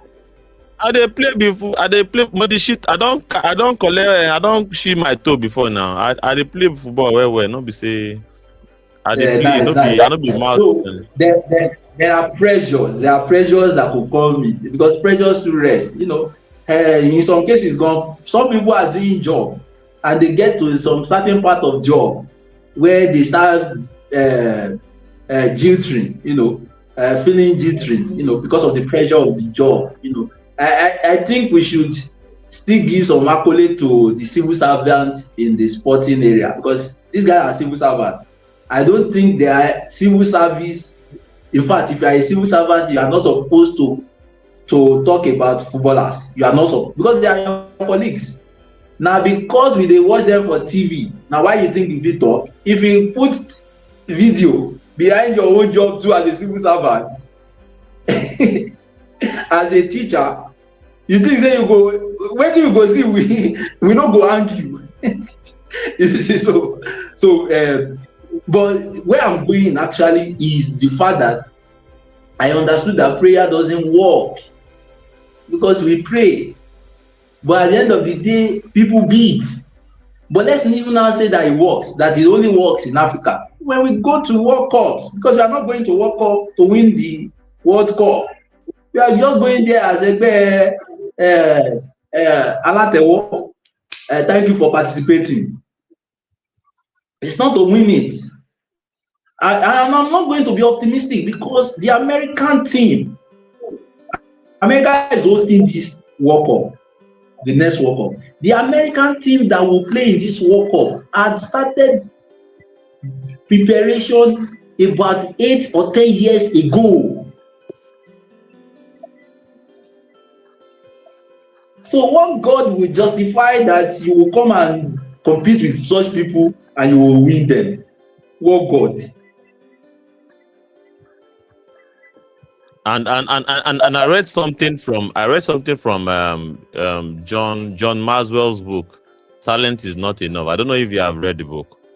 And that book says talent is not enough. Yeah. So that book, one of the things that jumped at me on the book was that if you are talented and you don't practice, you don't prepare, if you meet with someone who does not have as much talent as you, and the person have been practicing for more than you, the person that has been practicing will have an edge over you that you think you have the talent. Whenever there's there is actually time for you to display your performance, the other guy that has no talent as you, but has been practicing. And I think by and large, we can actually make this argument with Ronaldo and Messi. Many people would say that Ronaldo does not have as much talent as Messi, but what has been propelling him has been just sheer determination and practice and consistency and all that. So, but that is what I think about. Messi is not. What I say that Messi is not putting in the time. Do you know the age that Messi started? Was bought in Barcelona. Messi had been in Barcelona as a child. Yeah. And many people will argue that it was the reason why someone like Ronaldo could not outshine him is because he was, apart from his talent, he was putting in the work. If I can imagine a Messi that is just relaxed and just just laid back and all of those things, like Ronaldo, the Ronaldo of Brazil now. Rumors have it that the guy doesn't like training. He doesn't. But there was even a time that we heard that at some point when Mourinho needed goal in Inter Milan, and Ronaldo was upset. He was so big at that time. He had went through injury, and he doesn't really like to train and all that. But Ronaldo, Mourinho needed goal at that point, and I was like, "Do you want goal? I mean, you want a person with feet? If you want goal, put me there, and I will give you the goal that you want." And funny enough, as they put Ronaldo, number 9 of Brazil at the time, he produced the goal because he had the talent. He had the thing, so he had the talent in him, But that, and I could also remember the goal he scored against Ghana. That it was. That this is pure talent. 1-on-1 with keeper, do leg over 1 and 2. Keeper threw it for one side. He carried ball, put his eye in it. So a lot of people will make this argument that and you are right. I'm just buttressing your point. That is, you think you want to rely on God. You rely on God at your own peril. You have to put in the work. And people rely on God a lot. It is because that God is wicked, but not the universe. The universe is not wicked. The universe is just. The universe is equal, is an equilibrium point. That's what the universe gives. The universe gives everyone day and everyone night. The universe is equal. What you now do with the day, what you do with your own time, with your own night, is up to you. How you decide to use your own day and your own time is up to you. The universe gave life to Fela Anikulapo Kuti. He also gave life to some uselessness that have lived. One championing the uselessness at the time is Abiola. But what is the proceed of the life they both live? It's obvious that one lived for something more and something more meaningful. It is obvious. It is obvious that the people that I respect and I consider my ancestors lived for something more and for something more meaningful. I've mentioned the likes of Rosa Parks. I've mentioned the likes of Kwame Ture, formerly called Stokiko Michael. I've mentioned the likes of Malcolm X. I've mentioned the great father, Kwame Nkrumah. I've mentioned Fela Anikulapo Kuti, Olufunmilayo Ransome Kuti, his mother. I've mentioned the likes of the Egba women who led the revolting or the revolution against the Alake of Egba and chased him out of office when he would want to serve the stooges of imperialists, as the stooges of the United Kingdom of Evil, like the current idiot that we have in power is doing. And then we have the ancestors that I'm proud of, the Aba women, who also led the same revolution against atrocities of overtaxation. So the difference is that they both use their life differently. That's the difference. But the universe is equal. The universe is equilibrium. It gives resources to all of us. The Moroccan team, the Moroccan coach was the Moroccan coach that coached the Morocco to the last World Cup.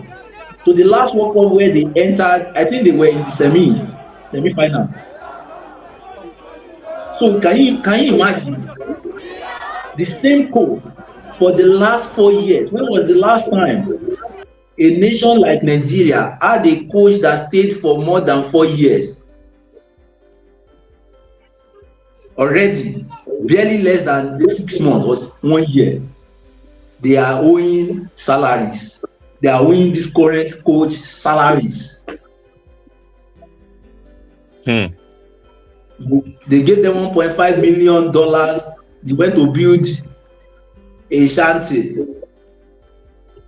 and call it stadium. Amoju picnic, idiot picnic. That name goes here. You is supposed no say something not wrong. When they go on media, I say this media is not for this traditional, this existing current media. It's not for us. He went on TVC and was saying that was what the money is for, and that's what we did with the money. $1.5 billion. We went to build Mod Stadium. But guess what? The so-called superstars will come. They will go and hang in their house. They're so-called superstars. There was a time that there was a time he had the rift with Davido now. He said he gave Davido $50,000, but Davido did not show up in his show that he invited him for. We need to return to the generation that when you take in pencil that belongs to your colleague in school, your parents are going to ask you, where did you get it from? I lived in that generation where parents would look and say, but I did not give you money to buy this one. Where did you get it from? Of course, me, because my parents have done the work. They know they are not raising stealers or armed robbers. So they don't follow me. If I give them any explanation, they take. I don't steal anything. But I know that there are friends' parents that comes to the school with their children to say, he told me that somebody gave it to him. I want to be sure. Did you give it to him? And then maybe the person will say, yeah, it was me that gave it to him. I had 2 pencils and I gave him 1. That is when you'll be left off the hook. So if somebody says he gave a civil servant, Amaju Picnic is a civil servant. The ministry, sports entity, even though he's not right, I will not argue whether he's right or wrong. Even though they say that it's not right or wrong, we should have meaningful things in our lives addressed by the government. We are saying that, but sport. Wait, I just want to say, you see, sports in as a whole is under the ministry. Athleticism, football, everything you call sports is under the Ministry of Sport. Somebody came and argued with me and said, it's not Ministry of Sport, it's not Ministry of Sport. They just recently changed it to NSC, Nigerian Sport Commission. If you also look it further, you will realize that it's still Ministry of Sport, because that body still have a chairman.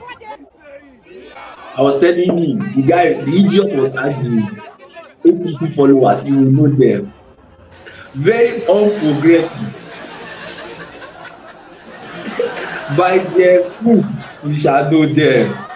Very unprogressive in thought, and it's not their fault. You know, if an area boy is leading you as a president, who do you have? And by the way, on a lighter note, I saw the NURT president read. The guy is actually making an attempt. He's reading a speech. But my concern is that, why can't you MC Uluoma? Why can't you read it in Yoruba? Read it in Yoruba.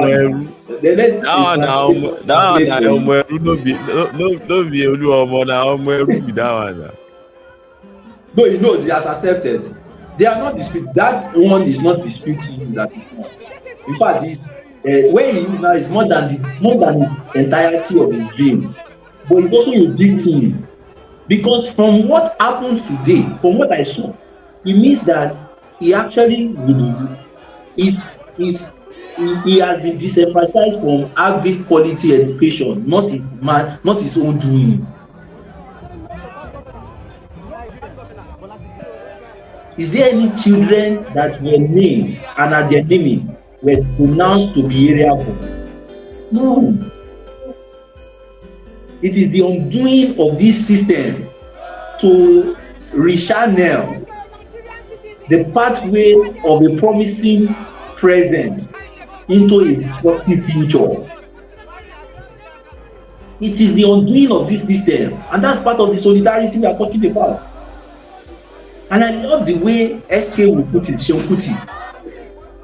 The idiot Obasanjo one time like that shared a video where he was distributing keke maruwa tricycle to people in Oyo State. No, not Oyo State. In his backyard in Ogun State region, Songo. And SK came out and said, how can Nigerians be happy that a former president, a two-term president, came out and he was distributing keke maruwa for young people? How can you say that is a meaningful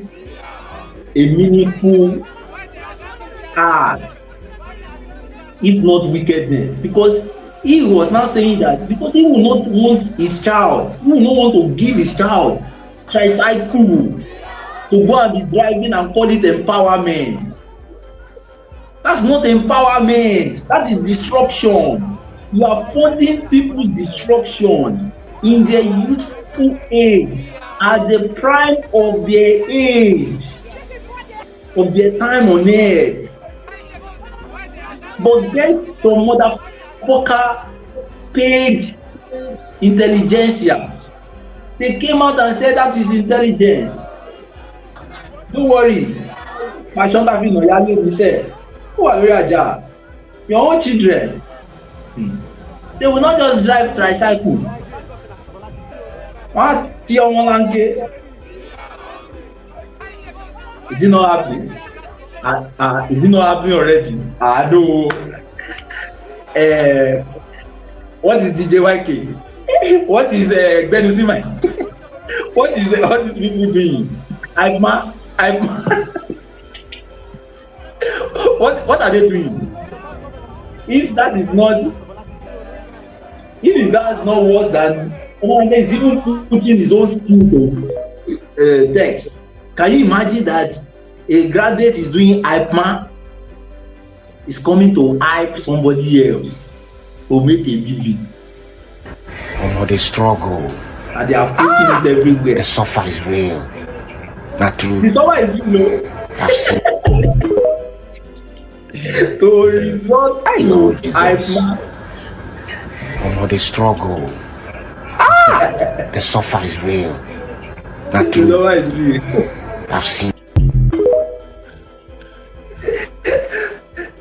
But being your God to result of type man, Daddy, what do you do? Daddy, I was told in school that we should all ask what our parents do. Daddy, so I want to know so that I can tell my school what you do, my colleagues in school what you do. So I'm asking you, what do you do? You don't know what I do? I'm hype man.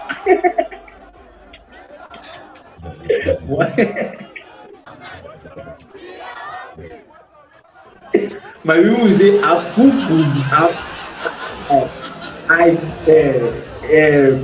the brother chat we have now forgotten.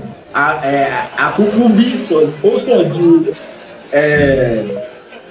Kamabi also do Kabilo. Then Akuku B. Akuku B. Also do mi o Kabilo.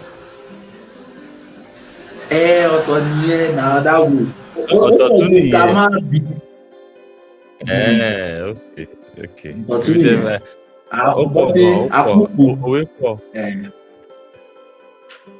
That some of them, like Shehu said, they should have poured them in the mouth.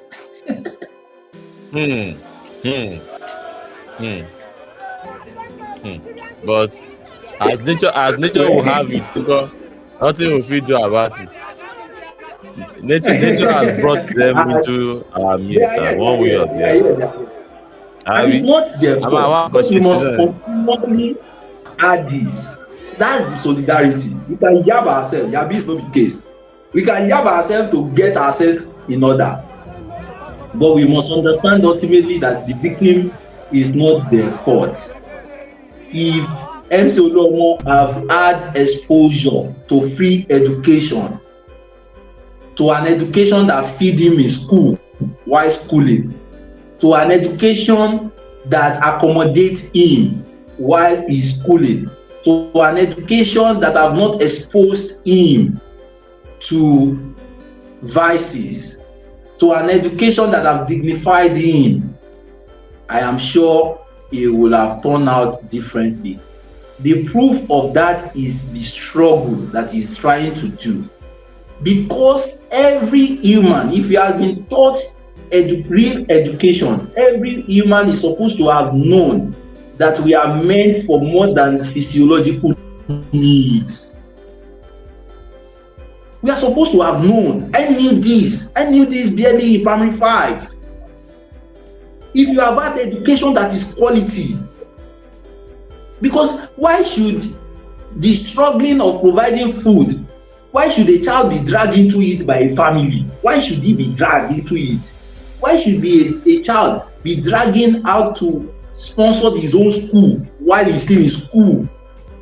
Something is wrong. That kind of behavior is going to beg scarcity behavior.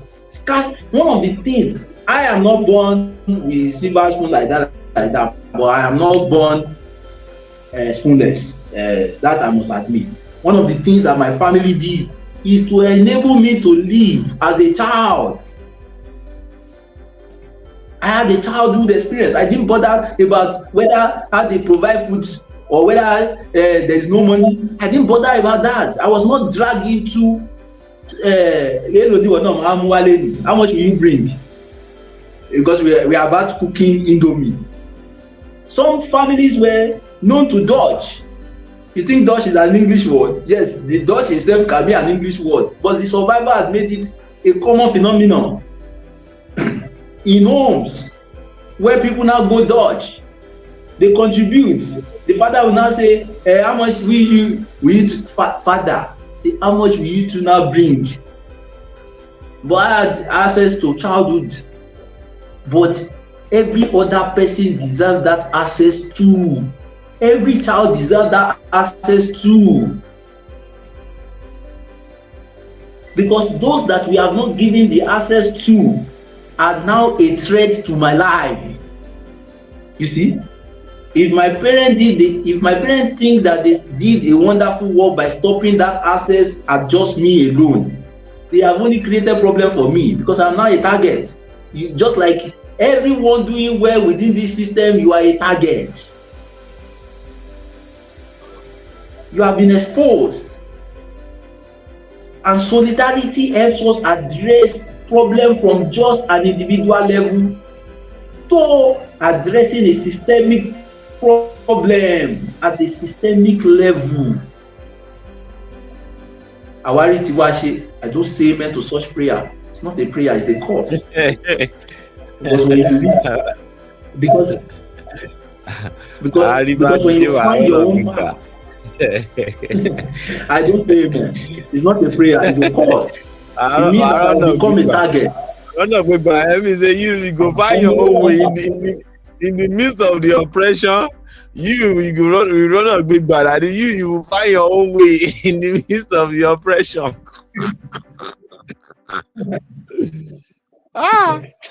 Anybody say I run a big bad.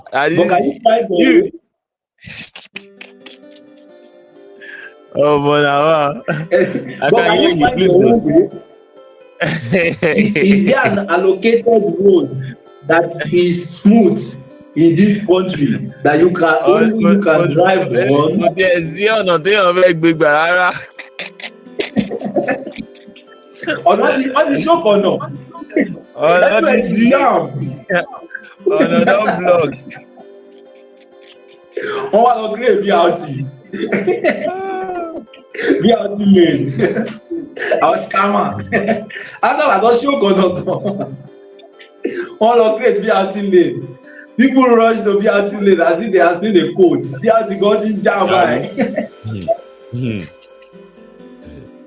What did you woro si woro?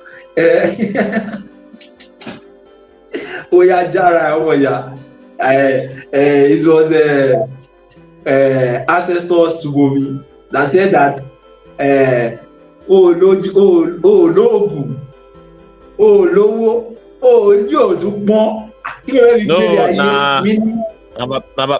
Baba additional Glano. I ain't talking.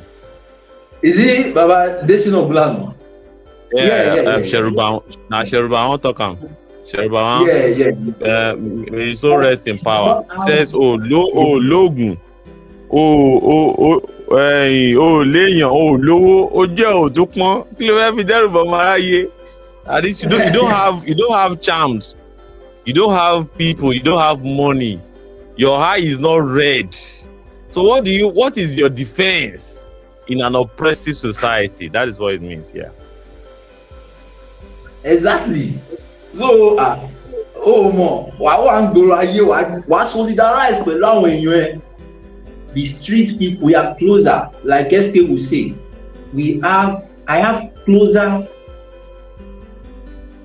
closer history. In fact, I have closer. There are things I am more common to the people living on the street than I am to any motherfucker in position of power. I am more closer to them. We must solidarize with those people. We must show solidarity with them. We must solidarize with ourselves. Because bá ṣe ń sunkún ẹni là ń sunkún ara ẹni. Wọ́n ní ikú tó ń pa ojú gbà ẹni, òwe ló fi ń pa fún ni o. That the death that have the calamity that have consumed your neighbor is only, it's only speaking in an idiomatic way. It's giving you a warning. It's giving you a warning. You don't take it to church and go and share testimony, idiot. Out of 20 persons, 90 persons died. Only you saved. That's your faithfulness of your own dog. If not for God's faithfulness, God's faithfulness rescued me. The Lord shows you. I was saying to you, Lord shows you. But others did not make it. Others died, unfortunately. And you will know that their God is wicked. Because if the testimony had gone this route and gone this way, and say out of 20 persons, after the castle assaulted 3 times, none of us died, everybody is alive. Praise the Lord. Nobody will praise the Lord. They will just praise the Lord. Hallelujah, hallelujah. But this is when you know how thick the testimony is. When he says the castle assaulted 7 times, like somebody said, how they even count how many times the castle assaulted? Now another thing. You are in the car that's assaulted, and you are counting. You are counting. Be waiting happens. I don't even know how many times this of assault. I don't experience that before, but I could not even count for the bridge nearing Bega. Now this thing happen. Where you want to take remember see class on my assault self. Where you even see you don't even know whether they are alive or you don't die self. Exactly. But let's even take the Lamba. Let's take the Lamba for what it is. That is a Lamba, right? So the cat of assaulted 7 times. Then you will now say, out of 20 persons, 90 people die. Only me. Then you will now say, hallelujah. Meaning it is the sufferness of their brothers they are celebrating. They are rejoicing over the sufferness of their brother. African people don't do that. We don't have that tradition in that. That's wickedness. You call African God wicked, but African God don't see the destruction of their brothers that way. So in African tradition, in the part that I am from, the Yoruba culture, they say when you not see Ojugba any don't experience calamity, Ojugba could mean a friend, could mean a neighbor, could mean a brother, could mean your family relative. When you see a calamity happening to such person, it's only sending you a signal, a message. should not go and rejoice. You should address the fundamental error. Because if you fail to address the fundamental error, it will happen to you. What is supposed to be the sensible person action after they have had the accident is to say that never again will such accidents occur. And what will be the action of such person is to begin to address systemic problems that ensure that we do not have roads that are free, accident free. You see, African people, that will be the response of a meaningful people.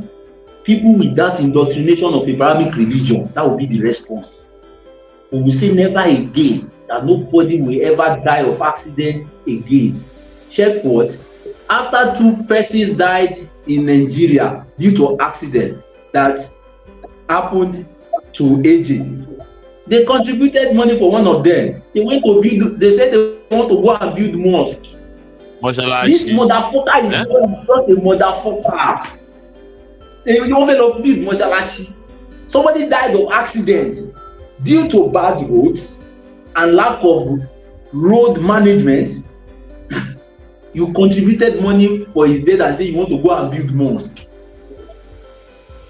Of what use will the mosalaji do to rectify the cause of death of the deceased? Exactly. But it's not an African proverb. It's not an African Ubuntu. I am because you are. You are because I am. Right. So tó bá ti dé bá mi nìyẹn o. Wọ́n wá ní kẹ́ máa like Èṣù. They say that you should not fall in love with Èṣù. That Èṣù is wicked. Do you know one of the, they call it eulogy, but it's not eulogy. One of the ways Oriki of Èṣù that I like most, Obelekun Sukun, solidarity. Obelekun Sukun Kẹ́rù Obelekun, meaning he get emotional about your case in such a way that he expresses his emotion in such a way that it scares you, and you begin to wonder, is it the one in problem? Now me he be in problem now. Why is he doing acting? Yes. Yeah, exactly. Let me say, you go look and say, I dey cry, you dey cry blood. Me,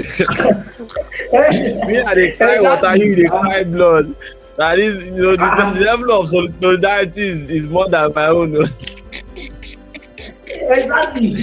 It passed my own problem. Cling to an alien god. That's why you are behaving like an alien to the problem of your people. They say you go and clean. Go back to clean with Eshu. I am a proud ancestry of Eshu. I am a descendant of Eshu. And that's where I'm betting the solidarity form. Because Eshu solidarize. Eshu is avenger. It avenges death. It avenges oppression. It avenges malignment. It avenges disenfranchisement. But your own God is not like G.T. Gitaman said.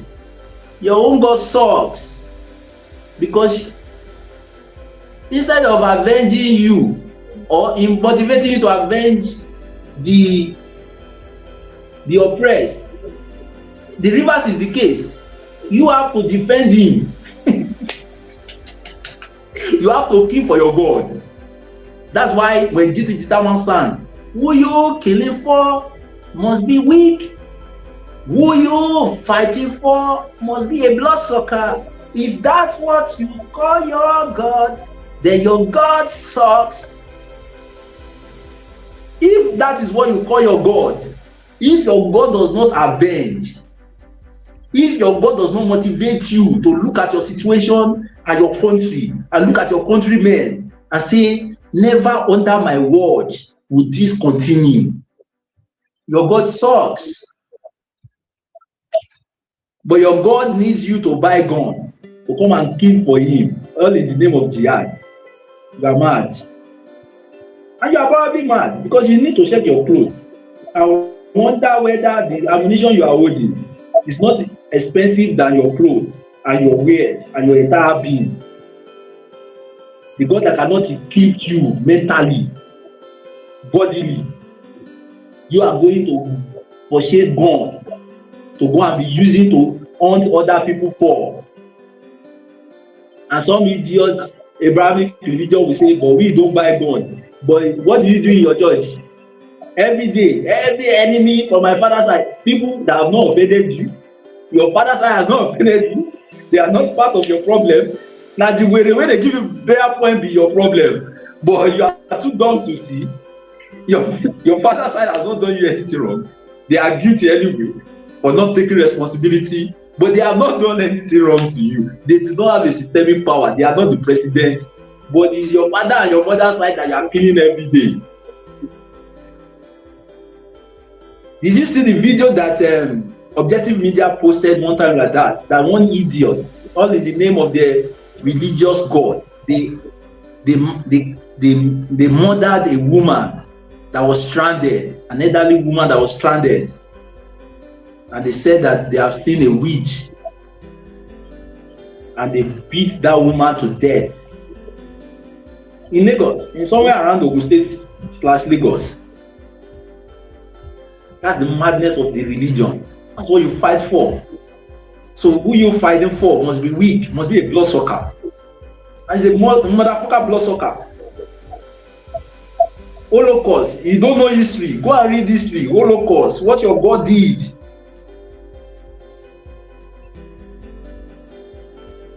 Go and read Usman Dan Fodio, the motherfucker, what he did in Ilorin and Kwara. And in northern part of Nigeria. So it's a motherfucker God that you guys are carrying. Bloodsuckers. Eshu is better. Ekwesu is better. I don't know what they call language in Hausa would call it, but I know they have it. It's present. Ekwesu is better. Ekwesu, I'm a descendant of Ekwesu. Ekwesu is Eshu.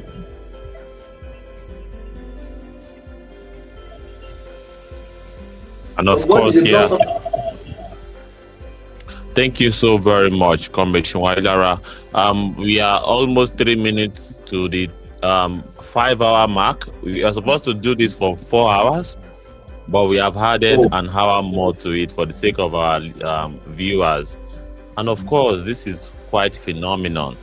To run a video streaming program for 5 hours. If you easy yourself, try them. And of course, we have done a great, we have done so much to highlight the topic.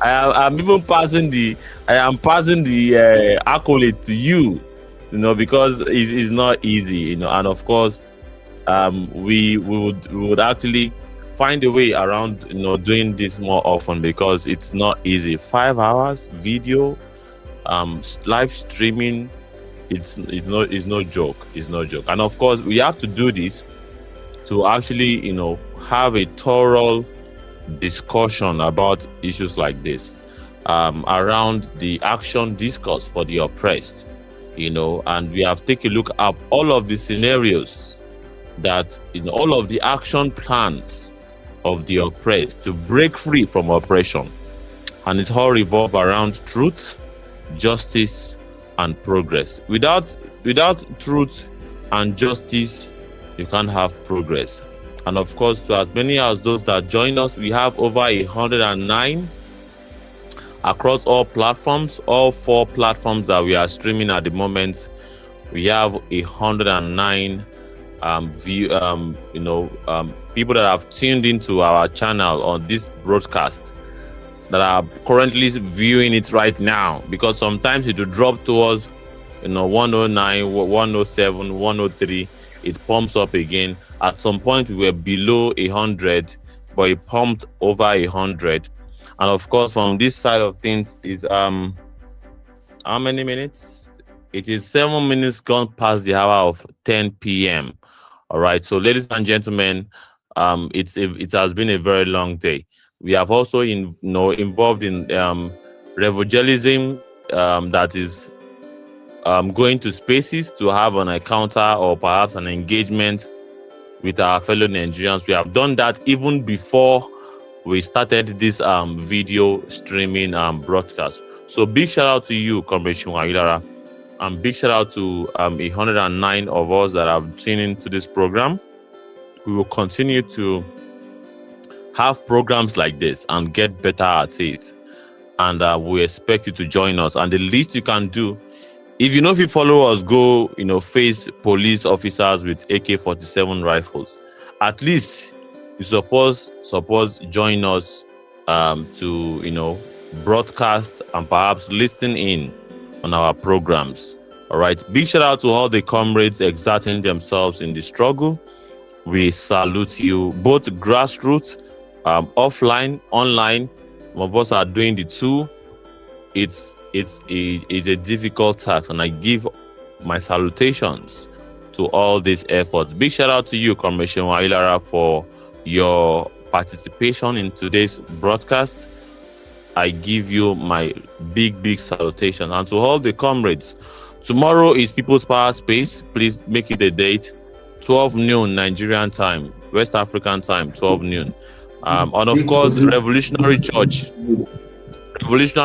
also holds by, I believe, 9 a.m. Nigerian time.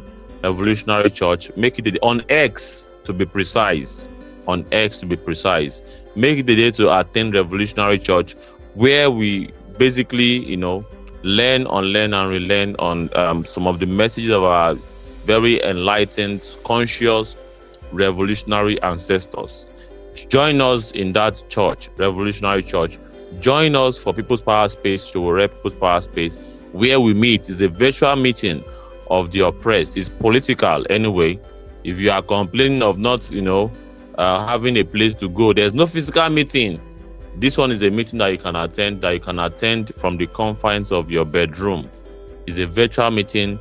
It's a partisan meeting where the oppressed meet to politicize their struggle. If we cannot rent all of 500,000 naira capacity, all right, we should be able to use a platform like X that can accommodate more than 5,000 of us. We have been doing this for 6 months. Join us, 12 noon Nigerian time, all right, and see for yourself, the level of, organizing, all right. The oppressed must be willing to organize. The oppressed must begin to organize behind a revolutionary platform.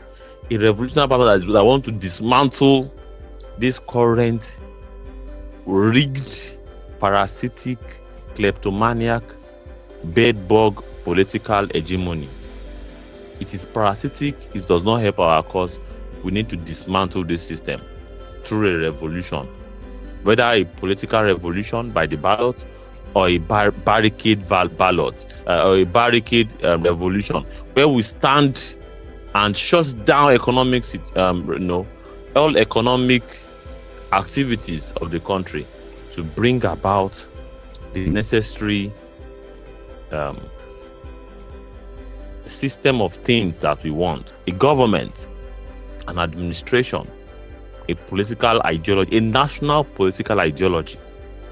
This is what we stand for on Civic Space and on Movement Radio.